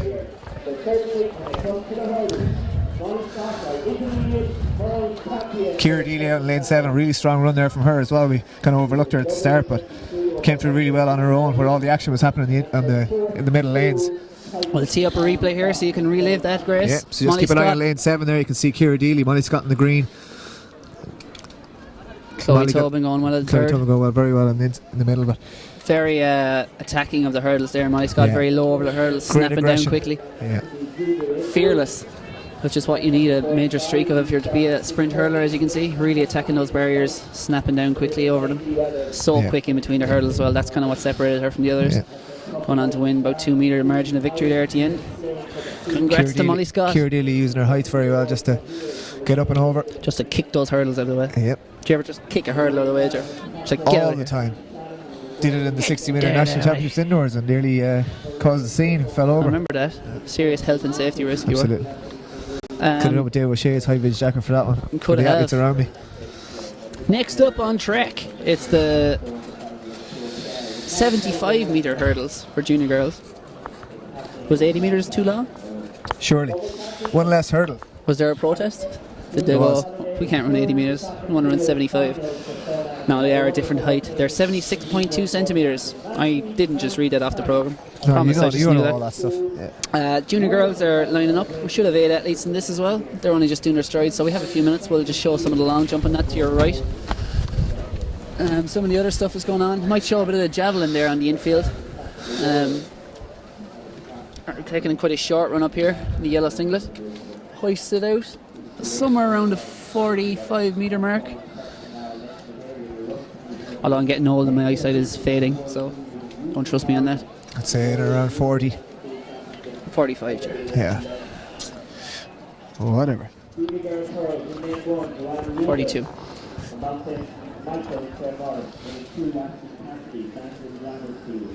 The usually reliable, brilliant weather has deserted us this year. It's has, now yeah. rather cold up here and windy. I can hear the world's smallest violin playing for us out there. All the watchers. It wasn't particularly warm leaving Dublin either, but I was going to go with the shorts and t-shirt in So was presumption I. that at Irish schools I was going to get sunburned down here regardless, but not quite yet. Not quite.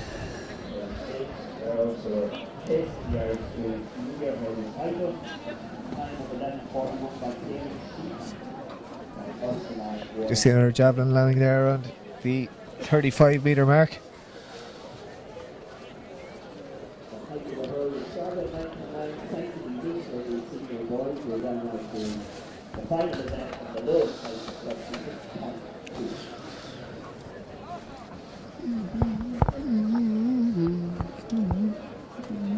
Don't forget to win a Jump in the Gun t-shirt posted to your letterbox. All you have to do is tweet us or send us a Facebook message with your prediction for the winning time in the senior boys 5,000 metres later on.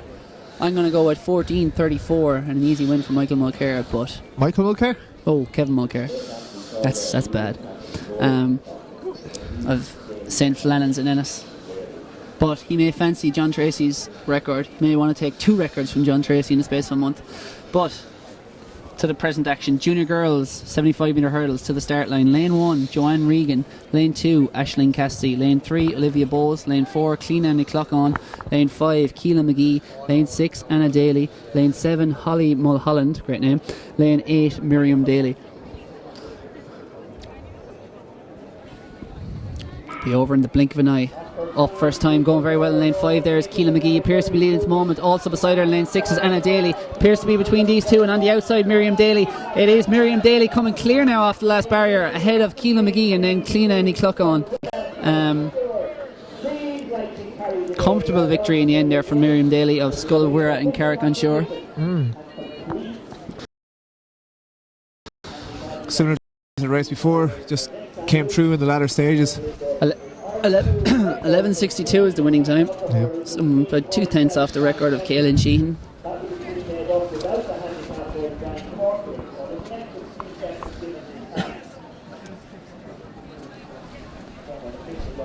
And it was in fact Anna Daly who got second, ahead of Keela McGee in third. And Miriam Daly is your champ. 11.62 seconds. Well done to her. Up next, we'll both be happy, Joe. It's neither really a sprint nor really a middle distance race. It's a 300 metres. Absolutely. Intermediate girl. I just see a fantastic photo there from Sarah and Zachar across the line. Just celebrating across the line from his 10.60 in that 100 metres. So I just retweeted there and jumping the gun. Just have a look at it if you want. 11.74 was Phoebe Murphy's unofficial 100 metre time. Good man, Zach. The Zach attack. Couldn't get the double though. Many have tried and many have failed. Yep, it's not as easy as it looks. Phoebe Murphy did it. Ciara Neville did it. Oh, we have a new record for Kate O'Connor in the intermediate girls javelin. What did Kate throw, Ger? 40, I'm going to say 43.76. Wrong. No? She threw 43.77. Jesus. Congrats to Kate O'Connor. I knew she was in 43.76 shape, but that's She impressive. surpassed herself. Yeah. So yeah, great stuff. That's the second throws record at least we've seen today. Fantastic. There's a renaissance in Irish throwing. Anyone who missed the senior boys 800 metres, of course we had a little bit of technical difficulties for that one. We had our stream was down. We'll just try and get the result up here for you.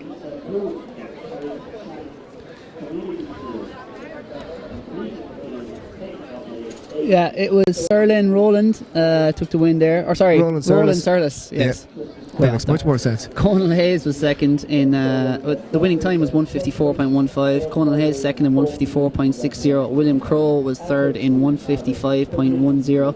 Gary Campbell fourth, 157, and Mustafa Nazir fifth in 158. So well done to the lads, and we hope that in some small way makes up for our technical error that we experienced and unfortunately couldn't show you that work. But hey, we've been rolling ever since, and we'll continue to rolling all the way till 6 p.m. tonight. Please do stay with us. There's an athlete here warming up in a blanket, Ger. Might be able, oh, there he is, bottom left of your screen. No, he's gone now. Happy enough. He's wearing a blanket like a sarong on the long jump runway. If Dave just panned slightly to the left, we'd see him. Hang on. Oh, there he is. There we go. Bang on. Oh, he's caught now. We caught him in the act. Got rid of it as soon as we caught him. Makes his way out. That is, of course, Keith Marks. Oh, yes. Very talented high jumper, long jumper, multi-eventer. Big fan of wearing blankets as sarongs. It obviously works. Something we learned today. So he's just getting ready for his upcoming jump. I think that's the senior boys long jump. It would be, yes. And over in the back straight, some of the intermediate girls, 300s, but they were a few minutes away from that, so we'll try and show you some of these field events first. Paul Pepper is predicting that Kevin Mulcair would run a 159 last 800. Specific. I think that might be what we're looking at. I think it might be looking at a performance where he just trots around with the field, isn't out to run a time, and then tests his finishing prowess by maybe blasting the last 800, knowing that he's that bit superior to the field. Might be just a training exercise as much as anything else for him today. Yeah, test the wheels. But what's your prediction? That's what we want to know. Tweet us at jumping_the_gun on Twitter, or send us a message on Facebook. See some athletes over there tanking some strides through the crowds. There's probably better places you could be warming up. Sergio Dodging Callan is chairs and sending her stuff. good luck messages to Arlene Crossan in this 300 metres. Come on, Arlene. Come on, up. Oh no, I thought they were on their marks. They're not. No. They just all happen to be doing trial runs on their blocks at the very same time. In this intermediate girls 300, Charlene Maudsley's back for more. She's St Mary's Newport athlete. She'll be running this. Definitely one to watch. There should be 8 athletes going to the start line. So it's all going to be 300s and 400s now. And of course there is no junior 300s and 400s. Considered too tough a distance for them undeveloped youngsters. Interestingly enough, but yeah. They've enough to be doing. They've enough to be doing with the old 1s and 2s and 8s and all that malarkey. But I think if you're a 400 metre runner, the thinking is that you probably should be doing 1s and 2s at that age. Yeah. And if you're a middle distance runner, you can just do the 8s or 15s. 8 will suffice. You can hang on till you're intermediate before you actually become a 400 metre specialist. I pulled that completely out of my head, but that's what I'm going to get. That's what I'm going to say the thinking is. Just like Justin Gatlin's science last night, that the prolonged use of steroids in rats can't be translated to humans. Yeah, Well, that's an animal study, not about humans. Justin knows best. He does, Justin, with his degree. Because somebody who knows about performance enhancing drugs is Justin Gatlin. Absolutely. Doping up his mice. We've all been there, right? Right?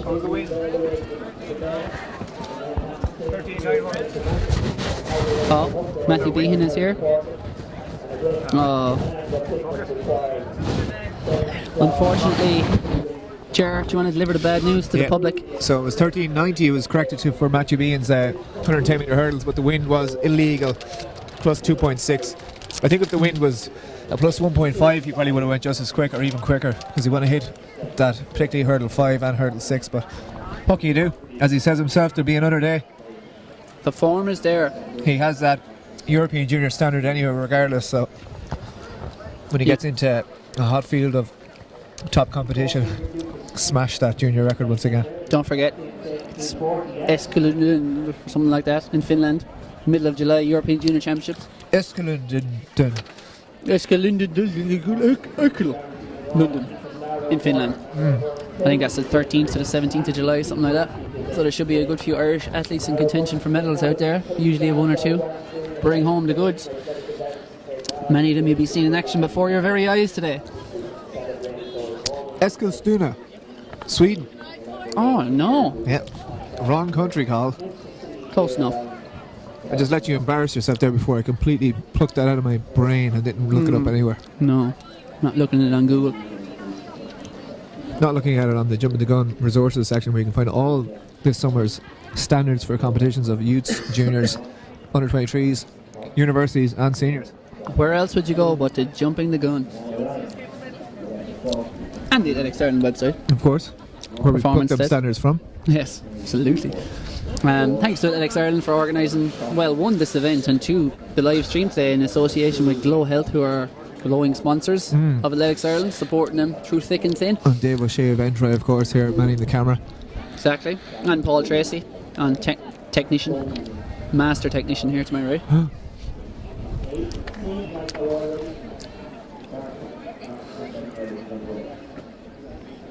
I think the girls for the 300 metres are lining up behind their blocks, so I'll go through the start list for you. Just after Dave shows us this long jump. Hoop you by you. Great stuff. Solid. So we'll zoom in over there. Katie Kirk holds the record in this event, who went on to become a great 800 metre runner.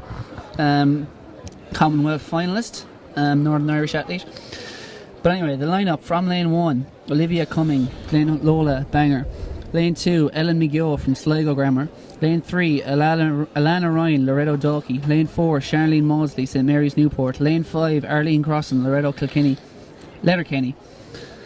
Sharon Bradley will kill us again. I forgot that one wrong. Ellie O'Toole in lane 6 from Cross and Passion, Colashta Kilcullen. That's too long to say. Lane 7 is Elise Brune from Carrick-on-Shannon Community School. Come on. And on the outside in lane 8 is Sophie Lynch from Tarbert. Jared, tell us something about Elise Brune from Carrick-on-Shannon. Elise Bruin is in lane 7 from Carrick-on-Shannon. Runs for Carrick-on-Shannon AC, 400 metre athlete. She's quick, she's tall, long-legged. Gonna gobble up the ground here and win Excellent. it. I'm going to go for Charlene Maudsley in lane 4. I'm also going to go for Charlie Mosley in lane 4. Oh yeah, 2 predictions. They're both going to win. They're both winners. They're all winners here today. Everyone's a winner except us. We're distinctly losers. I think is there 7 athletes? I think Yeah, Sophie Lynch on the outside is absent. Sophie. Don't be doing that to us. Charlene Maudsley, I think, in the red strip there, the black shorts in the middle. She is. She'll be the one to keep her Pink eye on here. spikes. You can just see the wind there blowing the GloHealth banners. So they'll be facing their first 100 metres into that. And probably a lot of the bend, they'll be feeling it too. Yeah, very. Hopefully will give them a bit of encouragement as they come down to the home straight. And certainly that big crowd in the stands will. The one to watch there is just hidden from view behind that GloHealth banner, Charlene Maudsley. Out to a good start already. Already just gaining a little bit of ground there, and Arlene Crossan seems to be going pretty strongly. Also in lane 2 going well is Ellen McGill. But at the moment, Charlene Maudsley is eating up that stagger on the athletes outside her. They are Arlene Crossan, Ellie O'Toole also going well. Ellie O'Toole looks to maybe be in second place along with Arlene Crossan. Coming up on the inside is Ellen McGill of Sligo Grammar. But at the moment, as expected, Charlene Maudsley streaking ahead. Going to come into the home straight with about a 5 metre advantage over Ellie O'Toole and Elise Brune. Charlene Maudsley is destroying this. She's well clear. 10 metre lead here over Arlene Crossan and Ellen O'Toole. Will this be a record? Katie Kirk's 38.55. Can she break it? It's 39.92. In second there, it was in lane 6. I think that's Ellie O'Toole and then Arlene Crossan in third. Fantastic run from Charlene Maudsley. Yeah, very, doing the very business, getting the job done. A commanding victory that was. Just got her lead up in the first 50 metres, stormed around that bend and had the strength to come home as the class of the field. And again, conditions less than 39.92. perfect for 300 metres, especially here today. So there's your replay of the last 100 metres. you can just see the daylight you had between herself and the field, even coming into this 100, and opened it up even more coming towards the finish line. I think it was Ellie O'Toole there in the blue on the near side got up for second ahead of Arlene Crossan. Then it was Alana Ryan and Ellen McGill in fourth and fifth there in lanes 3 and 2 respectively. Next up, we're going up in distance, Ger. Yes, crying? we are moving up. We're almost getting to the middle distances. Moving Hold on, on people. up. We're nearly there. 400 metre boys intermediate is up next. Simon Esseman in this one, I see him there prowling around. You can see him on the white t-shirt there to right of your screen. He took the title in the intermediate boys 4 hurdles earlier, sneaking under the 55 second mark, I think at 53.99 or thereabouts. Great stuff. The record here is held by Curtis Woods, who we talked about earlier. The man who did that rarest of doubles, the 200 metre and 800 metre double as a junior boy. Went on to play for Burnley. He did. Then he saw the light and came back to us. Absolutely. They all do. They all come back eventually. Charlene Maudsley getting some congratulatory hugs there from Drew or Hayley Harrison, whose daughter Roisin is double silver for her today. Yeah, that's Roisin beside her as well. The blonde there, blue jacket. As the intermediate boys just get their blocks lined up.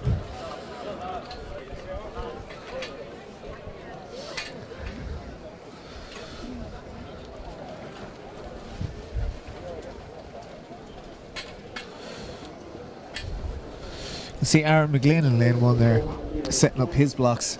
Of course, he ran sub 50 to get his youth standard earlier on this season. 49.9 from Finn Valley AC athlete. You'd running imagine for Garmskull Coo Ullig. Yeah, that's it. That's it. That's That's the it. one. We're done. That's the one. Our work here is done. Yeah, 49. That's certainly going to be enough to put him in contention for the win here, you imagine. Unfortunately, he's stuck in lane 1, but he is a bit of a 4'8" man, so he should have no problem with that. He knows his way around lane 1. Does. As we see a bit of long jumping here in front of us.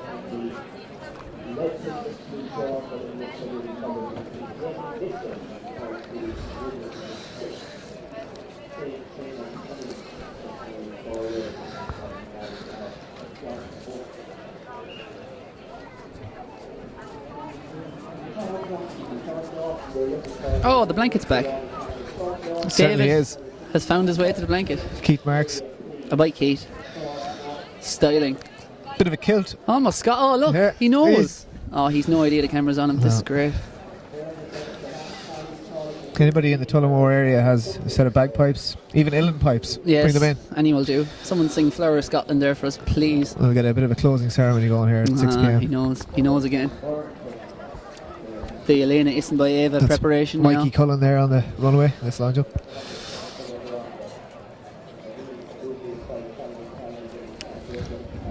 Arrows down. Hits the board Lifts. well. Good height. That's a clean jump. Stairs back into the pit. So the intermediate boys 400 metres. First 400 metres of the day. And from the inside out, it is lane 1, as Aaron we said, McGlynn. Aaron McGlynn of Garmskull Cuolig. Lane 2, Luke Shaughnessy of Presentation Headford. Lane 3, Owen Bradley of Oma CBS. Lane 4, Cathal Lock from Crescent College. Lane 5, Simon Essuman from Temple Oak College. Lane 6, repping Artskull Reach, Jamie Mitchell. Lane 7, Shane Trainer Canavan from St Mary's Galway. And lane 8 is Niall Pryor from Kalash to Owen in Dublin. So lane 3 appears to be empty there, which is Owen Owen Bradley. Bradley will not be in participation here.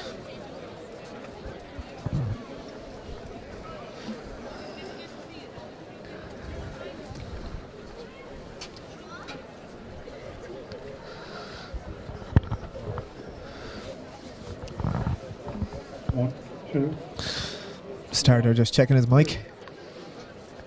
It's about to be called to their marks.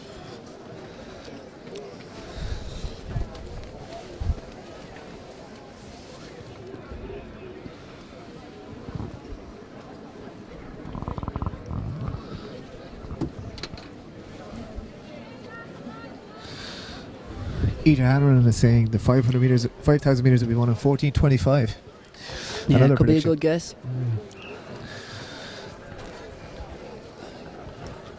I think the man to enter this competition is Kevin Mulcair himself. Surely that's illegal. No. We're open to entries from Kevin Mulcair. If he wants to decide a time he's going to run and then run exactly that time, you know, who are we to begrudge him the jumping the gun t-shirt? If he can do that and be the Although closest to the time. I believe he already has one, so I'm sure he wouldn't need it. Intermediate boys on their marks. The line-up once again from the inside, Aaron McGlynn in lane 1. Lane 2, Luke Shaughnessy. Lane 3 is empty. Lane 4, Cathal Lock. Lane 5, Simon Essuman. Lane 6, Jamie Mitchell. Lane 7, Shane Trainer Canavan. And lane 8, Niall Pryor. Kevin Mulcair is actually just walking below us there. We should have shouted down to him for a time. Yeah. Maybe later. That'd be inside info. We couldn't give away the... Away to a clean start here. Athletes going pretty evenly at the moment. Jamie Mitchell seems to be going out pretty hard there from Artskull Reach in lane 6. Yeah, Aaron McGlynn with a very tentative first 50 metres or so, but he's really picking it up now and getting into his running in lane 1, so he could be the athlete to watch. You're just going to have to pick them off one by one. Simon Essuman there in the red vest in the middle of the field as well, being passed now by the athlete in lane 1. So certainly looks like Aaron McGlynn has the lead at the moment, but also going well on the outside is Niall Pryor from Kalash Yeah, just ahead of absolutely, Jamie Mitchell. So it looks like there's going to be 3 in contention when they come into the home straight. yeah, Aaron Shane Trainer McGlynn, Canavan there in lane 7 it is, and the black vest is looking very, very smooth on the outside, but Aaron McGlynn is coming into the home straight in the lead, and a commanding lead he has in lane 1, and it is Niall Pryor along the outside and Jamie Mitchell. They look to be in second and third at the moment. But it is Aaron McGlynn streaking ahead. Jamie Mitchell gets second. Niall Pryor is going to take third place. They're your top 3, and his winning time is 50.98. Commanding win. Lane fantastic run there from lane 1, yeah. The conditions certainly not ideal for 400 metre running either, so strong headwind there on the first bend and all the way down that home straight. Classy performance. One. Great stuff from Aaron.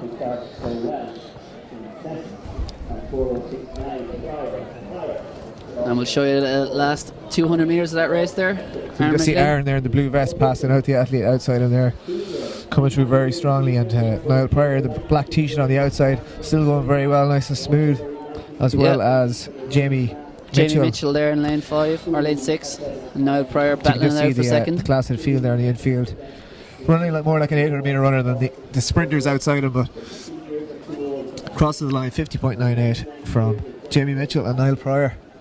Top stuff, lads. Certainly, if you've seen the start of that race, he took off like a distance athlete. Once he got up into his run and he put the boot down. Wouldn't be used to the old blocks too much, I guess. I'm sure they'll sort that out up in Finn Valley fairly soon.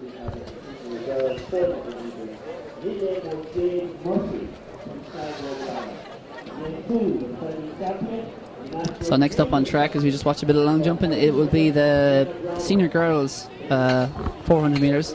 Lane 2 wins here. Absolutely, another, Castle Troy College, Limerick, Emerald, just crushing it all round. Jenna Brommel, which is a needlessly bold prediction, Jared, to say she wins. She's most likely to win, but we don't know who will win. Anything can happen. 55-second athlete. Yes, the class of this field, as we see her on screen there, just doing her final few starts. She's Castle Troy College. Certainly the class of this field. The record here, by the way, is held by none other than Joanne Cuddihy, who represented us at world and Olympic level before her retirement a couple of years ago. 54.3 is the record. Can she challenge that? Unlikely, you'd have to say, but who knows. Jenna Brommel is an athlete full of talent. Very long striding athlete, as you'll see in the next few minutes.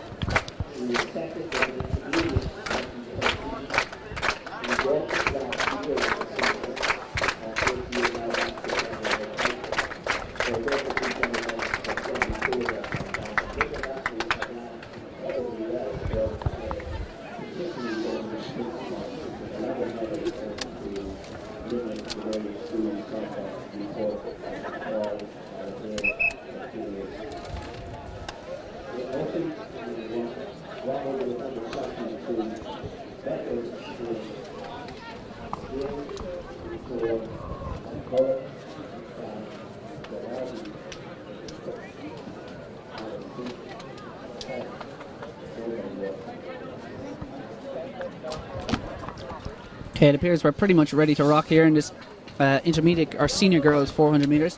Give it a lineup from the inside. Just out of your screen is Jade Murphy in lane 1 from Sligo Grammar. Far left of your screen there is Jenna Brommel from Castle Troy College in lane 2. Outside her in lane 3 is Sophie Becker of St Mary's New Ross. Lane 4 is Amy Nihamel from Kalashta Earl Monaghan. Lane 5 is Eva McMullen from Culmkill College Ballyshannon. Lane 6 is Aoife Delaraji from Ursuline Thurles. Lane 7 on the outside is Carla Sweeney from St Macdowell's in Dublin. The athlete to watch, left of your screen there in the black kit, Jenna Brommel. So this is probably this and the next race and the one previous to it will be probably the most affected by the conditions here today with that wind. It's going to be a strong headwind down that back straight, so it's all about getting out hard, setting it up, working hard down the back straight and seeing what you have left. Tailwind at the end of a 400 metres is often very little help when you've already blown a gasket at 250. Jenna Brommel just twitching. Jenna Brommel there was definitely twitching when brought into the set position. I think that's why the starter wouldn't let them go. He was waiting for all athletes have to be motionless basically in the set position. They have to rise and then stop any action before the starter will fire the gun, and Jenna Brommel there was just still moving in the set position, just bouncing once or twice, twitching, and that's why the starter just told them all to stand up for a moment. So we'll be getting underway again the next minute. That's your opinion anyway. That's a fact.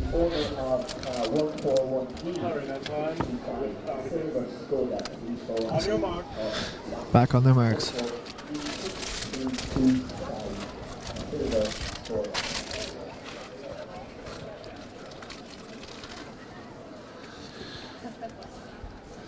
No blocks for the athlete in lane 1. Of course you don't have to. Jade Murphy of Sligo Grammar choosing to go off. It's an interesting strategy, Ger. Let's see if it pays off. They're off. Jenna Brommel is out to a flying start there already in lane 2.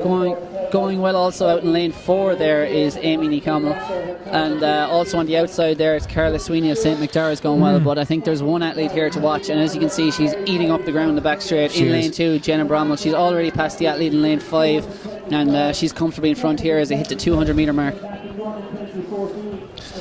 Yeah, she's working hard into that wind, so most of the hard work is done now. It's just about keeping control around this top bend, keeping herself in position and working hard, staying relaxed down that home straight. So you can see she has a commanding lead already over all the athletes. Come through the 300 metre mark in around 40 seconds. Let's see how strong she is over the home straight. She'll have the win on her back here. She can just stay relaxed, pump those arms. And the athlete outside her there, Sophie Becker in second, yes, and coming it's through Amy very Nicole. well. We'll keep an eye on the clock here. It is Jenna Brummel takes this in 57.08, which I think tells you about the weather down here today. Yeah, it was Sophie Becker then taking second, Amy Nicole in third, and then it was Aoife Delaraghi in fourth and Eva McMullen in fifth. We're in around 40 seconds through the 300 mark, so that can tell you how hard they had to work to get to that point in that time when it took 17 seconds to make it home. The wind taking a lot out of these girls, and you can see with Aaron McGlynn as well, a full second off his best as well. Just that strong headwind on the back straight, doing the damage. I don't think it's a funny in the end.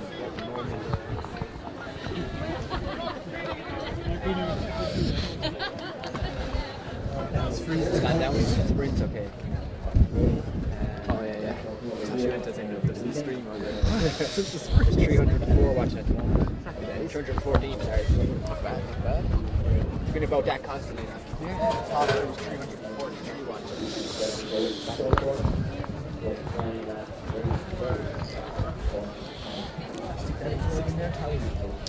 So the senior boys 400 metres will be up next on track. The record held by Irish international Brian Gregan, 47.66. We did see a 47.6 in the Munster schools by Scott Gibson of Bandon Grammar School. But in these conditions today, I would imagine it'll be more so a high 48 to take the victory. Got John Fitzsimons in lane 1 from Kildare. Stephen Walsh, St. Declan's in 2. Jack Tillen in 3 of Sligo Grammar School. Samuel Sampson, St. Mary's Galway in 4. Brian Masterson, another good athlete, a 48 second runner himself of Blackrock in 5. Christopher O'Donnell in 6 of May Ian College Bundoran. Roland Surlis, the 800 metre champion.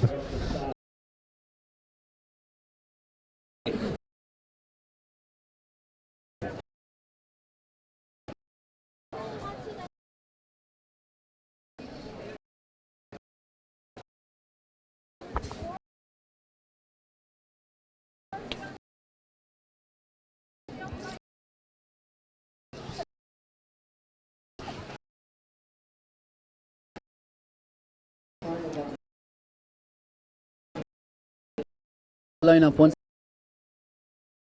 again.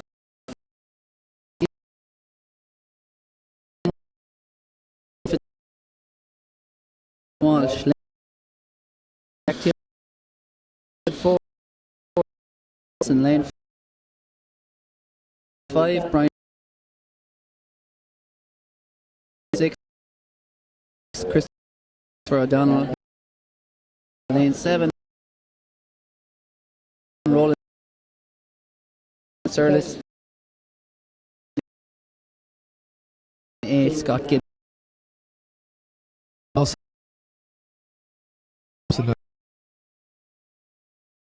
There. Call on the marks. So Brian Maston at 5. Has around 48 seconds for 400. And in the outside lane, Scott Gibson, 47.6. Roland Surlis just inside him, won the 800 earlier today. And 47.60 is incredible running for a schoolboy, isn't it? It is. Very, very impressive stuff.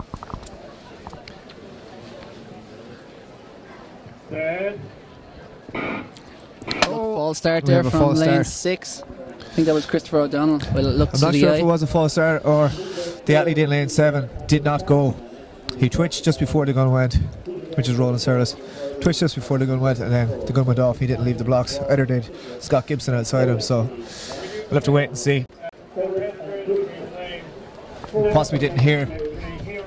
Yeah, that's the starters. Just checking if the athletes in the lanes outside him could actually hear the starters' orders.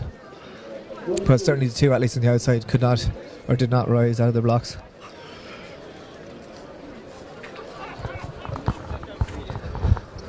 We'll go again. It is a long way out to lane 8 and a 400 from where the starter is positioned. It is. And with the wind blowing here, it's quite easy to see how. And again, there's a lot of athletes standing around, or a lot of crowd, I think I should say, standing around those athletes in lane 7, lane 8. So any sort of chatter could easily distract them from hearing the starter's commands. Of course, at the Olympics and all that sort of thing, you have all athletes have speakers in their starting blocks, so everyone has an equal sort of chance, I suppose, to hear the gun. But and there's also complete silence usually. Yeah, exactly. Too many other exciting events going on here today for anyone to stay quiet. Exactly. Too much of a buzz. We had problems with competitors in the outside lane hearing the sound of dogs of race. Starters just explaining the orders to the athletes and officials here that the athletes in lane 7 and 8 could not hear. On your mark. They're called back to their marks. A little so bit, quick, one a little through bit again. more projection from the starter's voice Certainly, there this time. yeah. Booming voice. John Fitzsimons, Stephen Walsh, Jack Tillian, Samuel Sampson is absent, Brian Masterson, Christopher O'Donnell, Roland Searle, Scott Gibson. Man to watch is on the outside in the green singlet, Scott Gibson. But can Roland Surlis pull the miracle double out? He's in lane 7 in the white. Keep an eye out for fast finisher of. We had another faulty start. Another faulty start. It was lane 5 and lane 8. Both Masterson and Gibson did not leave the blocks. Scott Gibson's just putting on his jumper. Scott Gibson's had enough, I think. Yes. I think Scott Gibson's at home. Packing it in. Give me the gold, I'm done.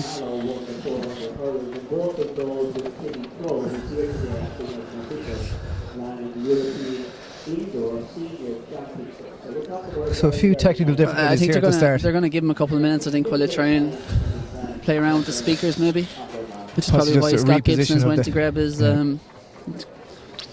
might just be a case of bringing that speaker a little further down the track and maybe just possibly just putting it out behind lane 8, in the lane, behind the blocks.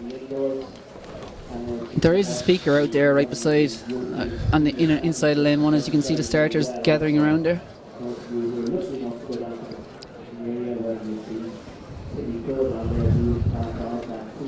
They are just relocating it now by the looks of it.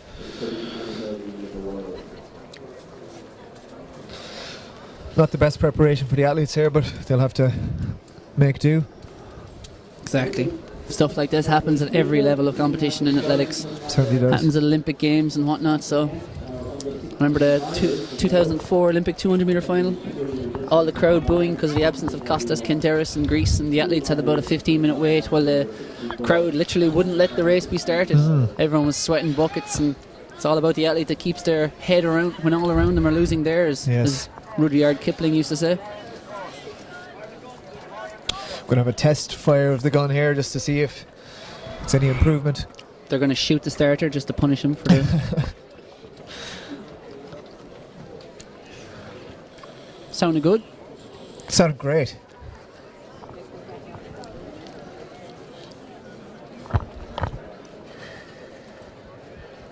I wonder is there a local farmer we could borrow a shotgun off? Did you hear that alright?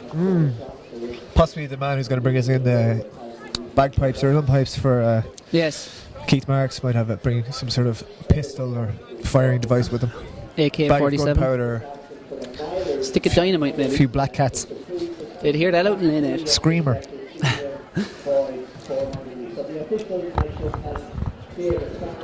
Again, reminder, we're T-minus 45 minutes from Kevin Mulcair running in the 5,000 metres boys. Conditions are unfavourable, rather chilly, quite breezy. But how fast can he run? Can he challenge his national junior record? Doubtful. Can he challenge John Tracy's schools record of 14:17? Possibly. Will he just trot round and try and out-kick everyone? Get your predictions in, Jumping the Gun on Twitter or Facebook, and we'll put you in for that competition. Whoever's closest will get posted out a Jumping the Gun t-shirt. Possibly even a hat. The hats are fantastic. We've yet to debut the hat, but they're here. Hats are great.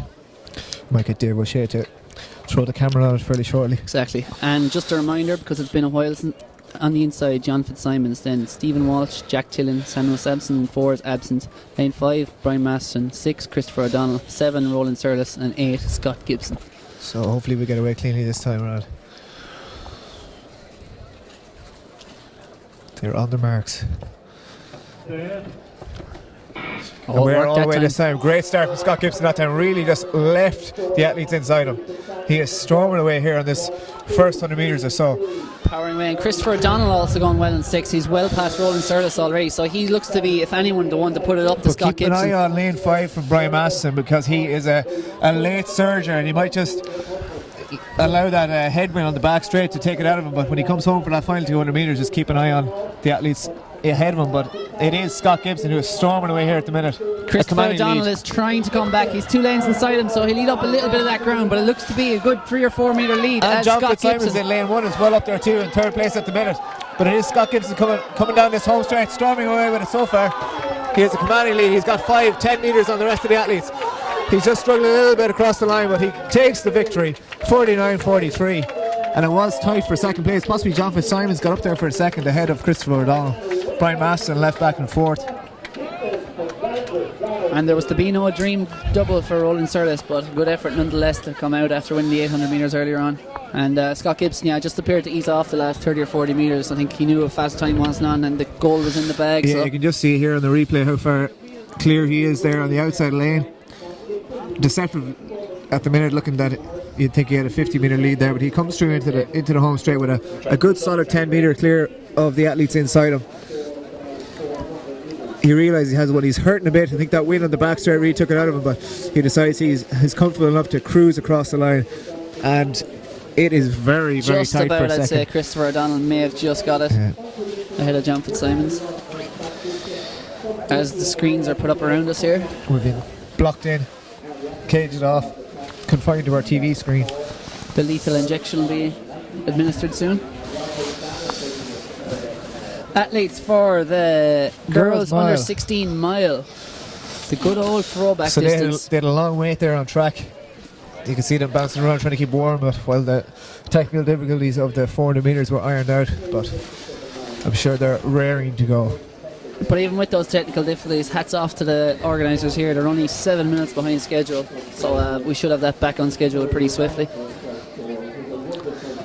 It's run like clockwork down here. It certainly is.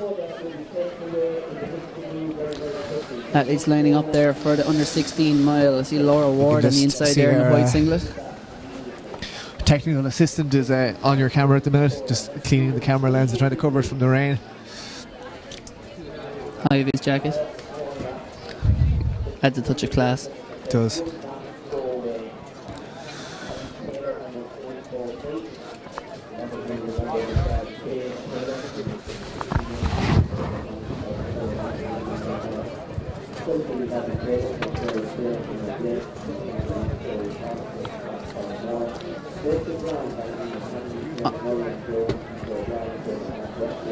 So we're just moving the camera around there. That's why. Do you know it's just Giussette's? You're not drunk? That was just me trying to change the camera there. Yeah. That was the main problem with that one.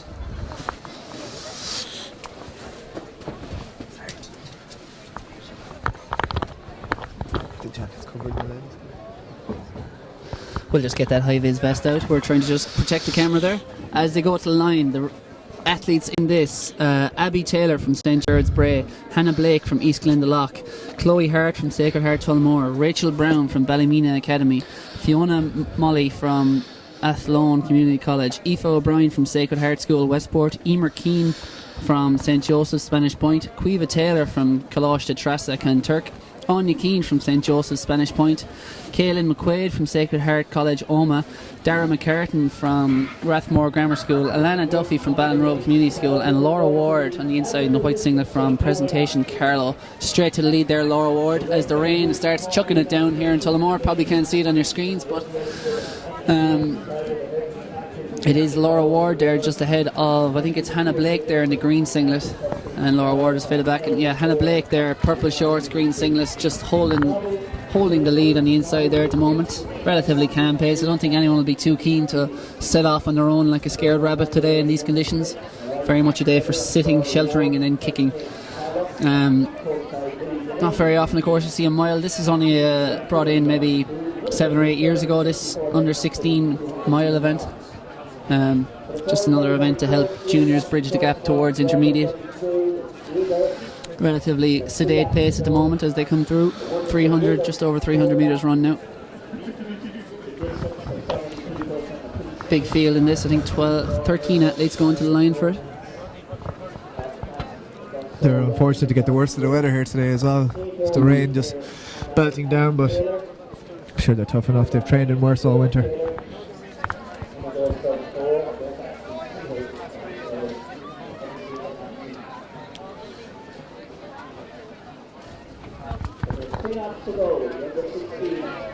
Three laps to go, says Liam Morgan.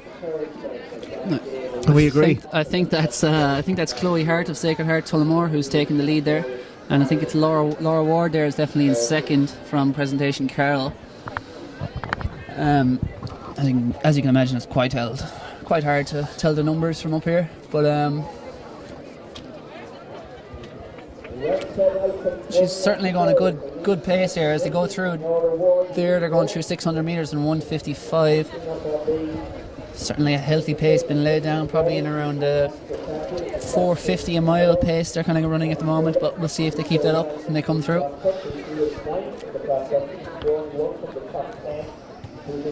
Sean Donoghue says 14:19 for Kevin Mulcair, or for the 5,000 rather. That's not brave. For Kevin Mulcair. I know we're making a big assumption here that Mulcair is going to win, which he probably will, but we probably shouldn't put the carrot before the horse. Laura Ward just moving up there on the outside, try and spot that athlete out front. Let's possibly get Dave to zoom in on the athlete out front if you could see her number, although it might take till the next lap. I think it's Aoife O'Brien. It's Aoife O'Brien of Westport. She leads at the moment ahead of Laura Ward. It is of course so much harder in the schools to recognise all the different vests as well. Exactly, yeah, you don't have the easily identifiable clubs. It would make it a lot easier at the other streams. Our job is so hard, isn't it? It is, it really is. Our lives are so difficult. As they go through 900 metres in about 3:01, so yeah, it's probably going to be outside 5 minutes here at a time because they've slowed considerably. I think Aoife O'Brien has decided she's not going to be a sacrificial lamb and drag these athletes around to outkick her, so she's settled in the pace and is just kind of controlling it at the moment, just ahead of Laura Ward there from Carlow. And just behind Laura Ward then from East Glendalough, that's Hannah Blake in the purple shorts there sitting in, but all these athletes nestle together as they come through.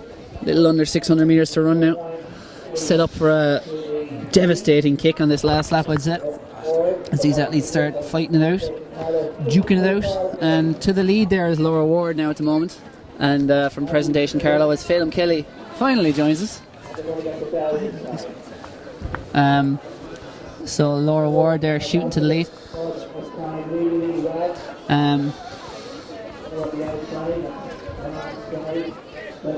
She's the Leinster champion, Laura Ward, and it's Aoife O'Brien in second at the moment, and Laura Ward of course is Leinster champion, as Phelim Kelly just gave me the nod. 4:05 with the bell. 4:05 she takes the bell in, so we're probably looking at a time around 5:20 here for the mile. She's struck out on her own now, the Presentation Carlow student, and out to a comfortable 15 metre lead now. And again, looks like she's not going to be challenged here. She's run a kind of a coy race, kept sheltered in the pack, took the lead initially, kind of stayed relaxed throughout, and now she's unleashed a furious kick and she is destroying this field. She's moved about 30 metres clear in the space of 200 metres. Fantastic performance this is from Laura Ward, and she's flying around that final bend.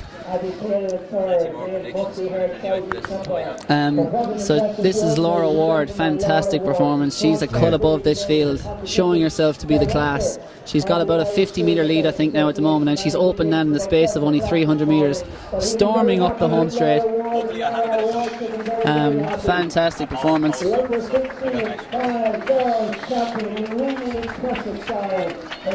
Great performance there from Laura Ward. Very, very happy, and unofficially a new record time also. So right up to the award. Abby Taylor is in second. It was Abby Taylor in second place there, and that was a record time of 5:15.14, which takes just over 1 second off Aisling Joyce's record in this event, which was 2 years ago. So a blistering last lap there for the winner. I'll just let Phelim Kelly say hello to everyone here while I nip out. got a fresh Jump in the Gun t-shirt on, alright, and Ronan Duggan is doing a terrible job. We've sold no t-shirts, so if you want to tweet in and tell us you want us to save a t-shirt for you, I think we will be able to. He's hiding the t-shirts. I don't think he wants anybody to see them, that you can even buy them. Fannon's also sporting our new Jump in the Gun snapback hat. Yeah, it's very comfortable. And next up is going to be this under 16 boys mile, and it was a great race anyway at the Leinster Schools. I was at that one, and Paddy Maher won a classic, and he's running for Dunshaughlin.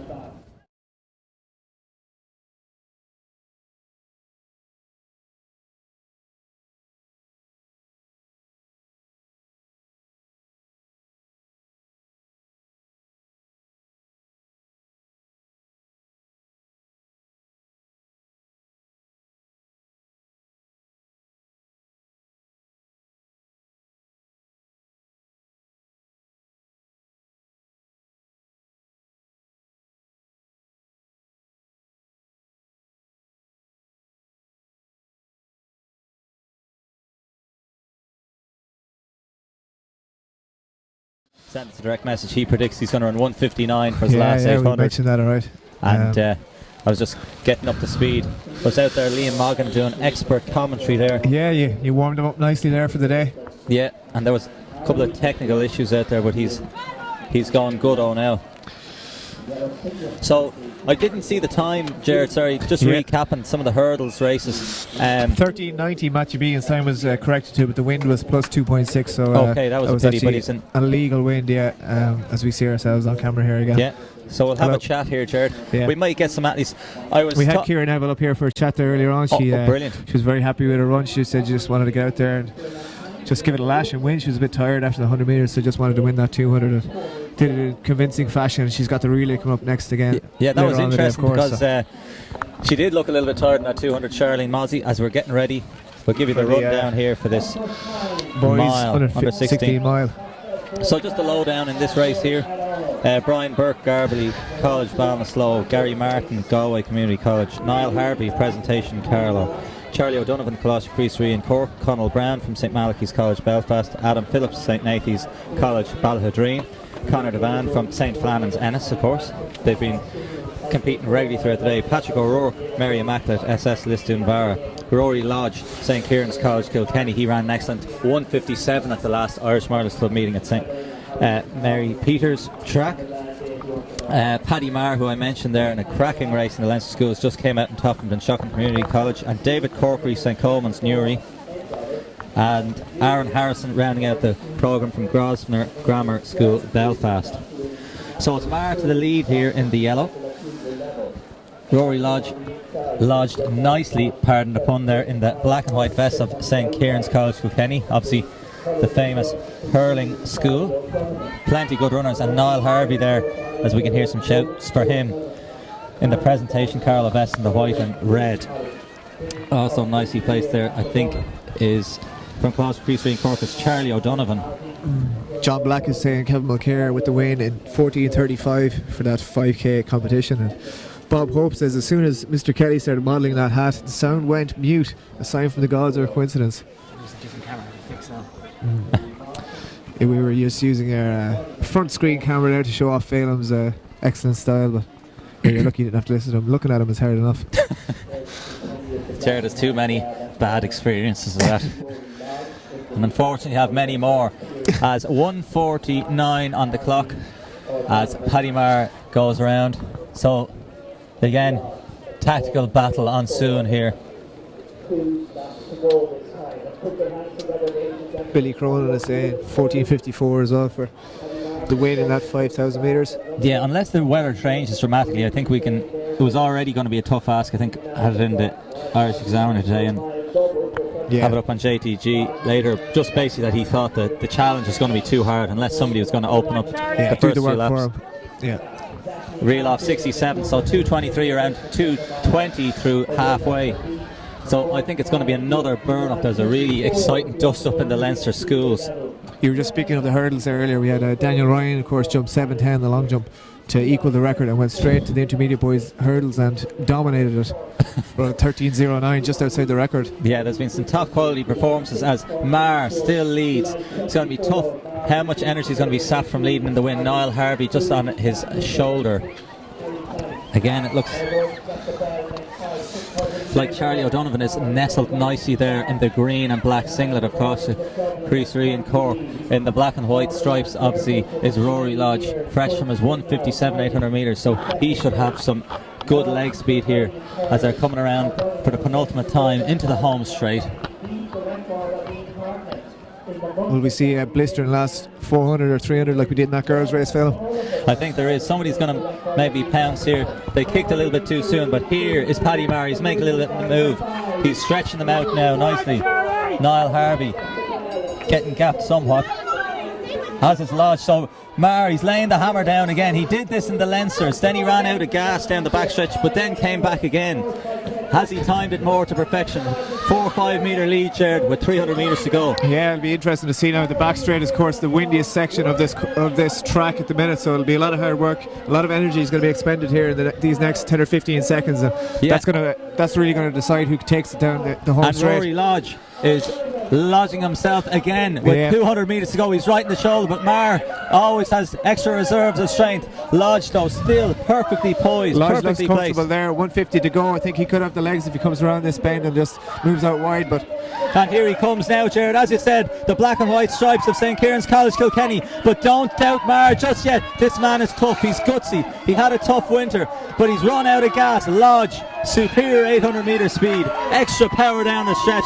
It's going to breast the tape. 4:31 stops the clock. Marr might have even been edged out a second in the end. He was just pipped for a second. He was.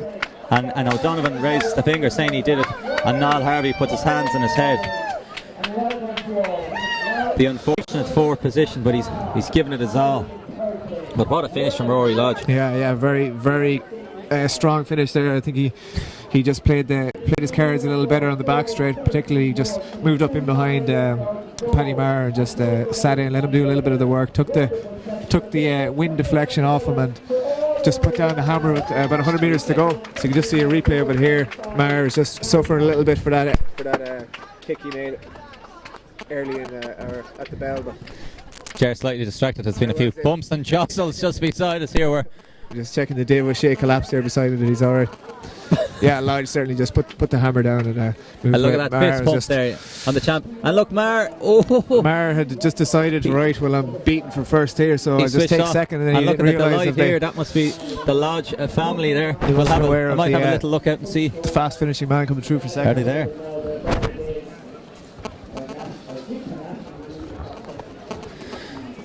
Exciting stuff. So Ronan Duggan has now said in the stand. He's in the stand. Hopefully he's actually selling some vests. I've gone around some t-shirts spreading the word. Bird, bird, bird. Bird is the word. So we've got some lovely blue and pink, both your colours of your ADG t-shirts there in the stand. So if you're so inclined to buy one, feel free.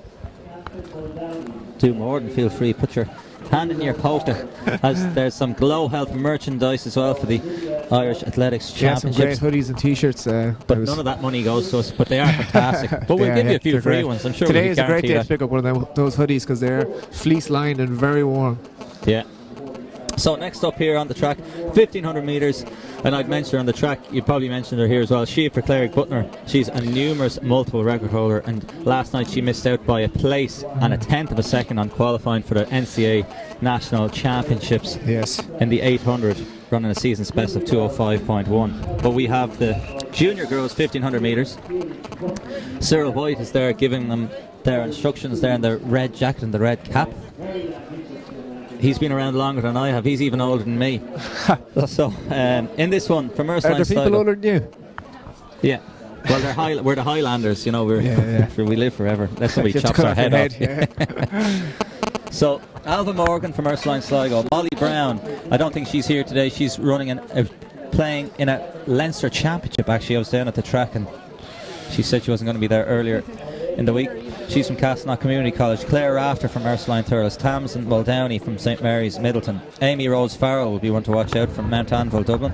Olivia Nelson, Strathern School, Belfast. Rhiannon Coulter, Methodist College, Belfast. Sarah Healy, also the favourite in this one, I think, today from Holy Child, Killiney. Aoife Moran from Ballysadare. Maeve Dervin from Mercy Roscommon. Alana Neff from Carrigaline Community School. And Niamh Heaney from Dean Maguire College, Carrickmore, as they stride down the backstretch into the wind. And I'd say it's a cold, wet drizzle, but they're fighting for honours. Yes, indeed. They won't be worried about that now, but we had a few Snapchats in there from Evan Maguire holding the fort in Amphibia King in Ashtown. Himself and Darrell Lynch looking for a shout out. They've got the stream on. Working hard or hardly working? Oh, are they going to give any free spot prizes as Surely, well? I would imagine so, yeah. Competition, guys, even a free pair of that set compression wear, we could do with a little bit of that. So here they come round into the straight. Might get a little close up there. Sitting nicely there. Amy Rose Farrell is just in the middle of the pack there. She's in the Mount Anville navy and light blue stripe. They're sitting now in around 4th. And that should be Sarah Healy there. She's the favourite. She's in the red singlet and the pink t-shirt, sitting nicely in 3rd. As Jared is hurtling out here for a break. And Cathal, you've returned? I'm so cold. I got some coffee for myself and I'm recovered. Good. So ready to go. How's the energy level today? Oh, I'm great, Nelly. Cathal had a fantastic evening and day yesterday. Is living the life too well. As Sarah Healy is placed wonderfully just on the shoulder here. And we'll just try and get a focus in on the leader there so we can read our programme for those of you who know her and are shouting at us. Apologies, we'll get you that now in a second.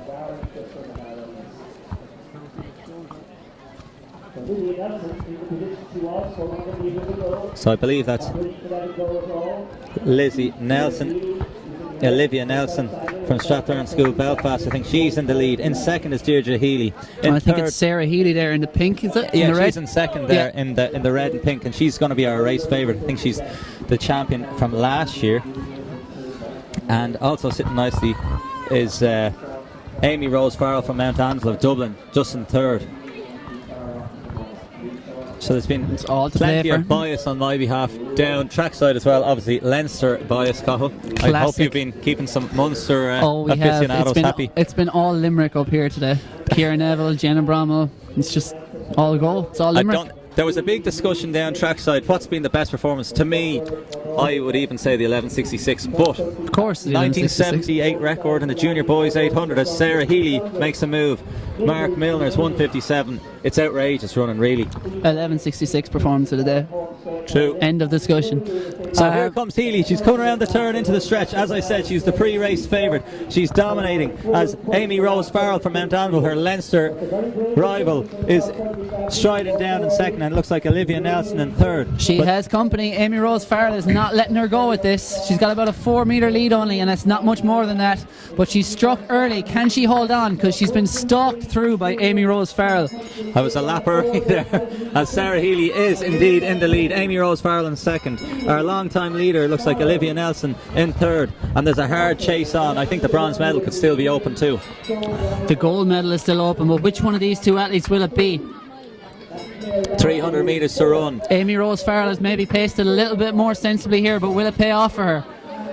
I still think Sarah Healy's going to have a little bit more power, but again, I think the extra nerves and tension and pressure that people expect to win has an outcome.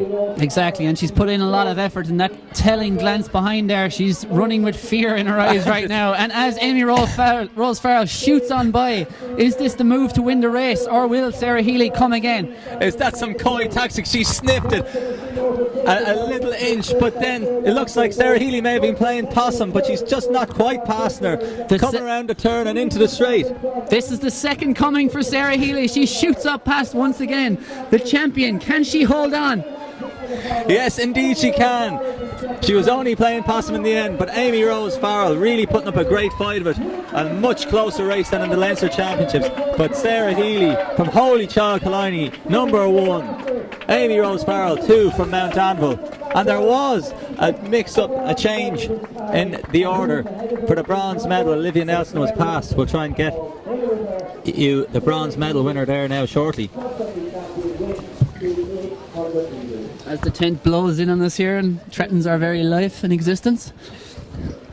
That was the junior girls 1500 metres. Next up, we're ascending in age. Yes, well, not after we get the junior boys out of the way. They are next on track. They're already lining up on the start line. Run with military precision as always. Fantastic organisation. And hats off to all the volunteers and officials down there doing a fantastic job in the rain. Junior boys 1500 metres next up on track. The record is now 8 years old by Providence College athlete Shane Quinn. At the time he was in little old Delasal in Waterford, 4:08.87. Here is the lineup for your junior boys 1500 metres. On the inside, Jack Maher from Clifton Community School. Lane 2, well, beside him, not really in lane 2. Rourke O'Gibney from Coláiste Dundalk. Dara McElhenney from Coláiste Pobble Bantry. Conor Maguire from Beach Hill College Monaghan. Alex Boyd from Regent House Newton Ards. Alan Fitzpatrick from St Kieran's College Kilkenny. Killian Nolan from CBC Cork. Cahir Donnelly from OMA CBS. Sean O'Hanlon from Rice College Westport, Jack Moran from Coláiste Mhuire Mullingar, Tommy Kilduff from St Joseph Galway, and Nisha O'Flaherty from Hamilton High School Mendon. Those are your 12 athletes. Who will be our one champion? Yes, as you can see across the banner there, the GloHealth Irish Schools Athletics Championships. Shameless plug, would we ever? Would we ever sell our souls? No, we wouldn't. But GloHealth, fantastic supporter of Irish athletics. Willing to pay for our souls, yeah, that's an unfortunate thing. As they are ready to tee off here. Dara McElhenney in this one, I heard you say. He's the Junior Boys All-Ireland Schools champion and also the International Schools champion on a glorious sunny Santry day. That was cross-country season, but it feels more like cross-country season right now here in Tullamore. The weather, the action is far from miserable, but the weather, it's fair to say, is pretty miserable right now because the rain is sheeting in from the left here. Athletes to their marks. At least you wore and away they go. At least you wore the leggings. So, again, another top competition. Obviously the favourite surely is going to be Dara McElhenney. Surely. Exactly. Plenty of Coláiste Pobble Bantry athletes, but Caoimhe Harrington I don't think was beaten up until this point, and then she was usurped in the girls intermediate 3,000 metres. So no shocks guarantees. Happen. Record here is 4:08.87 set by Monsignor Shane Quinn in 2007. Now a Providence College athlete. Over stateside, and there is a fast starter. I'd hate to say he's Jack Maher from Clifton Community School, I think. I'd hate to say that he's overestimating his effort there. 47.48 through the first 300, and I reckon the other lads will be happy enough there. Throwing the cat amongst the pigeons, I think that's what we call that. I think he's going to go through here in about 64 seconds. They're not far outside it anyway. Isn't that what we like about 61, 62, 63, 64 seconds. He's on 4 minute 1500 pace. So we're on record pace, and the lads are still on record pace. I don't think he's going to maintain it, but McElhenney, he's still playing a little bit closer order as Jack Moore nestles in nicely from School Mhuire Mullingar in the green. All to play for now. As does Adam Fitzpatrick. I think a little voice in Jack Maher's head has gone, what are you doing? What have you done? What will I do? As the group starts to gather him in after that early exuberance, but it was a bold strategy, but may not pay off. But he may well be able to sit in and regather his efforts now over the next 600 or so metres for the last lap as they come through. 600 metres run, they go through in about 1:42, so it's still a very healthy pace. Still going to be around the 4:10 mark, hopefully, if they can keep this going. Yeah, hopefully he can rise from the ashes. Again, we saw Rory Lodge in the under-16 mile. Look at Adam Fitzpatrick there, St Kieran's College Kilkenny in the black and white. Yeah, and Jack Moran beside him there in the green, sitting in second place behind Dara McElhenney. All to play for 800 metres to run.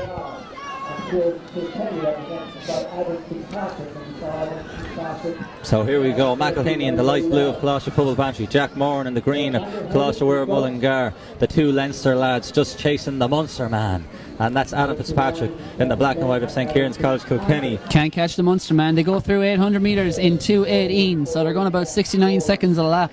Nice move from Adam Fitzpatrick. He had too much gas for Moran in the Leinsters, so he's going to have to pay closer order. Obviously, this man, an All-Ireland and international schools cross-country champion, surely he's going to have some good strength, the young man Darragh McElhinney. But Adam Fitzpatrick, nice flowing stride there in the black and white singlet and black shorts. Looks fluent, doesn't he?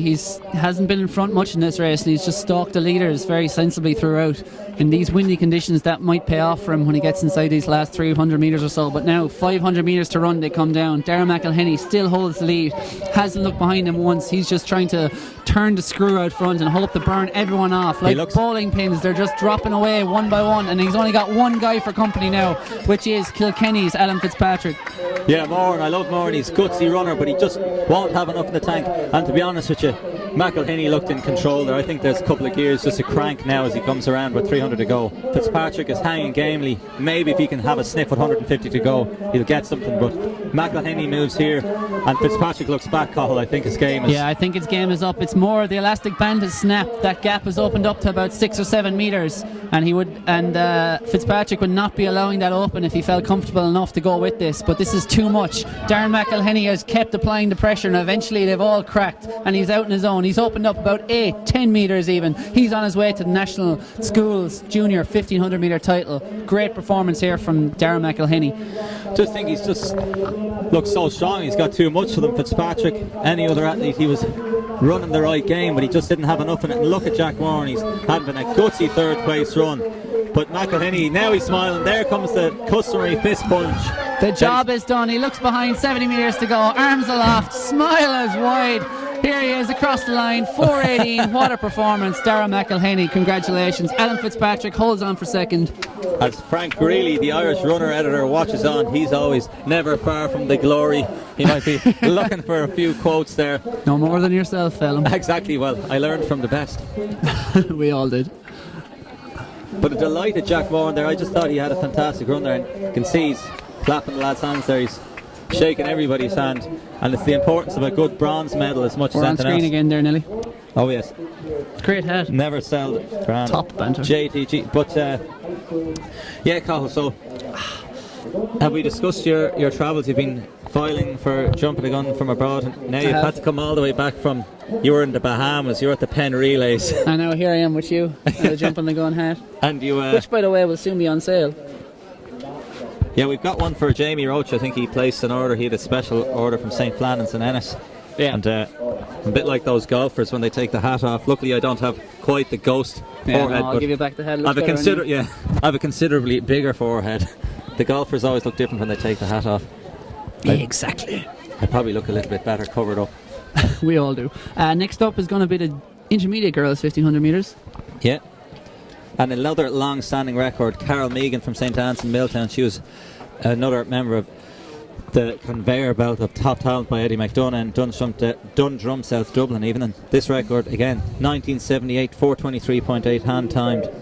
In this one, Aisling Kelly from St. Joseph's, Spanish Point. Adele Monaghan, she was running earlier from Mount Lords and Enniskillen. Emma O'Brien, Dominican College Wicklow, again she was running. Jodie McCann, Ratdown School in Dublin. Stephanie Cotter from Coachford College. Emer Fitzpatrick, I think she'll probably scratch from this, but if we see her distinctive singlet, many of these were in the steeplechase. I think she has scratched. Yeah, her pink singlet is not there, but I can see straight away going to the lead is Dominican College Wicklow's Emma O'Brien in the red singlet. So just rounded out as per programme anyway. Aoife Mahoney from Presentation Listowel, Madison Boyer from Methodist College Belfast, Emma Hutchinson, Ballyclare High School, Anne Maroney from Presentation Headford, Lillian Case from Sligo Grammar, and Aoife King from Presentation Headford. Yeah, they come through 200 metres run, 34 seconds or so. And Emer Fitzpatrick is in this race. She's just tucked in behind Ratdown's flowing runner Jodie McCann. She's in kind of a purple, colourful attire. Can Emer Maggie Bessie or Flojo. Can Emer Fitzpatrick do the double? She set a record in the steeplechase earlier on with 5:09, breaking the old record of 5:15. I'd give you the points if I could remember them. But I once tried it myself, many moons ago, over 10 years ago. I won the steeplechase, came back later in the day, finished third in the 1500 behind Danny Darcy. That was good, hanging on for third. But basically, We not can an nearly easy see thing it to do. visibly there. You can see her slotted in fourth. What's the feeling after a steeplechase? How are the legs feeling? Oh, brutal. It's more a deadness. I'd say it's more akin. I've never run a marathon, but I imagine it's more like running a marathon than a track race. It's more a deadness in the legs from all that impact. So, but I'm sure I'm sure Emer is, Emer Fitzpatrick, not Sarah Fitzpatrick, is a young enough athlete. She'll recover pretty well. She's had about 3 hours or so recovery. And I think she's ticking down the laps. Emma O'Brien making a bold move. I'm not sure if it'll be enough, but there has been a couple of occasions they've caught people hopping, particularly in the 800s. Exactly, and it's windy, so if you can get out to a lead like that, it certainly serves you well. And if you're going to be in front of someone, you may as well go properly hard and try and develop a lead, so you're not just dragging everyone and breaking the wind for everyone. But Fitzpatrick just moving on to the shoulder there for clubmate, for DSD clubmate, and Rat Down School. Jodie McCann. Yeah, number 663 there in the pink singlet. So clutch of athletes together. In the t-shirt, and then our ladies Terranure.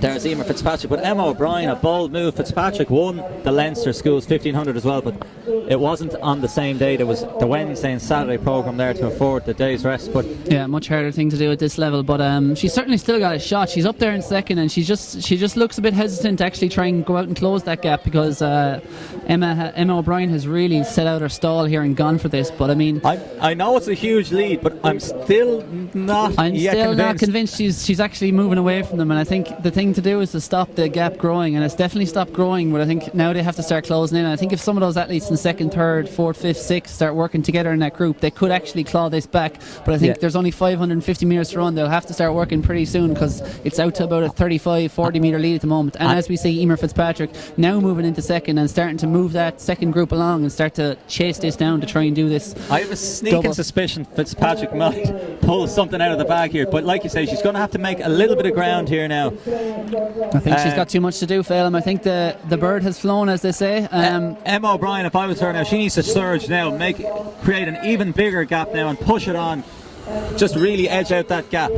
She's going to come around into the wind now shortly and into the home straight, so we're going to await that. Emer Fitzpatrick creating a little bit of daylight between herself and Jodie McCann. Yeah, but it's a long way home, especially in these conditions, and especially for a front runner who's set out her stall the way Emma O'Brien has here, because she's gone hard from the middle of the race. Fitzpatrick looks like she's up on her toes a little bit more. Emer Fitzpatrick has certainly paced this a little better, and if she can raise a kick, it's still maybe on. It's still only about 30 metres. It's not not an unbreakable lead that Emer O'Brien has built. Probably but 40 I think or 50, but I think it would have to be a pretty an almighty blow up, pretty epic blow up for her to surrender this lead, because she still looks strong out there. She's still running, powering around that bend. This is her gold medal. Yeah, she's got it in the bag. I think if Fitzpatrick had a little bit more confidence, probably overly worried about the efforts concerted, because she's running quite strongly now, but just built up too big of a lead for Emma O'Brien, and you have to admire her tactics. She knew Fitzpatrick had the steeplechase in her legs. She knew she didn't want a hard race, and this is what she has served up, and she has destroyed them. Steeplechase or no steeplechase, the best athlete has won this race, and it is a dominant performance from Emma O'Brien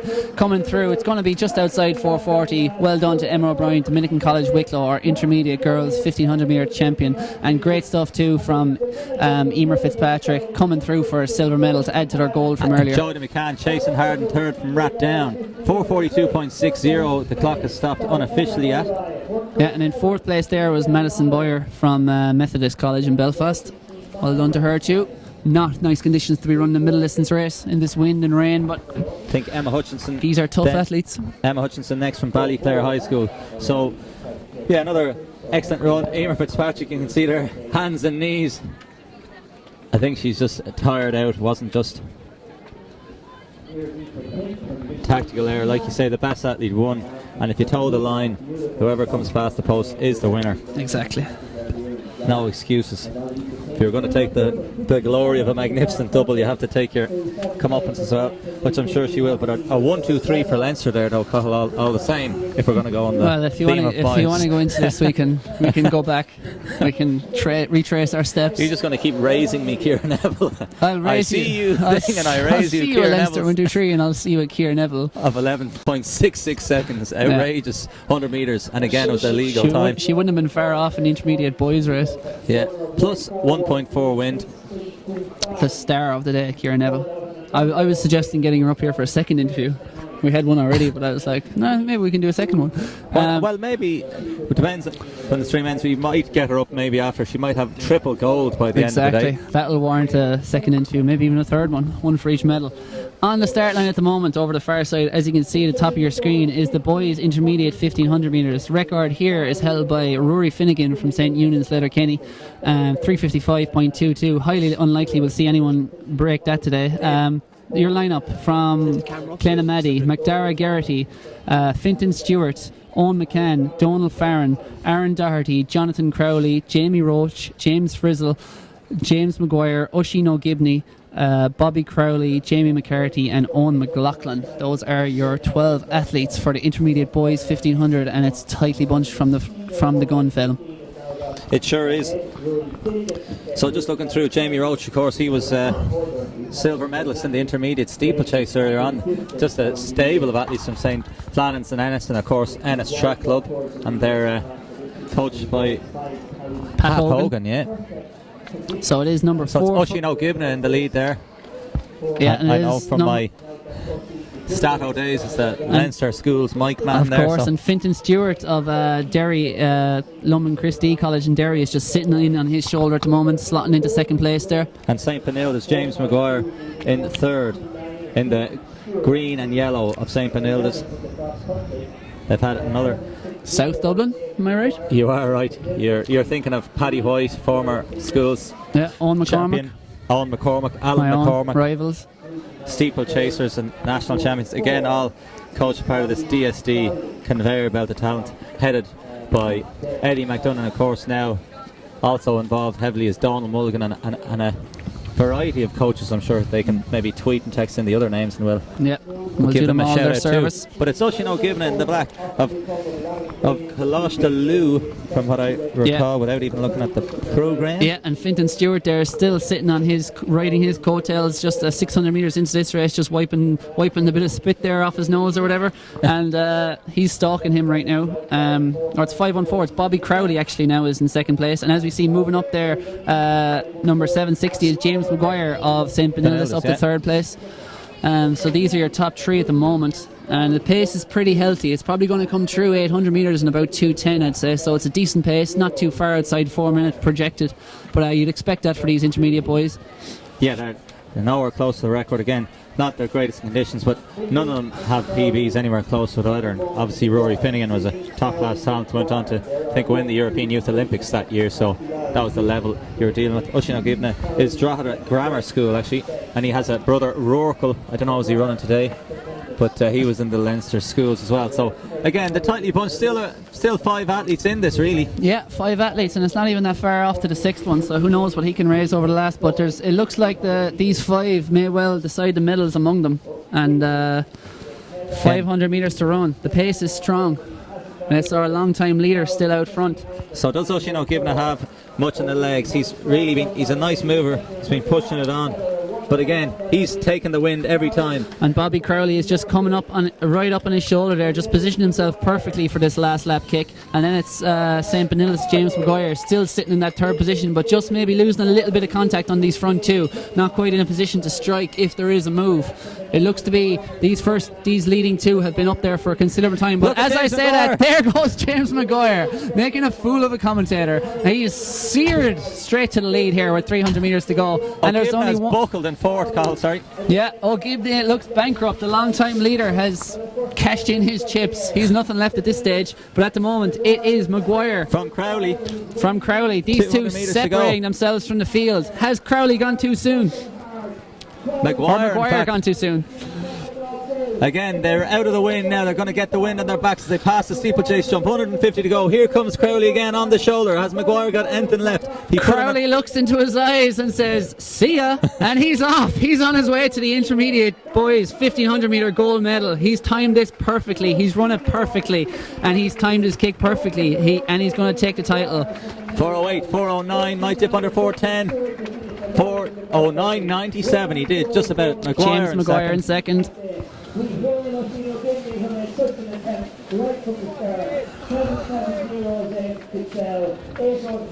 O'Gibney coming in for 5th, and we'll just give you the top 3 now in a second.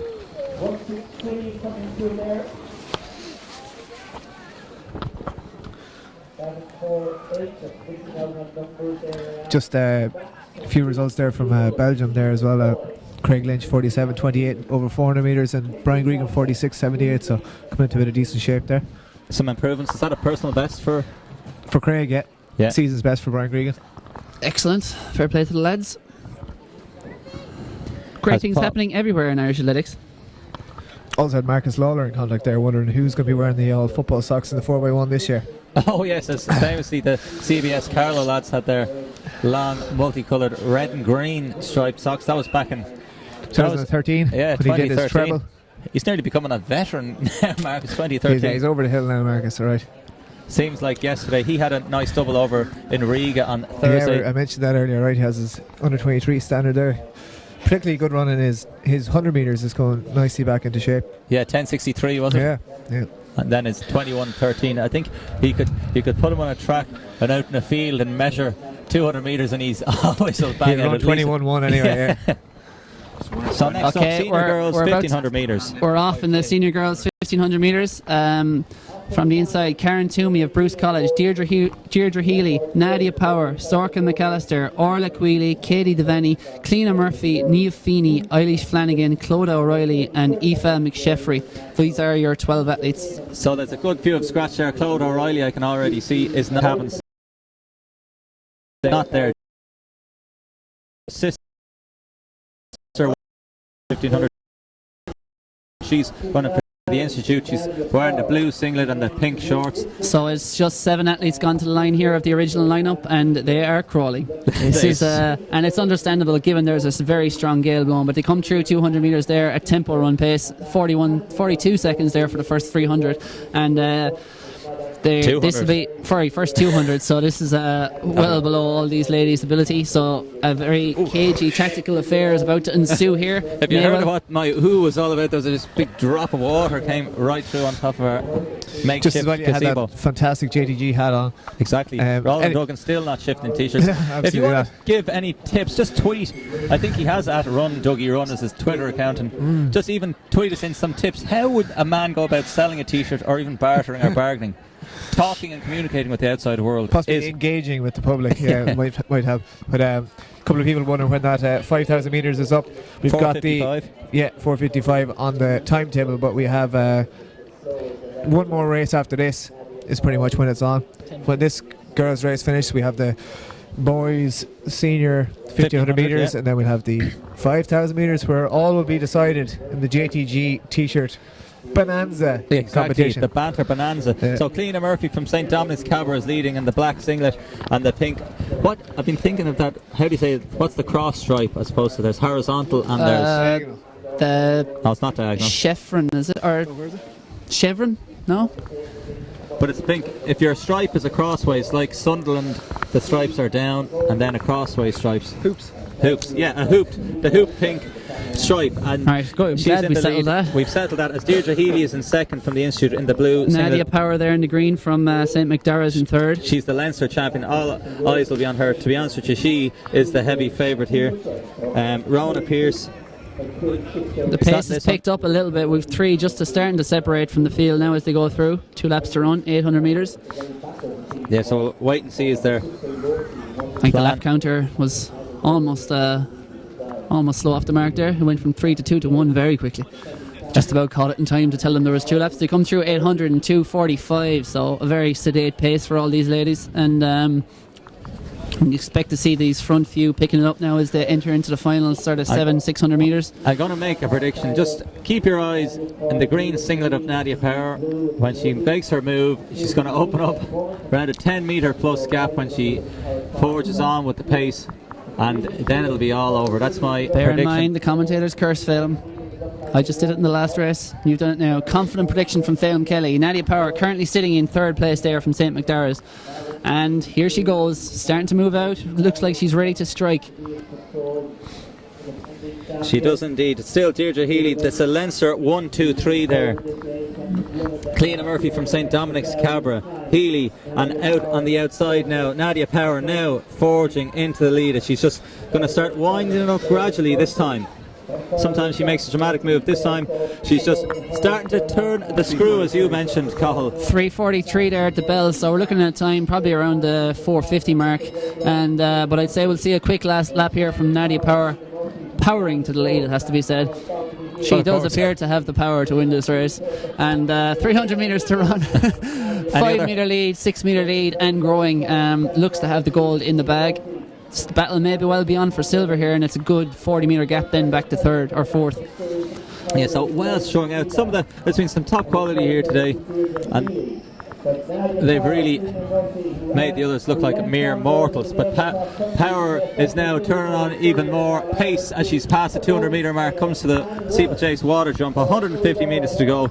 She really is putting on a master class. She had too much. She has a quick glance behind there, and I think it confirms what she knows in her head, that this race is sewn up. But she's not backing off one iota. She's powering up the home straight here, giving every last ounce of power. It is Nadia Power is your intermediate senior girls 1500 metre champion. The time 4:50.76. They call that nicely clean. And Murphy, who did much of the work, is in second, and third is Deirdre Healy. Great stuff.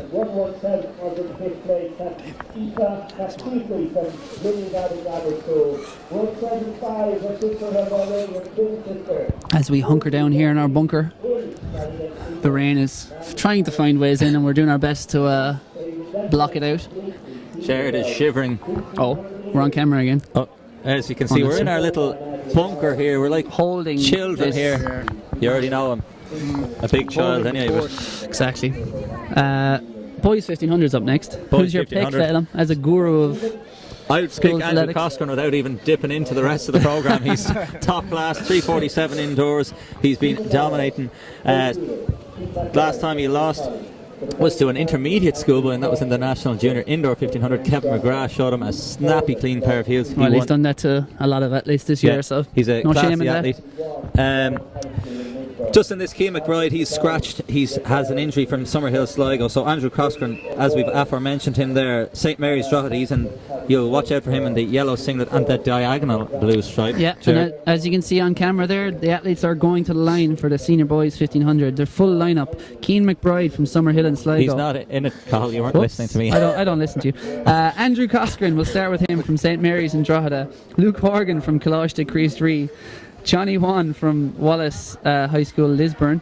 Patrick McGowan from DLS Churchtown. Damien O'Boyle from Calasancticus College, Arnmore. William Crowe from Sligo Grammar. Pierre Merchant from St Declan's, Cabra. Sean Husband from Beach Hill College. Does he have a wife? I hope not. Callum Crawford Walker from Campbell College, Belfast. And Sean Curran from Dungarvan CBS as they go. Husband could have a husband now, of course, Phelan as well. Yes, we're all about equality in JTG and everywhere else. And William Crowe, it's good to see, is doubling up. He's in the... Do you know why I'm sure Keane McBride is not running? Because he just tweeted us in to say 14:23 for the 5,000 from Mulcair. Well, I knew he wasn't running earlier. Unless he's got the phone in his little shorts pocket, I'm not sure. But you'll see William Crowe, he was second, I think, in the 800. He's wearing the... He was third. He just got boxed in on the home straight and just couldn't get past on the other side. And you'll see him clearly on your screen. He's wearing the what type of blue would you call it there? Bright light blue. It's JTG blue essentially on his half tights. His shorts, yeah. Maybe he's got a JTG logo, and you can just see on the outside in the grey shorts and the yellow singlet with the side black stripe from St Declan's Cabra. That's Pierre Merchant playing closer order, and our heavy favourite is Andrew Coscoran. He's got a European Junior standard, which is set for Eskilstuna in Finland, but he wouldn't want to be too casual. He got his heels clipped from in Sweden. Did I say Finland? Yeah, as did Connell earlier. As I read it from one of his reports on JTG. But anyway, we're just bashing Cahill for the minute. Yeah. But we love him really. But anyway, hugging the inside rail, it's Andrew Coscoran from St Mary's Drogheda, and his Leinster rival from St Declan's Cabra is Pierre Merchant. Cahill, have you anything to add? The Merchant of Leinster in second, sitting on the shoulder of Andrew Coscoran. So they're nicely bunched. Just look out again.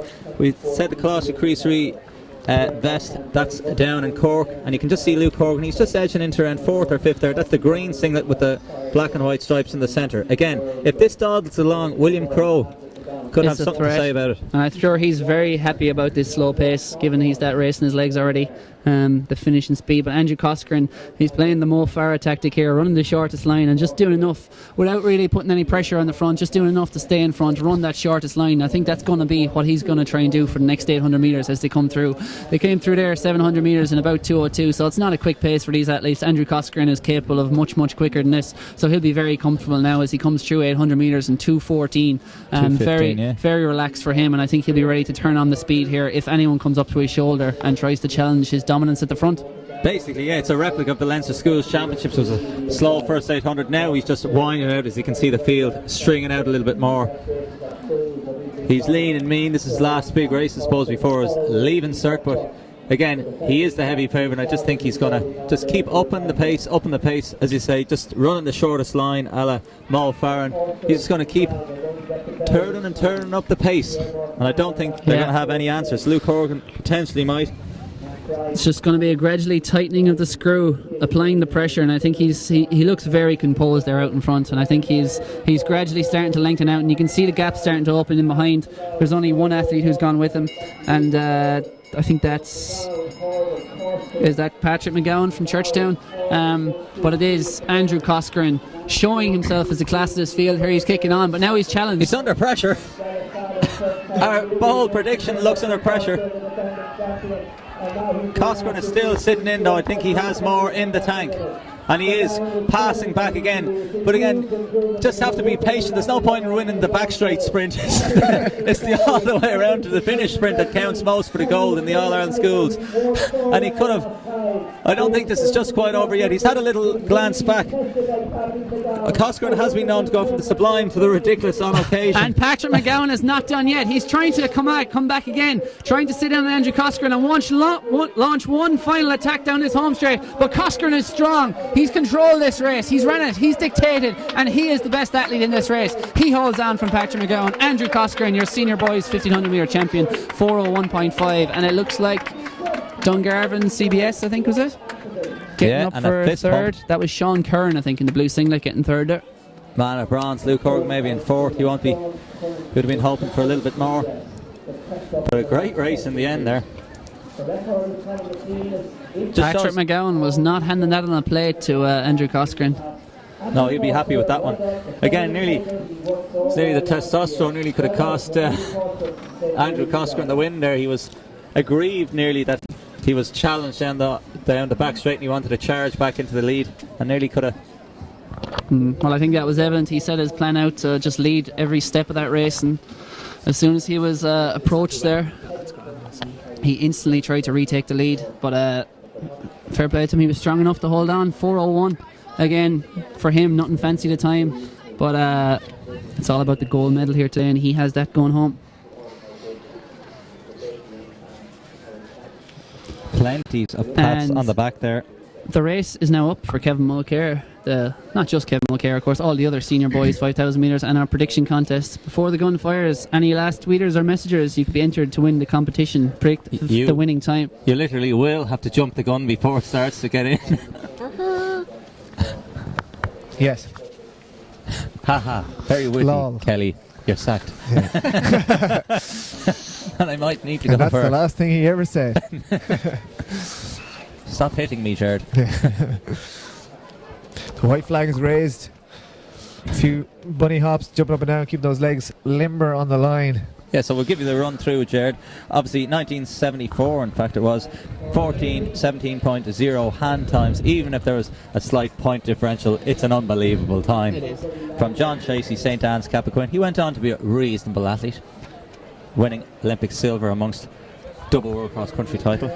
Anyway, Patrick Chesser, Rice College Ennis, David Fox, Christian Brothers College Cork, Cathal Doyle, St. Aidan CBS, Jamie Fallon, Calasanctious College Arnmore, Ryan Sharkey, Belfast Metropolitan College, Conal McCambridge, Edmund Rice, Glengormley, Evan Byrne, Douglas Community College, Peter Lynch, he'll be another to watch out for St. Kieran's College Kilkenny, Shane Hughes, Colossuare Mullingar, Kevin Mulcair, ever heard of that man?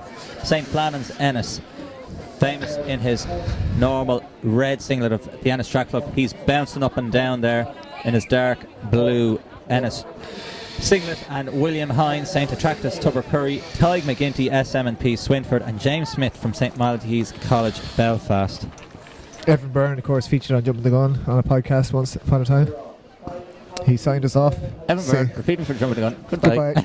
But we're not saying a goodbye so far, but the favourite has moved to the lead earlier on, and tracking him is Peter Lynch from St. Kieran's College, Kilkenny. He ran a nice new personal best of 8:33 and change at the Irish Martyrs Club meet at the Mary Peters track in Belfast. So we're going to just see a gun to tape victory here, Phelan. Pretty much. I think he's just going to take control first. But he's kind of on pace. Maybe he's having a little sniff, Jared, and say, well, I may as well try and go out a little bit at pace and steady enough, and then we can work. As he said, he's going to have to reel off laps of 67. He might have a little sniff, and if he's feeling good, he could have a crack, Jared. It's a mammoth event. This really is a marathon event for a schoolboy. 12 and a half laps. I remember being in school and just thinking 12 and a half laps of the track. It's unbelievable. Just keeping the rhythm, the concentration, the fitness. Generally they haven't developed aerobically too much. Obviously Kevin Mulcair has running a 14:02 for 5,000. He's tough and made of stern stuff. Peter Lynch in second. He's looking good in the black and white. To be such a talented athlete at the longer distances at that age takes a huge commitment and a huge obsession, I suppose, from the years previous and leading up to this point. Yeah, I think you've got to train hard, and people would say, you know, how much training do you do as a junior? But like we've seen with the Kenyans and different things, you know, you've got to train hard and train hard young to really push on to the next level. And you know what I mean? There's 18-year-olds, give or take, from Kenya running a minute faster. So, I mean, you've got to step up. Obviously, he's the 17-year-old won the 5,000 in pre last night. Yeah. 13:10. Kanjauka, the Ethiopian, he made the bold move in Doha, didn't he, in the 3,000? He did. So Jamie Fallon is in second here in the green and red of Calasanctius College, Oranmore. It is a really tongue twister, Cahill. It is. If there's anybody good at mixing up a name, it's Cahill. So Cahill is working so at 2:16 there through 800. So it's just slightly outside pace. But again, I think you don't need to panic in distance races. If you can run within yourself, you can still always. There's nothing wrong with closing in a 60 and gaining a few seconds at the end, as opposed to going out hard and then really suffering all the way home. But he looks smooth. He looks in control, Cahill. Yep, well, this is the important split coming up here, and he needs to be going to attack Tracy's record. He needs to be running 2:52 per kilometre, and he's bang on perfect pace here. 2:50, 2:51 coming through. So, it's too fast, he's blown it. 5 250 kilometres, as anyone will know, works out to 14:10. So that's the pace he's currently moving at here, and he's already starting to open up a gap. And this is brave of the second and third athletes here to go with him, because he is moving at quite the pace here for a 5k. Make no mistake, all those who have predicted fast times, it's time to cash in, because you may be winning a Jumping the Gun t-shirt, because Kevin Mulcair is going after it. He's going after the ghost of John Tracy. 12 and a half laps. Here he is, 1,200 metres at 3:23. He's bang on pace at the moment. He's actually just slightly ahead of Tracy's schedule. We'll just see if Dave O'Shea and the lads here can maybe superimpose a fake John Tracy onto the screen. Is that too much to ask, I'd Dave? say not. We'll give him another lap or two and see if they can get that sorted. But yeah. Just stay tuned. 41 years ago, John Tracy, who went on to win the Olympic silver medal, ran around 12 and a half laps of Tullamore Harriers in 14 minutes and 17 seconds. And now a youngster, a 17-year-old from Ennis, Kevin Mulcair, running for St. Flannan's, coached by Pat Hogan, is trying to do the same as he comes through here. And at the moment he's bang on pace, and I think now that he's dropped the athletes behind him, that'll be a big boost to him as he goes around, his confidence. He's not worrying about, not that he was worried about anyone on his tail, but now at least he has beautiful, serene silence to run, and he can get into that rhythm and try and click off those kilometres. Get in the zone. And he is in the zone. The only thing is that the wind, it's going to be a long way home, and he's not been greeted with ideal conditions here for a 5,000 metre record attempt, but nonetheless he's showing balls of steel, it's fair to say, and just going for it. He is grabbing it by the horns. Major courage here, and he's a very courageous runner, and we'll give you the 2k split. He needs to be hitting 2k in about 5:44, which would be in a lapse time, just under a lapse time, so we'll give you that and let you know where he is in relation to that. Certainly I think no slower. I think 5:44 is 14:20 pace, and he's going for 14:17. So he's going to want to be around the 5:42 mark, which will have him bang on pace. And no doubt his coach is over there somewhere, giving him feedback, and he'll know exactly how quick he's running. We've seen how much that wind affected the 40 metre athletes, but I suppose it's going to do less so to the distance. But Phil, he's probably right with what Phelim said. He's going to go out at the pace, go out at a record pace, and just see how much he can hold on. Exactly, yeah, and he's running about 34 seconds every 200. So I think he pace, but probably this will be a slightly slower kilometre by the looks of things. But again, he's opening up like a 60 metre lead there. So I think the goal is pretty much in the bag unless he falls over, and we don't think that's going to happen. So like we said, now the race is just against the clock, and he is going for it. This will be your 2 kilometre split as he comes up. He needs to be here in no later than 5:44. He comes through now in 5:44 exactly. He's exactly on 2:52 a kilometre, which is 14:20 pace. If he can go around the next couple of kilometres continuing that pace and then just raise a kick, he can take the record of John Tracy here today. But in these conditions it's going to be so difficult. But again, he's an athlete who's run some dozen seconds quicker than John Tracy's record already this summer over in Manchester at the British Miners Club race. Took over 2 seconds off John Tracy's national and junior record, so he's well capable. Again, conditions aren't favourable, he's no one to run with. Yeah, so you can just see the gap he has opened up there. It's about 70 metres over the rest of the field. There's the 2 athletes coming in second and third at the minute, but he is through 2 kilometres on pace. Yeah, Call. he is. He's looking good. He's a very hard-working, dedicated athlete, Kevin Mulcair. We've done a feature on him before for jumping the gun a couple of times, and he's outlined to us how basically his whole life revolves around running and going to school, and that's about it. And it's a life of nomadic dedication, but it's certainly paying dividends for him. Talked about how his coach forced him to get rid of social media, no Snapchatting, no Facebook, as it was deemed a bit of a time waste. And again, he's an athlete who goes to bed at 9 o'clock at night and just gets up in the morning. That's and the problem. He runs. The social media and apps are fine all day, but when you get to lie in bed and you take the phone out, that's the problem there. Exactly. So if you learn one lesson from Kevin Mulcair, it's to delete Snapchat from just your phone today. Drop your iPhone down the toilet and there. you That's too what could you run do. like Kevin Mulcair. Guaranteed. I just wanted to say, you had your Matthew Behan moment. I want to sniff in on the bit of success a la Frank Greeley for this at 5,000 metres. Usually you're trying to give me the mic and now you're trying to take it off me. What's the problem here? Like? You're barred. We told you you're barred already. Thomas Bard? We did have a Tom Baird running earlier there today. Fantastic. Sure, we can nestle in here, Jared. The extra bit of body heat won't be lots of room. Forgiven by anybody. We can huddle together. So Cathal Doyle just passed through our screen there. He was the well placed in Leinster. He's in 4th place. So David, there, he's going to zoom out now. We have a sprinter on the camera, so just forgive him there. I'm going to give him the tips as Kevin Mulcair. He's just focusing in there. We're just giving you an inside shot of the athletes. Evan Byrne there going past in the luminous singlet. But Kevin Mulcair is just around the top bend there, just around passing the water jump. I think he's starting to slip outside the pace. I'll get an official check on him when he comes through 3K here, which he'll come up to now. The time he's going for at 3K is 8:36. That's what he's shooting for, to keep clicking off those 2:52 kilometres to give him a shot at Tracy's record. And let's be honest, that's what he's going for out here. That's what he's hunting, because otherwise he wouldn't be putting in this amount of effort. He'd be saving his chips for later in the season. Yeah, he needs to be here around 8:36. It's just click past 8:36, so he slipped outside. He'll need a strong 4th kilometre for he's to bring this back. He's 8:43, so he's 8 seconds outside pace as he goes through 3 kilometres.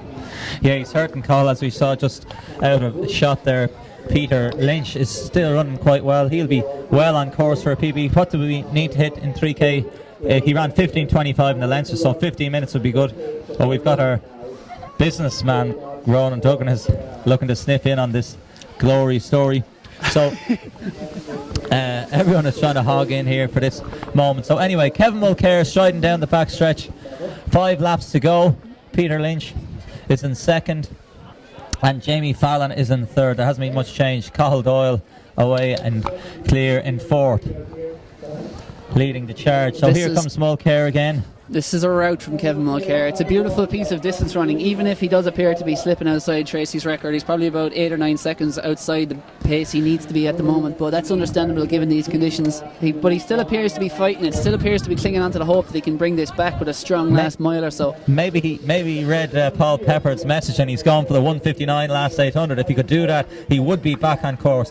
He just looks slightly laboured. It's tough going. He's had a tough ass there. Great performance for his 14:02 in Trafford, and it took a lot out of him. He was literally legless at the end of that race, and to come back, it's not that long of a turnaround from the 16th of May to the 30th of May here today, but maybe he can get up a little bit more momentum when he's going to close down some of the back markers here and do a little bit of lapping. As Jamie Fallon just passed through our screen there, as did Peter Lynch in the black and white stripes of Kilkenny. Here comes Cathal Doyle in fourth. And then leading the next pack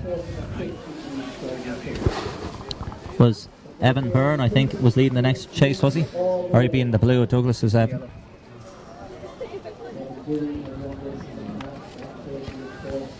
So we're back on Mulcair. He's been the man of the moment, the man of the championships. Top performances so far. Michaela Walsh smashed the old intermediate hammer record. It was 47 and bits, and she threw a 63 plus, so she absolutely smashed that. That's an incredible performance. It was. We top probably drawer. haven't spoken about enough today, given that we didn't see it. 63 metres flying through the sky there. That's Bill Conway, one of the legends of Irish sports, said to me, "You're a great man for commenting about it being in the air. It does come down as well." Obviously it lands into the grass and makes its mark, but 63 metres, a great performance as Mulcair is striding out. Splits now, Cathal at the moment. Yeah, he's coming up the 3 kilometres. He'll reach 3 kilometres once he gets to the end of the back straight here, and the predicted time, 4 kilometres, and the time he needed to be here at was 11:28, and he's going to be well outside it, probably 17 or 18 seconds outside that. So he comes through 4 kilometres now in 11:48, so he's 20 seconds outside, so he's heading for a time roughly around the 14:40, 14:45 kind of region. All those who have made their predictions for that sort of thing, you can start jumping out of your chairs that you may be getting a Jump in the Gun t-shirt. I'm going to say 14:44. Yeah, I think so. It's rare that you see a performance under 15 minutes these days in 5,000 metre championship races at the schools. Tough conditions as well, rainy, cold, windy, and he's still just pushing it on. 2 laps to go now for Kevin Mulcair. So Mulcair passes through. 2 laps to go. He's passed some of the back markers, St. Malachy's. And again, there's no shame in getting a lap by an athlete of this calibre. St. Malachy's, James Smith, no. The fastest junior 5,000 metre runner we've ever produced in Ireland. And if we get a look, I'll give you the clock call for Peter Lynch. 12:47 on the clock, 2 laps to go. Can he get under 15 minutes or no? No. Spit outside. Sorry, if we were going for 14:40 nearly on the visual, but he ran around 15:25 or so in the Leinster school, so still could be on course for a personal best. As we get our wide angle view.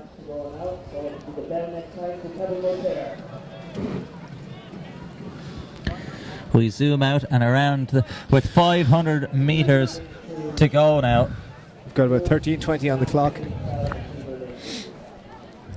So could he get this fourth? I know somebody said 14:35. I think Carl just nonchalantly and just says pragmatically dismisses you. No. Could he do a sub 60 last lap? There's a few remaining claps. He has been the star billing of this championships. 13:40 through the bell. And he's not up to 60-second pace, so he is not. 13:40, looking more like nearly a 14:50, 14:45. I think he went with your strategy, Phil, and was go with record pace and see how much damage the wind did to him, and then it evidently took his toll. Yeah, well, I knew he just had. There's no point not going at record pace and just cruising unless you wanted to just jog at home, but exactly. when you're going to go run a quick time, you might as well go with the record pace. And he knew anyway, even if he did tire slightly, he had so much more in reserve, and over the rest of the athletes, nobody'd even broken 15 minutes before. So he's through 200 to go, 14:16 on the clock. So you kind of just covered. So that goes everything was on. $150 to go. Kevin Mulcair striding it out. Cool as you like. All wrapped up. So the 14:35 prediction is out the window. He's just slowing down now. Maybe he'll give us a wave. He doesn't look overly happy. Hopefully we might get him up after the race. But Liam Morgan is rousing the crowd together just to give this young, classy young man, even though he's not helping anybody's predictor time, 14:52, 14:51.98. He's not too pleased, but he'll be happy enough. It's all about bagging the All-Ireland Schools title in my book. It is. He'll have that like gold this. medal around his neck now. That's all that matters. Yeah, there's the other days and he can build up to the European Championships. Here comes Peter Lynch. He's well on course. I think maybe 15, 15, 15, 16. And keep counting. 15, so 20. So it's still a PB, I'd say, by around 5 seconds. Again, another solo run. They've all been resorted to that. Jamie Fallon having another good run in around 15:30 for the bronze medal. And Cathal Doyle holding on for fourth, and some fast finishing. Patrick Chesser coming up there for fifth as he bundles dramatically to the collapses line. On the infield. But some good running there, all sub 16 minutes there, you know. Is it as much about how dramatically you fall across the line as how well you run up to that point? Most certainly. Somebody in, I think, one of the hurdles, and then there was a sprint race, they really dramatically threw themselves to the, I was going to say the turf, but to the tartan. Not a good idea. I think we could be in for some great, don't go anywhere, these relays are on, and it is wet, the baton will be slippery. Absolutely. There's bound to be, not that I would take pleasure in somebody's misfortune. Carnage. It's going to be carnage. You're just... Oh, I think we have a winner. I'm just scrolling through our predictions, and Paul Riley said 14:52, which is 200ths of a second. So I'm going to continue on down through the predictions to see if anyone happens to say 14:51, because we're going to go with the digit, even though 14:52 dead would technically be closer. Oh, that's harsh. Maybe we could have a tiebreaker question for them. If someone happened to say 14:51, they're going to take it. But at the moment, through our predictions, I found Paul Riley with 14:52, and it was an early shout as well. So that could be the shout of the day from him, who's going to be winning a Jump in the Gun t-shirt. Oh, Orla Duffy, 14:48, unlucky. She'll be sending a strongly worded letter to Kevin Mulcair about that lack of kick. Cathal taking pleasure in other people's misery now, just saying, close. Love the misery. Also in those relays, of course, we're going to have Kieran Neville going for a triple gold medal. Aaron Sexton of Bangor also going for a triple gold medal in intermediates. Yeah, Aaron Sexton was really impressive. In lane 1 in that 100, he smashed down the straight as well. I think 11-0. Yeah, swift movement. There was a good jump in the senior boys long jump from Keith Marks, the man in the kilt, 7:21. It was illegal wind, unfortunately, but illegal wind. I think I may have seen that he just landed. I saw he had a great pop off the board. I just saw one of those jumps, and it did look like an impressive jump. That must be a big PB for. But it's an illegal wind. Okay. Sorry, yeah. But yeah, good his jump. Furthest jump ever. Then let's just settle for that. Well, possibly so. Of course, he took a silver medal for. The Clifton Community School lads are there. Just give us the... He took a silver medal in the high jump earlier, and he also has a relay, so he might be going for the gold, silver, bronze. Yeah, and his school will be in the hunt for, I think, for the College of Science trophy for the senior boys. There has been team competitions going on. I think they have the lead so far. And the run down here in this minor girls relay... What was it? Yeah, I'll just bring you through it here. We've got Loretto Kilkenny in lane 1, Methodist College Belfast in 2, Ballinasloe in 3, Strathern School Belfast in 4, Bandon Grammar in 5, Mount Sackville Dublin in 6, St Enda's Galway in 7, and Ursuline Waterford in 8. Mount Sackville. What a great American name for that team in lane 6. It's a great one-day meeting in Mount Sack. Another harsh entry that I'd just like to draw attention to your misery. Billy Cronin, 14:54, missed by 2 seconds. Very unfortunate. Which means I've gone through all the messages and all the tweets, and the winner of our Kevin Mulcair competition is Paul Riley, who went in with 14:52, who was way off the mark by a full 200th of a second. So Paul, if you're listening, which you no doubt are, hopefully still watching, from Drogheda, County Louth, it says in his Twitter bio, joined in April 2009. He's got a bit of a photography portfolio as well. Appears to be a dog, actually. He's stalking you, Paul. I would be worried, very worried. He's reading your address right now. Paul is in fact a dog. Hall appears to be a dog, judging off his profile picture. So congratulations, everyone who entered our competition. Apparently a dog knows more about Irish schools athletics than you. So anyway, Paul Riley, please do send us a private message. We're going to follow you there on Twitter. So now you'll have the ability to send us a private message with your address, details and stuff, and we'll post out that Jumping the Gun t-shirt. And thanks to everyone for competing today. Well, and I'll see if I can pitch out Kevin Mulcair for a bit of reaction and maybe console him with a JTG cap. And Paul, please let us know your size as well, so we're not sending you like extra large or extra small, details, etc. We want to tailor it. Yeah. Cathal is stalking you. Be afraid. Be very afraid. You know all about that, Phil. There's one man who knows stalking. So again, we've got Loretta Kilkenny in lane 1, the blue vest. In the white in 2, Methodist College Belfast. Ballinasloe in the blue t-shirt in 3. In 4, the light blue vest of Strathnairn School Belfast. Mount Sackville, or Bandon Grammar in 5 in the green. In the pretty in pink, Mount Sackville in 6. St Enda's of Galway. I cannot see what colour they're wearing in lane 7. And red and white in lane 8, Ursuline Waterford. Yes, I'm a bit like Dennis O'Brien with your scurrilous statements. They cannot be reported. They are known but cannot be reported. I'm a powerful man. There's a media blockade here. Pretty horrible conditions to be running a relay in. Did you ever drop the baton, Joe? Never. Dropped the ball a few times. Never the baton. Never dropped the baton myself. No. There's still time. Held a under 15 indoor 4x2 record, Nina, for all of a year, I think, before it was smashed again. Mahan Farah. Minor girls. Ever minor girls, inaugural champions. Oh. Yes, inaugural champions. Yeah, there's a record. There's a record going to be set here. Holders. This is going to be a record. In the most miserable conditions I've seen at the Irish schools in a long time. Yes, I think the weather gods don't know what day it is or something. They must have forgot. Messed up. Yeah. Forgot to set the alarm because it's guaranteed to be good weather for Irish schools, and all the leaving and junior circlers hate them, hate their lives. So they're on their marks. Maybe tomorrow. The rain is pelting down. The wind is howling. Away they go. Great start from lane 5 there. Ooh, lane a false 7. start. Lane 7 did not go. Stop, girls. Stop. They haven't realised. Oh. And lane 2 just gets a full 100-metre stride in there. Yeah. So these girls will be well warmed up now. Well warmed up, apart from lane 7, who's currently on her marks. Good idea to keep running there. And again, we have had the issue just with the audio out there, so maybe they just couldn't hear it in time.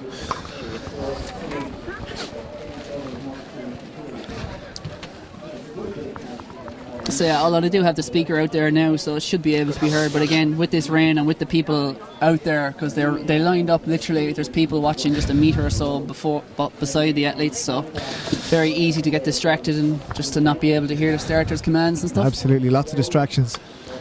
And nerves, of course. Many nerves, and these are minors as well. So remember that they're up at this level for the first time. Heaven knows any of us when we came to the Irish schools for the first time were bricking it. It's fair to say.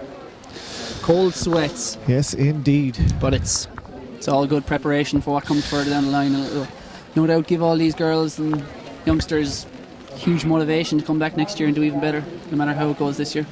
So yeah, just a quick run through there, the starter's pistol again. All sounds well there, so athletes should be on their marks in the coming moments.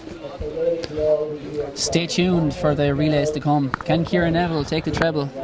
Can she be the Usain Bolt, the Shelley-Ann Fraser of this? The Marcus Lawler. The Marcus Lawler, more importantly, more impressively. More impressively, yes.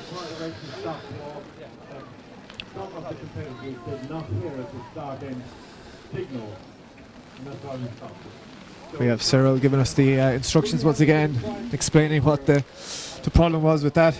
It's just the noise and the distractions out in the outside lanes. It's very hard to hear. The starter's gone. So a bit more silence and decorum here now. Ready to rock. Silence. We don't do decorum. Oh. Certainly not up here.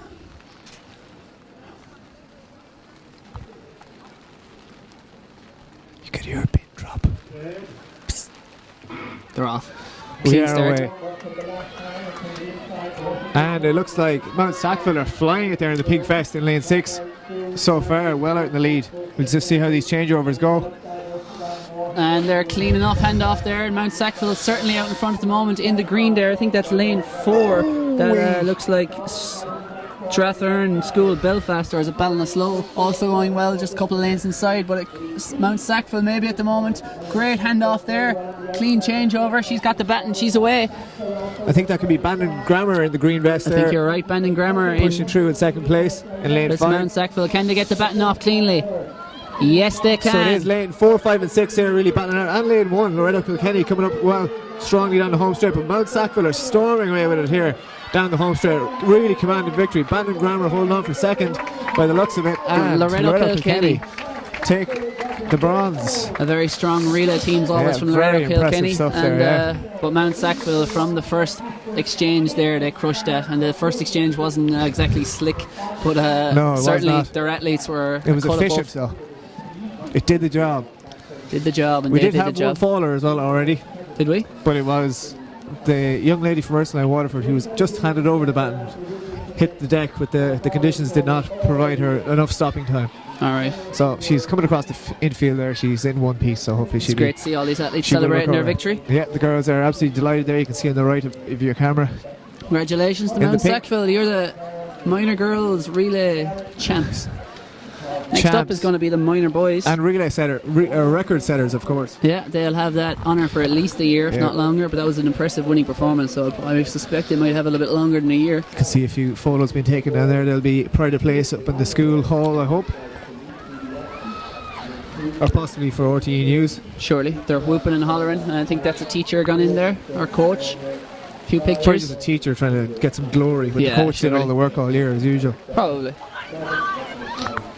They're delighted with themselves. As well they might be. Next up is going to be the minor boys. We have Tralee CBS, Clifton Community School, Kalash de Cullum Ballincollig, St Joseph's Galway, Lurgan Junior High School, St Michael's College Dublin, Methodist College Belfast and St Aidan's CBS in Dublin, which is only down the road from us. We're our residents in Santry, by the hub of the Morton Stadium. Yes, indeed. HQ. So can they keep it in Dublin? St Aidan's keep the victories aflowing. Dublin schools traditionally, of course, very strong in the relay events.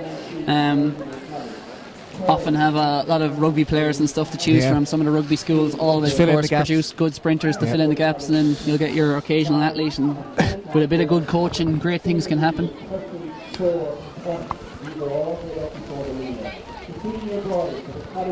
It is peeing rain at the minute. It is, very much so. And there's a howling wind. I would not like to be out there on track without being sufficiently warmed up. You can see James Ruxton there hobbling across the camera on his crutches, a former national medalist in the 40 metre hurdles, and schools medalist, there I'm sure. We've got to zoom on, and we've publicly shamed him. We have, yeah. He's had his cruciate he can move pretty well with those crutches. He has, yeah. Speedy recovery to James. Yeah. Fingers crossed he gets back. In St Michael's, St Michael's, yeah. Coaching some of the athletes. Several former athletes, of course, who've gone into teaching who we know. Owen Hannon and Ronan Duggan, Phelan Kelly and more so. James Ruxton all do a bit of coaching in different schools, so it's great that a lot of the athletes who go into the teaching profession keep their sport alive in certain different schools. It's really what drives this whole schools athletics thing, is teachers who volunteer their time after school to try and get teams and turn out athletes at events like this and wherever else. Little regionals. Your lineup for the minor boys 100 metres from the inside. I don't see anyone in lane 1, so I think Tralee CBS are absent. In lane 2 it's going to be Clifton Community School with the white singlet. Lane 3 is going to be Kalash de Cullum Ballincollig, also in the white basketball singlets. Oh, I see Tralee are back. Oh, Tralee have made a return. Oh yes, the familiar blue. And yeah, they're in lane 1. Lane 4 is going to be St Joseph's Galway, blue singlets. Lane 5 is going to be Lurgan Junior High School from the north, in the maroon singlets with the blue and white stripe. Lane 6 is going to be St Michael's College Dublin, in the navy top there with the white shorts. That's James Ruxton, why he was out in the track there giving his final instructions. Don't mess it up, yeah. St Michael's. Team talk. James Ruxton be hitting you with one of those crutches if you do. Maybe both of them. Lane 7, Methodist College of Belfast in the navy vest. And in lane 8, it's St Aidan's Dublin in the pink and red vest on the very outside. I'm intrigued as to what's going on in lane 1 with Tralee. He has no batting and he's pacing furiously up and down the track. They've held up the start. He's done numerous strides now and he's trying to keep himself warm, but Maybe he's just going for the hand slap approach to lane 2, to the second leg runner. The poor guy, he looks freezing. The poor guy is probably wearing a small vest, but he's an extra small guy. Yeah, it's... He's got the advantage of those short legs down the around the bend. Great spring though. Yeah. Oh, he's got a baton, so he's ready to rock. Tralee CBS are ready to rock in lane 1. He's just drying it off, sensible approach. Yeah, that's true professionalism there. As we can see, we caught him there on a camera. No mishaps for them, hopefully.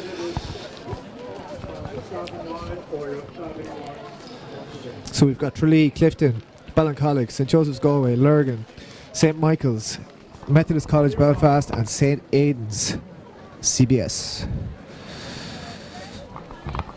They're on their marks. The old standing start there in lane 5 for Lurgan Junior High. Lane 4 just readjusting. Only I Joseph. think 2 of these athletes only using starting blocks, which would kind of demonstrate how inexperienced a lot of the athletes who get to running at this level are. That will come in time. Certainly. 8 teams go to the line for the minor boys 4x1. It's a clean start. They are away. Going well there in lane 4, St Joseph's Galway at the moment, but it's pretty even as they go around that first bend. Also out in lane 7, Methodist College going well. Can they get the baton off cleanly as they come into the first exchange? Always tricky in these conditions. It's a clean exchange. Going very well in lane 6 is St Michael's College Dublin in that black singlet with the white strip. Also going well up in lane 1 is Tralee CBS, or no, in lane 2 that is Clifton Community School. And lane 3 there, Colum, Ballincollig are going nicely there as well, but clean changeovers all around. It is St Michael's and Methodist College Belfast, 1 and 2 on the outsides, lanes 6 and 7. Can they get the baton off cleanly? If they do, it looks between these two. St Michael's have it just about in front at the moment. Methodist though coming strong with that head down, charging. Can he catch St Michael's? St Michael's appear to have this wrapped up. St Michael's take the win ahead of Methodist College Belfast. Yes, and in lane Lurgan Junior High School there for the bronze, just holding off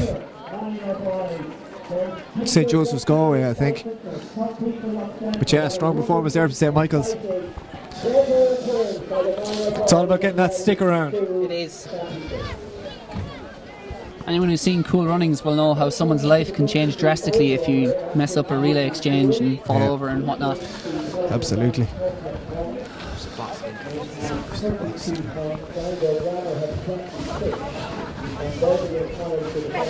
I think I just heard Phelan Kelly fall on his absolute backside and nearly collapse through the roof of the change rooms here in Tullamore Harriers. Excellent. That's our Phelan. A health and safety liability is the best way of describing Yes. it. Possibly even just a liability, yeah. He's nothing if not entertaining, whether he tries to be or not. Yes. Next up, junior girls, 4x100 metres. 8 teams again go to the line here. Down High School, Mount Bellew, St Vincent's Dundalk, Bandon Grammar, Methodist College Belfast, Ursuline Sligo, Mount Anvil Dublin and Coláiste Pobal Bantry. And I'm pleased to report that Kevin Mulcair has made his way up here. Paul Riley has just replied there as well, saying he'll take that t-shirt. He's going to be competing in the Masters competition here tomorrow. Good man. Cheering on the Drogheda and District Come on, AC. Kevin. Oh no, sorry, he won't be competing. He'll be cheering on those athletes. You have to get ready for like when BBC and Eurosport come calling. First of all, it's going to be us. He's just in his media prep here with Phelan, going through the rehearsal. Yeah, the mix questions, zone, I think it's called. Yeah. Do we have time to? Yeah, quick word and then after the yeah, we'll get time to have a quick word. We don't need the camera even. No. Will we? No, it's too. Yeah, no, it's alright. It's alright. It's too. Why don't we just do it? Too messed I don't up like for us to live. cover this. Live is a bit scary. I'd rather addictive one. Kevin, I've bad news. It's already live. What did you make your performance out there? I was very happy with it, although the wind was not in my favour. Yeah. So And did you go out with the intention of breaking John Tracy's record? I did, but it wasn't possible really. Yeah. Did you make a decision during the race that you thought you might back off a little, or were you still chasing all the way? Yeah, after I started really getting tired and it wasn't going anywhere, I just said I'd take it easy. Yeah. And obviously record-breaking form so far this year. Everything going perfect and training-wise. Perfect start to the season. Yeah, assuming I don't get injured and everything goes right, definitely on track for a European medal. Top 3. Exactly, too right. And what's up next for you? What's the plan on the way to those European Juniors? Well, it was meant to be an altitude camp, and that's fallen in. So, and then we're thinking maybe one weather training in Portugal, but that's not definitely either. So it might just be long days in Flanders. Yes. Any more races planned? Maybe 1500, maybe. Yeah. Any sort of time for 1500 you'll be chasing if you do go to the line one? No comment. And like you said, the plan is then long-term medal at the European Juniors. Yeah, long term is in July. Cool. Perfect. Well, congratulations out there and keep up the best. Great work for the rest of the season. Thank you. Cheers, Kev. So we could come on a JTG training camp perhaps up to Northwood there, and just got another message in there. I think Keelan McGonigal was looking for a shout out, so great performance there from Kevin as we go back to the junior girls. Kevin, also I should add that you won Paul Riley a t-shirt because our prediction contest was name your winning time and he predicted 14:52. Yeah, so hats off on running to... I'm kind of insulted at 14. This junior girls 4x1 relay down high school, HRC Mount Bellew, St Vincent's de Dog, Bandon Grammar School, Methodist College Belfast, Ursuline Sligo, Mount Anvil Dublin and Colastal Public Bantry. So they are away, first time of asking, and out in lane 7 it looks like Methodist College Belfast are going the strongest so far, as are Lurgan Junior or Methodist College Belfast and Colastal Public Bantry going well. In lane 7, Mount Anvil of Dublin are storming away from it here, and in the green we can see it is Bantry who are pushing on.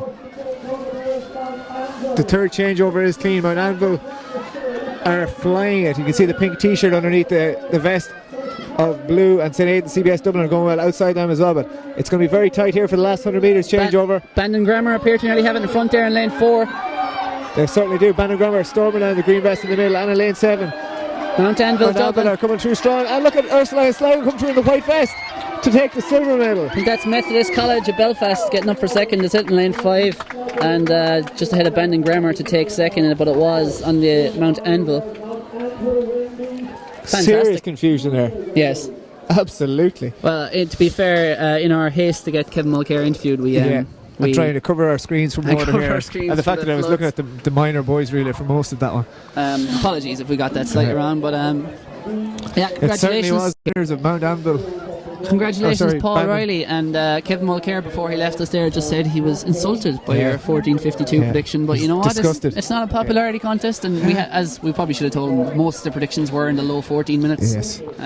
Which the few once the conditions changed. So we're just going to get a replay of that 4x1 up and possibly be able to actually give you some accurate information on it. It was Bandon Grammar though who stormed away to victory. So we just see coming into the final change over here, the green vested Bandon there in the middle in lane 4, and Mount Anvil out in 7. Lane 5 it is of course Methodist College Belfast who came storming through in the white vest, but Bandon held on for the victory. Mount Anvil got the victory, of course. Yes. I even messed it up on the replay. Mount Anvil got the victory. Bandon took the bronze, and it was Methodist College Belfast. We will in second. We will get it right next time. Yeah. This race. Surely. We're gonna nail this. All that's for sure is it was a great race. Absolutely. Junior boys, 4x100. Just win clearly for the whole race. Just take a commanding lead and allow us to give us 8 seconds to figure out who you are. Exactly. Just stop. Let's stop. Stop being so fast. Let's stop watching the races. Let's just do interviews. We can't mess them up.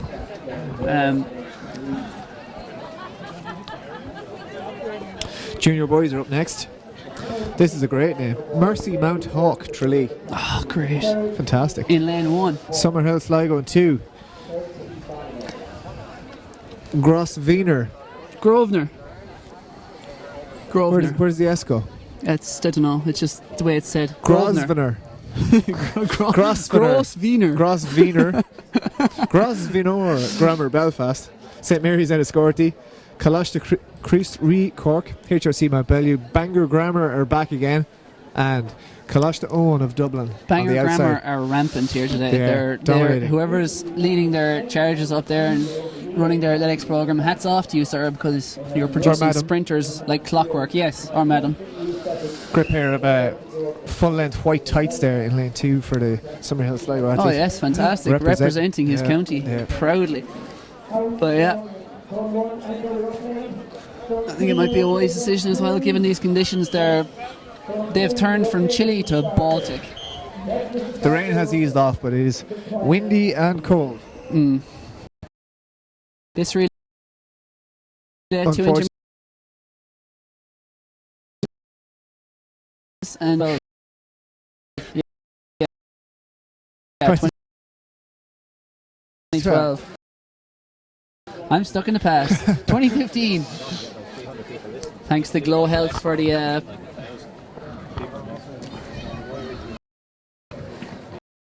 Thanks to GloHealth for the sponsorship and Athletics Ireland stream, and Entry for all the technical work here. They're on their marks. From the inside out again, Junior Boys Relay. Lane 1, Mercy Mount Hawk Tralee. Lane 2, Summerhill Sligo. Lane 3, Grosvenor Grammar Belfast. Lane 4, St Mary's Enniscorthy. Lane 5, Kalash de Crease Reed Cork. Lane 6, HRC Mount Bellew. Lane 7, Bangor Grammar School. Lane 8, Kalash de Owen. And they are away.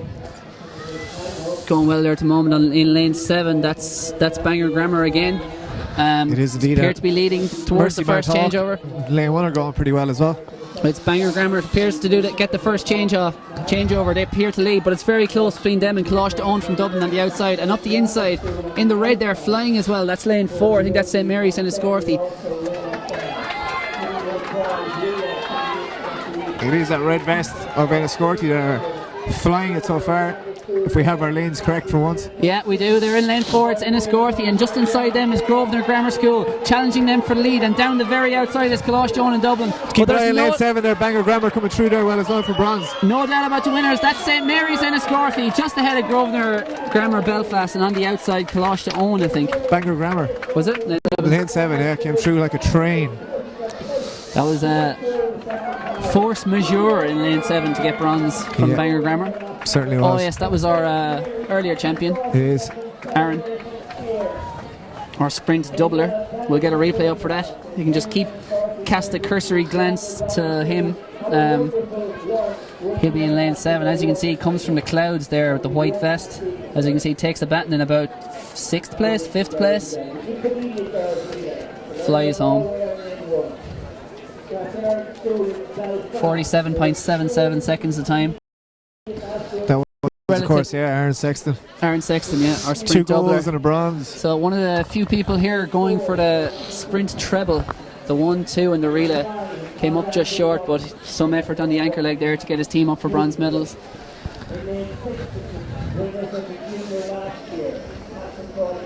We will have another attempt at that sprint treble up next, though. Up next, Ciara Neville. Lane 6.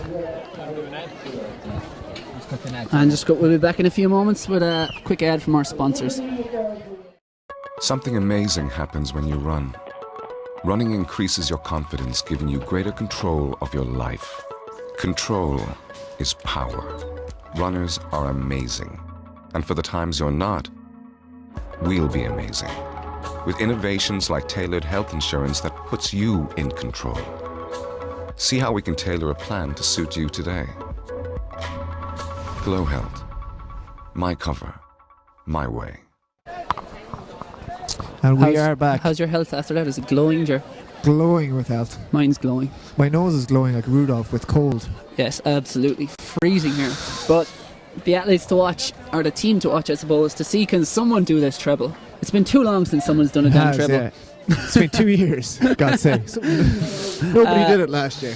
Intermediate, they'll be in lane 6, Castletroy College. And I'm just going to have a look up the track. And yeah, sure enough, Ciara Neville is there in her orange spikes in lane 6 for Castletroy College here.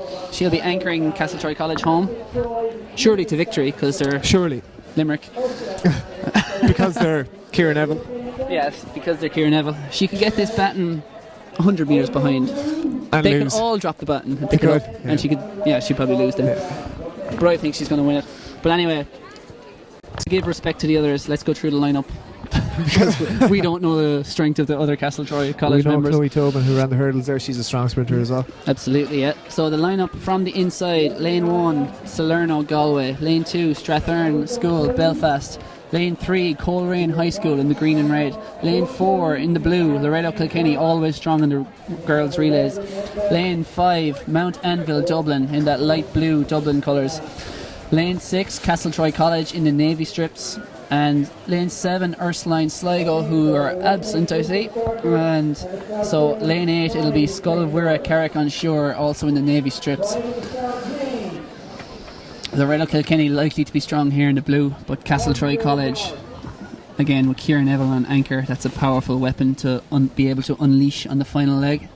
So it should be an exciting race. Can Ciara Neville crown this day? She's already the star of the show, but can she make it triple gold? Her team, Castletroy College, are out there in lane 6, third from right. Sorry, second from right. Oh, we have a false start in lane 5 there by the looks of it. Yeah, that was Mount Anvil Dublin. So we just have to wait and see what the starters' orders are. Lane 7 is of course empty. Ursuline Sligo, a warning for lane 5. Yeah, of course. Sensible. Allowed with one caution at this level. They'll soon grow to that when they get to international level competition. And nothing but heartbreak. Nothing but heartbreak awaits. Whether you false start or not, it's nothing but heartbreak. The lineup once again: 1, Salerno Galway; 2, Strathern School Belfast; 3, Coleraine High School; 4, Loreto Kilkenny; 5, Mount Anvil Dublin; 6, Castletroy College; and on the very outside, Scullwhirra Carrick on Shore.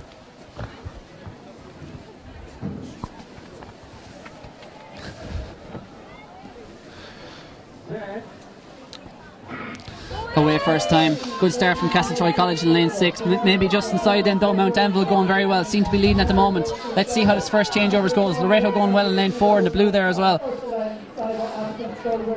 Clean changes all around. Clean changes. Castletroy College going well now. Their second leg athlete drawing away there from the athlete inside her. Loreto though coming up well inside them. The tall athlete in blue. Look out for them.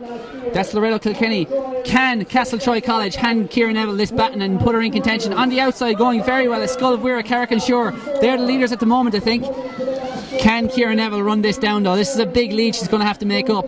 It's Scullwhirra Carrick on Shore. Take the baton. Ciara Neville has it though in lane 6. She's about 3 or 4 metres down. Can she do this? She's dominated today. She's won the 100, the 200, and she's going to win the relay. Ciara Neville brings it home. Treble gold. Castletroy College take the win. Scullwhirra Carrick on Shore in second. Never in doubt. Never in doubt. 50.19 seconds. Just outside. What an anchor leg. There's the Ciara Neville fan club. Ger Lavin in red. Sorted members of the Limerick Massive. The Ultras, I think we'll call them. Absolutely. Fantastic.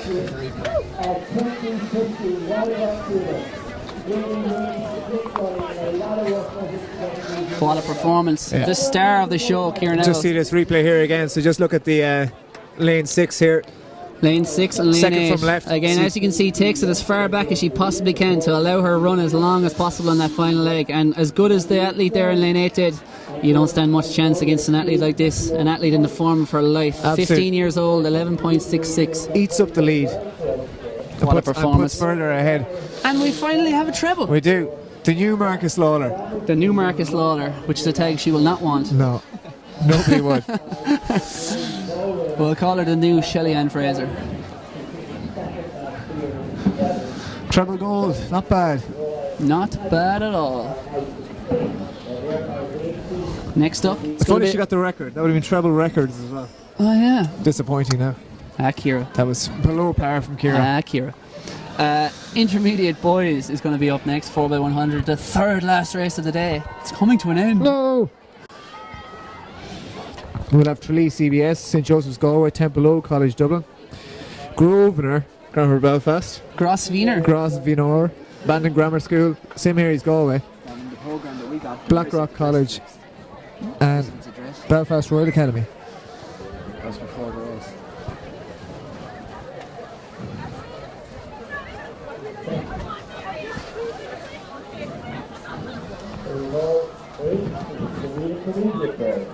CBS had their second relay PPS. St Joseph's Galway in 3.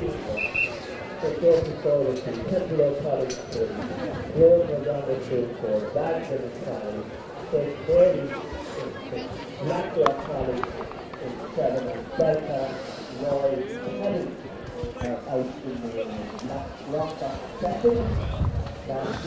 Still a big crowd here down in Tullamore waiting for see all these relays, see how their schools get on, see how the overall teams get on. There's lots of fine shiny trophies and prizes up on the podium on the infield. Yeah, team medals waiting to be awarded pretty soon. They'll be handed out. Somebody's asking who's commentating.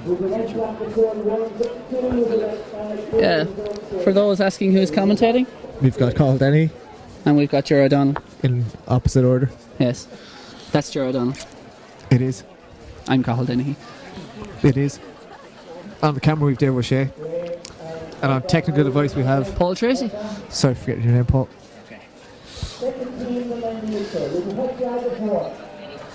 So yeah, that's what we're up to. Your commentary team is brought to you by Jumping the Gun. .com.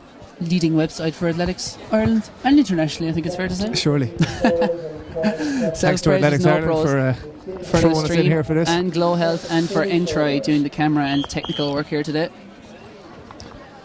It's anybody listening in the stadium, pick up a Jumping the Gun t-shirt off Ronan Duggan wherever he's located right now, and there's also some lovely Athletics Ireland t-shirts and hoodies and spike bags for sale on the way out the door.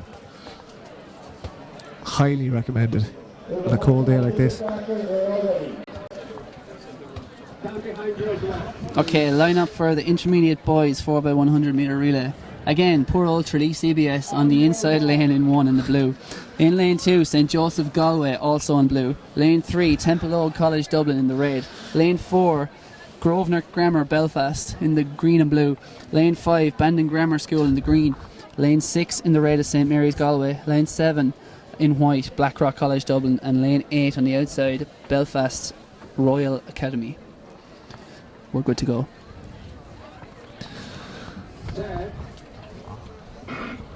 Away first time. We have a little bit and we have a faulty start again, so he's recalled them. Again, the same problem persists. Lane 7 and 8 appeared not to be able to hear the starting command, so they have moved the speakers back to where they were for the problems with the 400 metres, so maybe just a matter of rolling that speaker back up towards the lads in the outside lanes.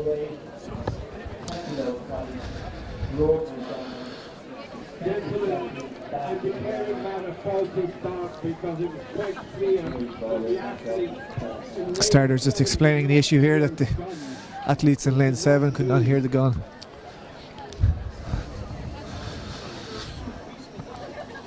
I still propose the farmer's shotgun. Yeah. Run or else. They'll hear that, especially if they're standing right beside them. In lane 1, Tralee CBS. Lane 2, St Joseph's Galway. Lane 3, Temple Old College Dublin. Lane 4, Grosvenor Grammar Belfast. Lane 5, Bandon Grammar School. Lane 6, St Mary's Galway. Lane 7, Blackrock College. And on the outside, Belfast Royal Academy. This is your intermediate boys 4x100 metres for the Championship of Ireland. They're on their marks. And we're away cleanly this time. And in lane 7, it is a good start. Blackrock College Blackrock flying. College, they are flying it out there so far. Also going well in lane 5 there, that's Bandon Grammar in the green. And Tralee in lane 1 are going pretty solidly as well. Grosvenor Grammar Belfast are flying there. Bandon have dropped the bat and broken the zone. It appears to be Grosvenor Grammar Belfast leading at the moment there in the middle in the green and blue strips. Handed over cleanly, they're definitely in front. On the outside though, Belfast Royal Academy also going very well. As our Blackrock College are flying it there, there was a bit of an issue there. The athlete was trying to change batting in his hands, but he is handing it over in the lead here for the final leg. It is Grosvenor College Belfast, lane 4, they're away and gone. Lane 7 is Blackrock College, trying to chase him down. Can he get there? And also inside him, St Mary's Galway flying home for third. Who's going to get it? It's so close. It's lane 7, Blackrock College. Lane 4, Grosvenor Grammar Belfast. And also St Mary's Galway flew home there on the anchor to get third place. Just about, I think. We'll tee up the replay instantly, and we can let you decide who won it. Blackrock. That's definitely a rugby player on the last leg. Absolutely. Can't stop the rock. But did lane 7. Look how much ground he made up there. Wow, who got this? So close. Ooh. I would not like to call it. I'm going to call it Blackrock. I'm going to call it Grosvenor Grammar. Most deaf. Just to be different. Yeah. So I think fantastic race. The photo judges will be deliberating over that. Have their work cut out for them. Oh, we're going to slow it down here. I think the far side got it. Grosvenor Grammar. He had it 20 metres out, but he absolutely flew home on the near side. Near side. Yeah, I'm going to change my guess to Blackrock Immediately College. flip-flop there. Blackrock College definitely won that, as I predicted, when they crossed the line. Yes, indeed. The Grosvenor athlete on the third leg was having a battle with the baton. I don't know, was it the rain or what that was causing him to have to adjust his handling. And poor old Bandon Grammar, I can see there below us the lad who went too soon there for Bandon Grammar is inconsolable. Second leg runner they had a very good first leg, and then the second leg runner just went off a bit too soon, had to slow up before the handover, and that was their race essentially gone. They'll be back. They're only intermediates. They have next year. I certainly do.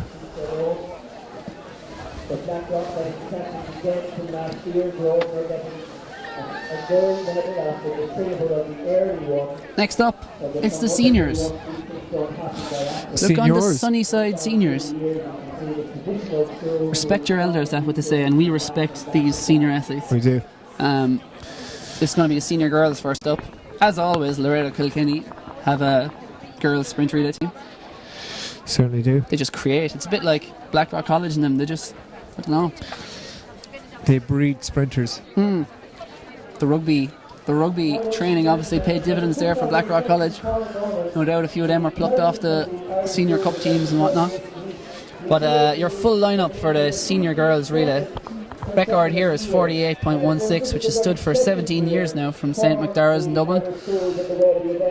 In lane 1, in the green, is Grosvenor Grammar from Belfast on the far left of your screen.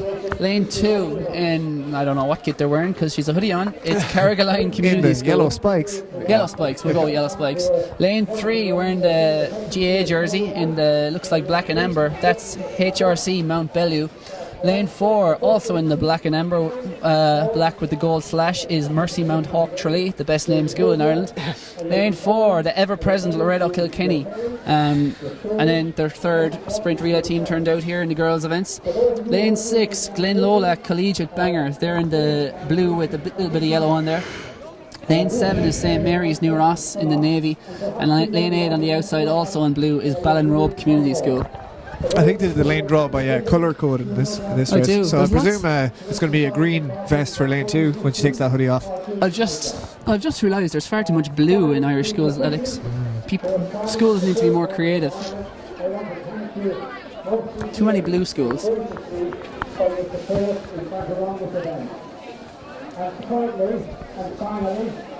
We need more Mount Sackvilles in their pink vests. Yes. That's what we need. People standing out. Or Marcus Lawler long socks efforts. Yeah. Mercy Mount Hawk though there.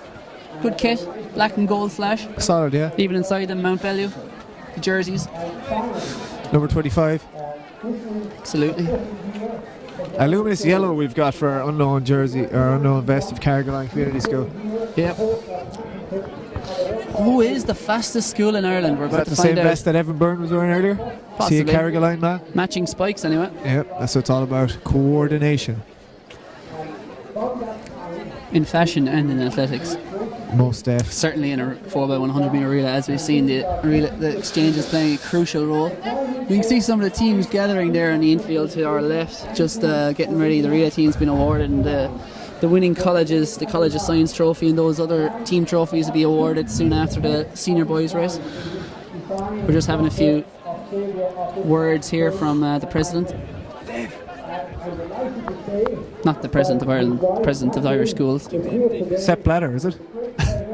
He's the president of everyone, he said yesterday, so. Yeah, we're just zooming in on him there. I think that's Michael Hunt.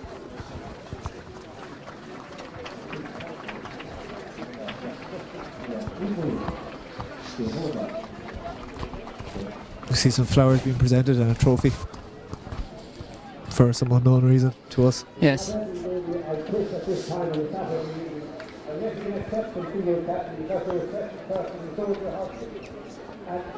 I should also say, taking over from Paddy Larkin was a man similar in many ways to Paddy Larkin. Quiet, and I feel like unobtrusive kind of individual, but gets his work done pleasantly and always with a great deal of charm. backed up by a wonderful family. I'm not going to mention all of their names. So when we arrived here in the Friday, it's a pride of industry. So that team is led by John Coleman. And I have a little presentation for you, and it just puts this color. It demonstrates greatness, social achievement, and it just says Tullamore Harriers celebrating 25 consecutive years of hosting the Irish Schools Athletic Association Track and Field Championship 1991-2015. John, it's a pleasure. So that's just a presentation to Tullamore Harriers on having 25 years of the Irish schools here in the Harrier Stadium. On behalf of the team, and it is a team, and it's a family team. Wonderful people here. He's just commending the wonderful people of Tullamore Harriers AC on their stellar work every year. Absolutely. I was down here on Tuesday and they were already getting things in order, cutting the grass, the place looked immaculate, the weather was nice. Part of the official press release, I believe, Ger. Yes, indeed. Whether you wanted me to be or not, can't get rid of me.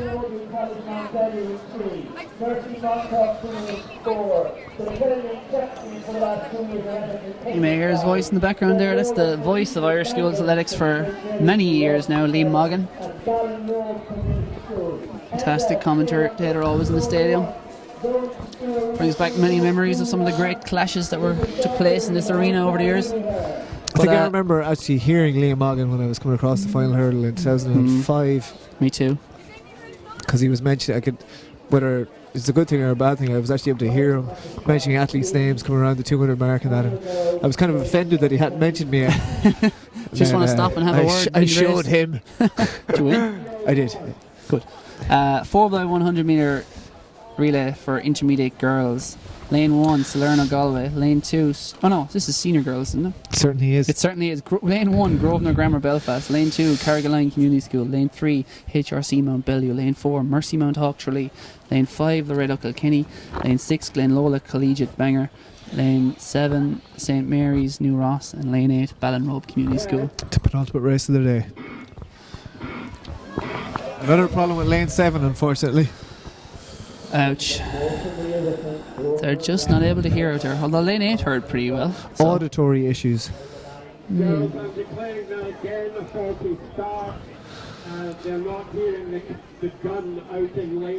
Cyril Smythe is just explaining the issue here, that they're not hearing the gun out in the outside lanes. Someone needs to pump up the jam. No? No. I'd say just pump up the gun. I mean the volume of the gun. Yeah. The old surround sound going. They should turn the gun up to 11. Absolutely, yeah. Turn it down for what?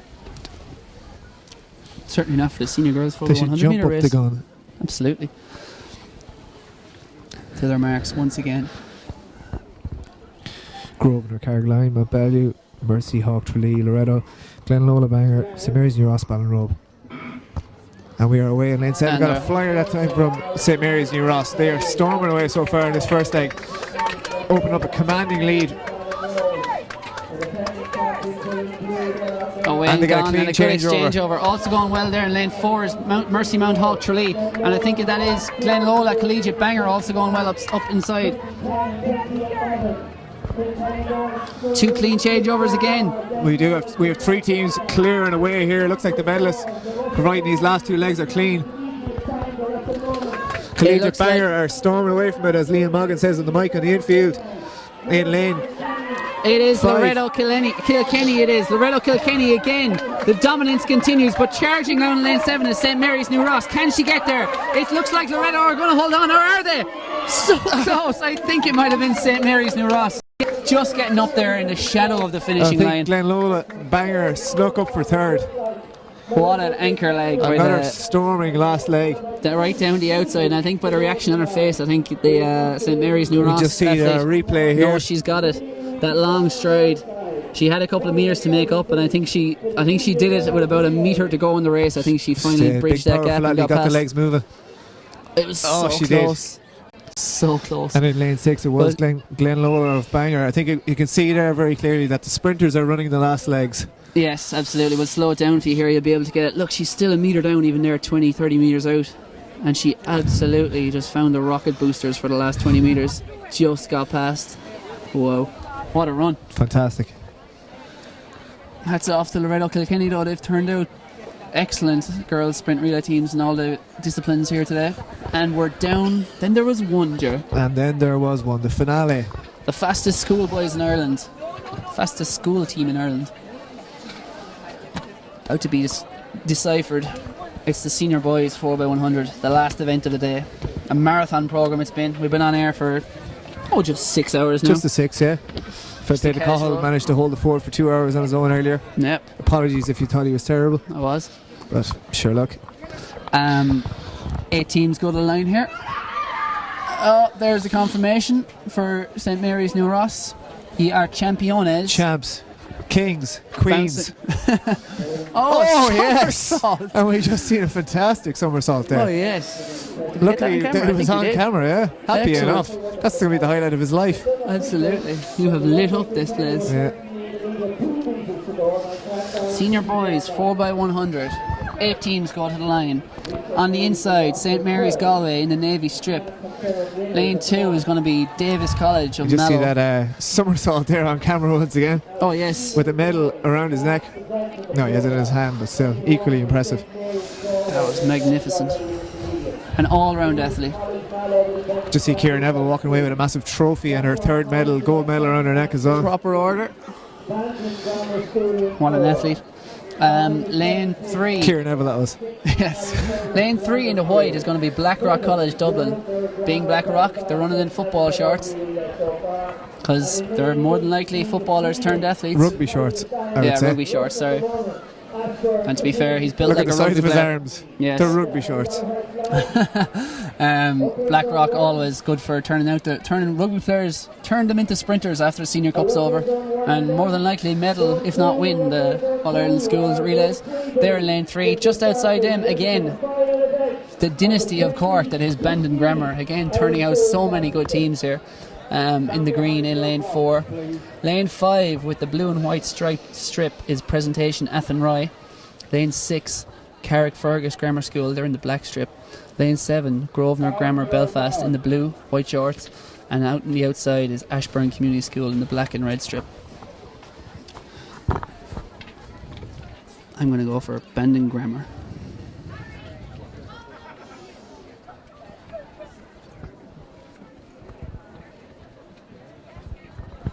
They're on their marks. Hopefully lane 7 is not dodgy this time around. Hopefully a clean break. And we're away perfectly first time. Going well on the outside is Ashburn Community School, flying through that first leg. Blackrock absolutely flying as well in lane 3 in the white there. It's very close between those two. Are the exchanges clean? Blackrock pass it off. Very good batting exchange from Blackrock. On the outside, Ashburn going well, but it's definitely Blackrock at the moment. Bandon flying up the back straight there in the green. Out in lane 4. Eating up the ground there, Bandon. Rocketing. How's the change over? Blackrock have it clean. Beautiful change by Bandon in the green. They appear to have taken the lead there in lane 4, but it's so close. Who's the best anchor? Who's going to take the title home for There's 5 teams in it here. Bandon Grammar. Inside them it's Blackrock. Blackrock and Bandon. Dublin versus Munster. Who's it going to be? It's Brian Bandon Masterson for Blackrock and Bandon. It's Bandon. 43-22. Bandon Grammar take the victory over Blackrock. Fantastic As run there. always, Munster beats Leinster. Surely. Brian Masterson of Blackrock there just couldn't pull it out of the bag in time. If he had another 10 metres, I would have fancied him, but just couldn't get those 400 metre legs moving. What a race. What a race. Two Just athletes looking here taking again. it pretty much in unison there, so there's just a scrap between the two. And I think that was Presentation Athenry holding on for third, but what a race between those two leading athletes, flying down the home straight. Hats off to them both and both teams. 43-22, great time in these conditions. Just about half a second off the record, and in these conditions, that's very, very impressive. So that's it. That's a it. wrap. That's all she wrote. We're done. That's Bye all now. the track and all the field. Thanks to everyone who tuned in throughout today. You can just see the thanks- crowd still here in the stand. Thanks to Entry for doing all the technical work, to Athletics Ireland for putting on the stream, for running the event. Thanks to and- GloHealth for putting up the cash for sponsorship and keeping the whole boat running with Athletics in Ireland. And of thanks to course, all the teachers and officials and volunteers. And all the most people of who all, came down. the athletes. The athletes, because you've been the star of the show. And athlete of the day, Ger? Kieran Neville. Kieran Neville. We'll leave you with an ad. Well, we'll leave you with a quick ad. It's been great to have you. Take care. Yes, Thanks indeed. you all, and hopefully we'll see you back for another live stream soon. Certainly. Courtesy of Athletics Ireland. Take care. Thanks for watching. Something amazing happens when you run. Running increases your confidence, giving you greater control of your life. Control is power. Runners are amazing. And for the times you're not, we'll be amazing. With innovations like tailored health insurance that puts you in control. See how we can tailor a plan to suit you today.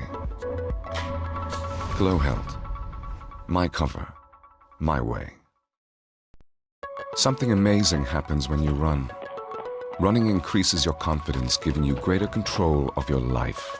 Control is power. Runners are amazing. And for the time